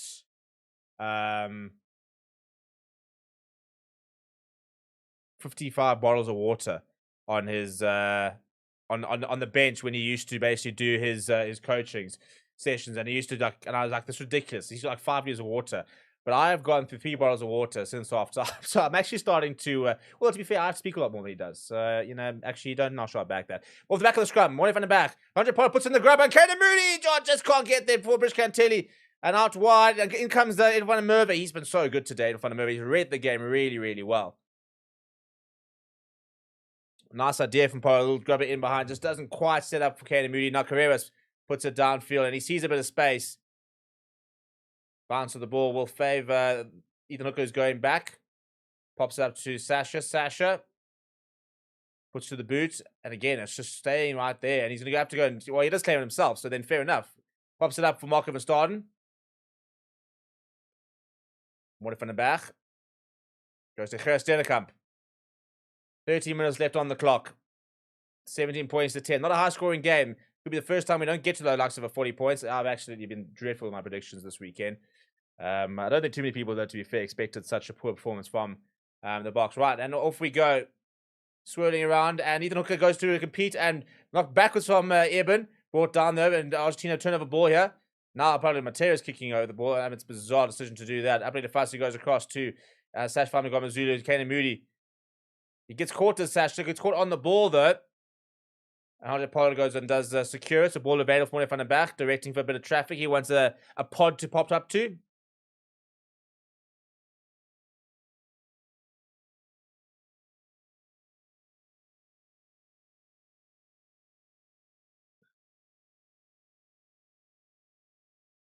Uses the call, money from the back. Can't go into touch. And it's swirling out there in front of Merva. Oh, it's allowed to bounce. It was almost sort of bumped out the way. He had a bit of a look at the referee there in front of Merva because as he went up, there was kind of a bit of a push on him.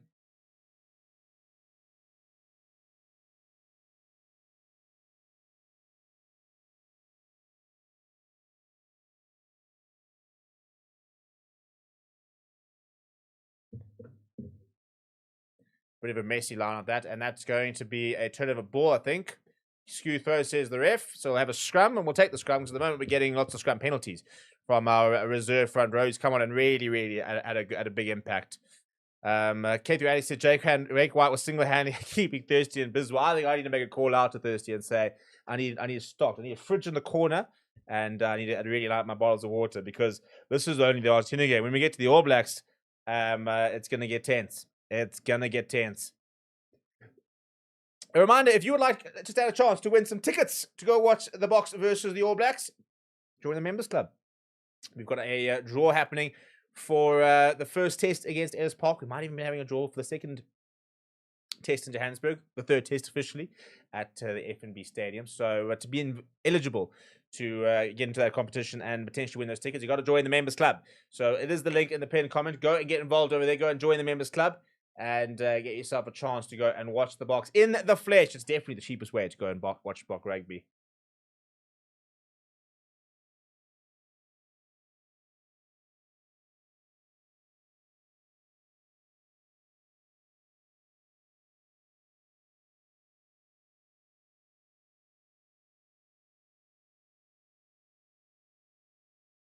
There's another penalty advantage in the scrum. One from the back. Front foot boy, Pollard.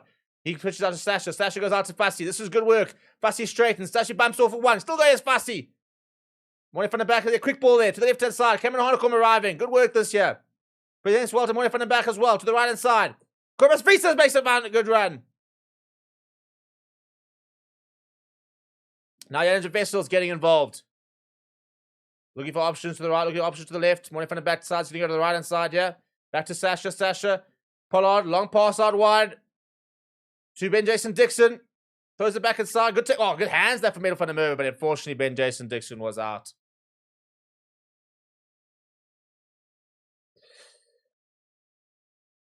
Inver says, kicking game so inaccurate during this match. Also, they're taking it quickly, but not told not to. Also, it seems as if the power of the Bok forward is not powerful enough. Looks sluggish and tired. I think that would be true up until about the last 10 minutes. The bench has definitely made a big impact. Same with the kicking. As I said, I would like to see what the wind speed was like because I think I think that would make a lot of sense in terms of the first half. All our kicks were going too deep by a few meters, and then this half they seem to be holding up. So I'd love to see it's obviously a very open stadium. There's no roof or anything. I'd love to see like a windsock or something because I'm not entirely sure what the conditions are. Maybe they'll ask Rassie afterwards, but I'm assuming it's quite windy at the stadium itself. Middle van der Merwe, all the way back into our own 22, off the back of that line out, and Argentina that's a really good net game from them. Hands up from Middle van der Merwe from the kick, but he's been good today as Edville.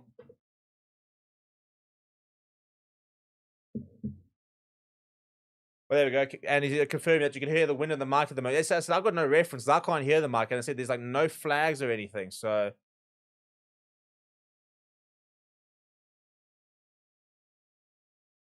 we've got a second ball on the field here.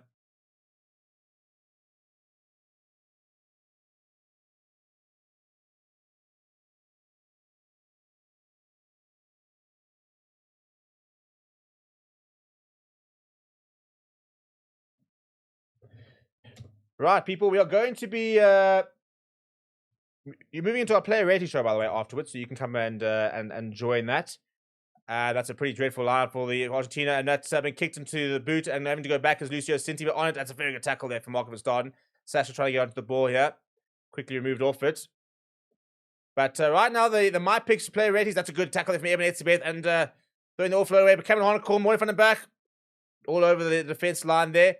Ball stops inside. Edville van der Merwe picks it up and got a bit of space over here. There's Edville van der Merwe. He wants to go himself. Almost getting through the middle. There's Edville van der Merwe up towards the 10-meter line. Good run from him. Morning from the back arriving to the left-hand side. Goes to Ben Jason Dixon. Nice big carry from him. Little tip over the top. But Ethan Hooker's got a bit of space. Chasing hard. Gets the tackle away. But they get the offload away to Santiago Carreras. And he'll just look to find touch here. Will Carreras. That's a good touch finder. So under a bit of pressure. It's actually been quite a good game in the last 10 minutes. Nathan says we should let our backline take a scrum while our forward set up for the more opposition backline. Won't know how to stop it. Listen, I'm not sure we're going to win that scrum, but I like the out-the-box thinking.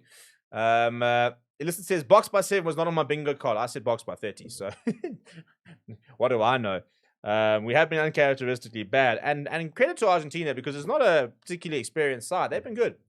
But things have definitely turned in the last 10, 15 minutes.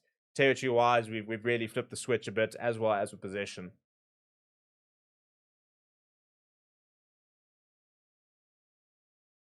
It's a bit down. Mooi van den Berg. Welke van Staden.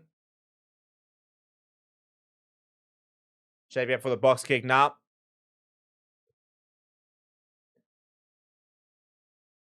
And he gives chase here. Does Evan find him over? That's going to go a little bit too deep. He's done. They will mark it. Quickly taken though. A bit of space out wide for Argentina. Good run there. Kevin Hanekom eventually closing the door. I'll tell you what, he must be in the man of the match conversations. Carreras now sees space, and he has turned up Lefasi. He needs to get there because that's going to be a potential 50-22. Keeps it inside as up Lefasi. Done very, very well. Gets it away to Sasha Famagama-Zulu. Got plenty of time to find the kick, but I don't know if he's going to find touch here. He will find touch. Will they take it quickly, Argentina? No, good work. Very, very good work between Apele Lefasi and Sasha Famagama-Zulu. Did well to get back. Lefasi did well to keep the ball inside, and it's a pretty good clearance coming from Sasha as well. The game's still on the knife edge here. 5 minutes left. Could definitely still go either way. It's a very favorable bounce. Does very well, Fassi, and just keeps it in. That's such a little deft little touch. Yeah, it's good work there from Fassi. Very, very good work.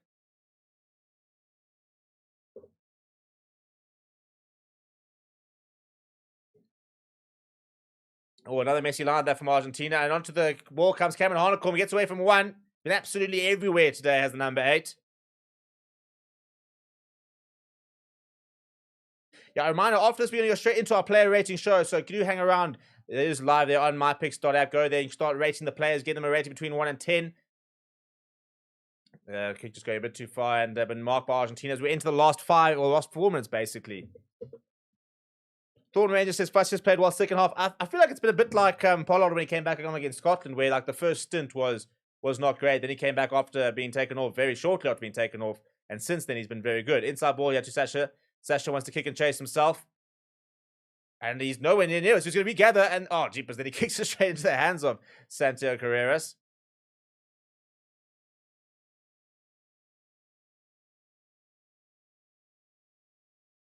Argentina scored a converted try. And we could be level. We only had one draw in the history of the match between, I think, 45 match between these two nations. Just the one draw.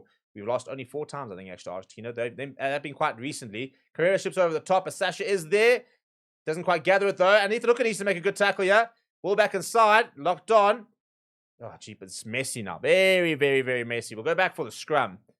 But, yeah, the second half has been absolutely everywhere.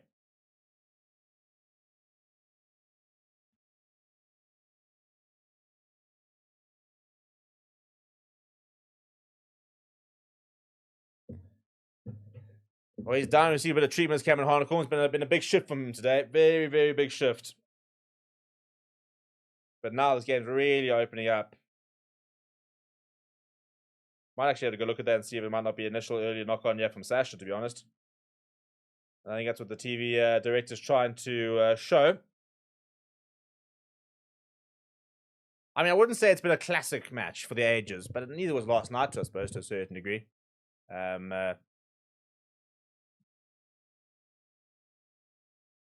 But sometimes you also have to win ugly. This is also the important thing, you know. There's no point freaking out about this performance. At the end of the day, any game in Argentina is tough.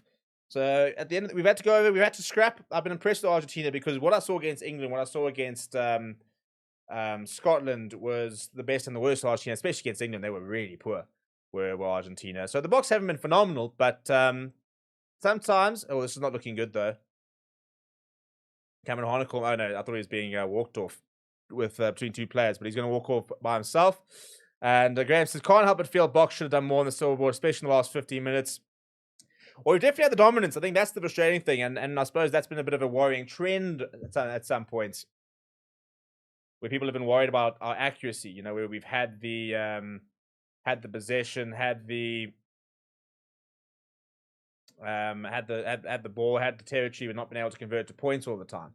So that's always been it's been a big work on for us for a while now. But what a game that is from Cameron Hanekom. Well, the good news, by the way, there is that Sear is up on his feet.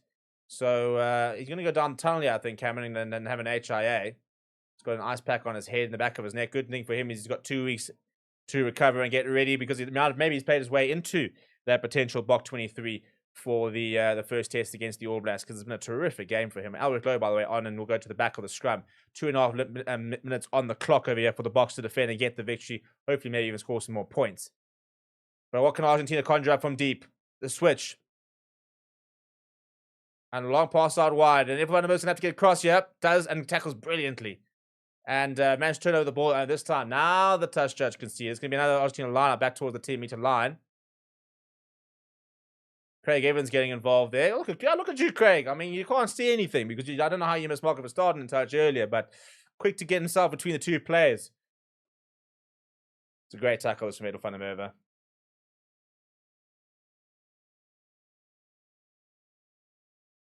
Yeah, I'd say if I had to name our 5 best players, Cameron Hanekom, Edel van der Merwe, Katie Moody, I think, has grown into the game. Not been his best game, but he's grown into the game. Even Etzebe has been solid.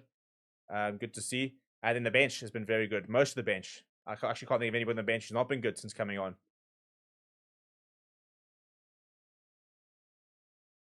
Now to the right-hand side, Argentina, 90 seconds odd left on the clock. Trying to see if they can create a bit of late drama. Maybe a little intercept try would do nicely here. But yeah, right after this, we'll go into our player rating show. So make sure you come and join us for that. It's going to be a lot of fun. And interesting to see what everybody has to say about the whole game. Ball over the top, and that's going to go out. I don't think it'll be 50-22. Because that should, I think, be carried back. I think it is a 50-22. Oh my goodness. Well, here we go. We're on the edge here. It's a great 50-22, but it is. Yeah, I caught up out of position. Where's our wing? Where's Ethan Hooker? So there's going to be a 50-22 here for Argentina. Right, so in the last minute, Argentina going to have a scrum inside the 20. I mean, a line inside the 22. We can't lose the game, but we certainly can draw it from here. So pressure moments here. Pressure moments.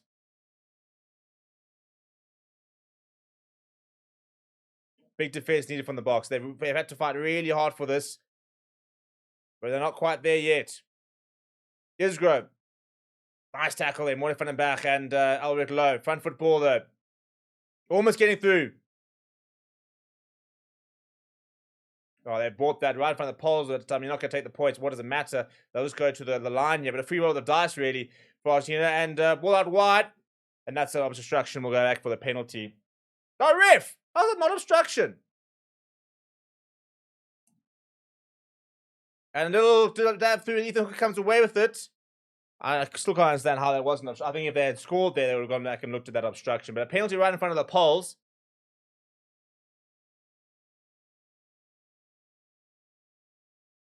So decision time here for Argentina. My guess is they'll surely go for the line here.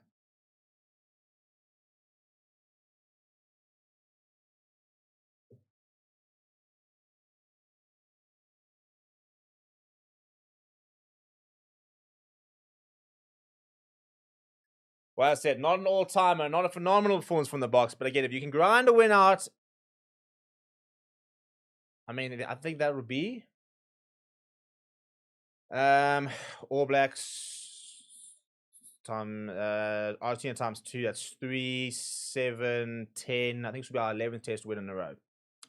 Not a bad record.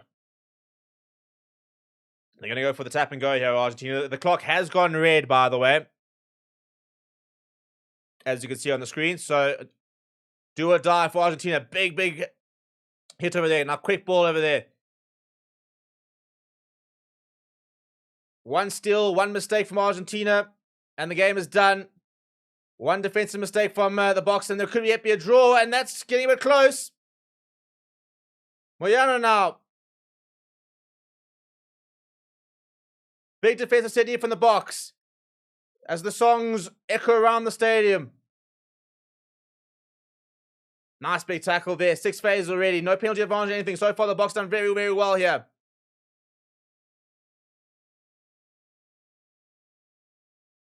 Now back to the left-hand side.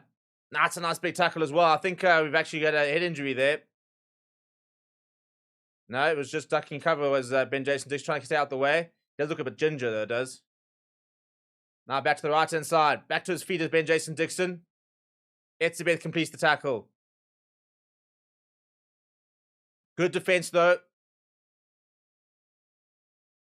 Now to the right-hand side. Argentina running the hands. Ball over the top, right against the touchline, and it stays inside somehow. 5 meters out. Big defense here from the box. So far, discipline really, really good. 14 phases. Now over the ball is Pondre Pollard, but he misses it. Around the corner. Ball out wide. Oh, they've dropped it. They've dropped it. And look at he can't believe it. He can't believe it. He's almost in tears. And that will be the game. Well, what a finish. What a game. Not maybe the prettiest, but stressful. Well, we get the job done in Argentina. And the Bok machine, well, we move forward. If not flying forward. And yeah, he's devastated. Is the poor... It's Matheus Moroni. He's been around the park. But Sasha, by the way, is absolutely finished on his feet. People are going to move into the player rating show. So come and join us afterwards and get your say as to how we played. And it's an interesting player ratings to come. Smash like on the video. Subscribe on the way out. And we'll see you in a little bit.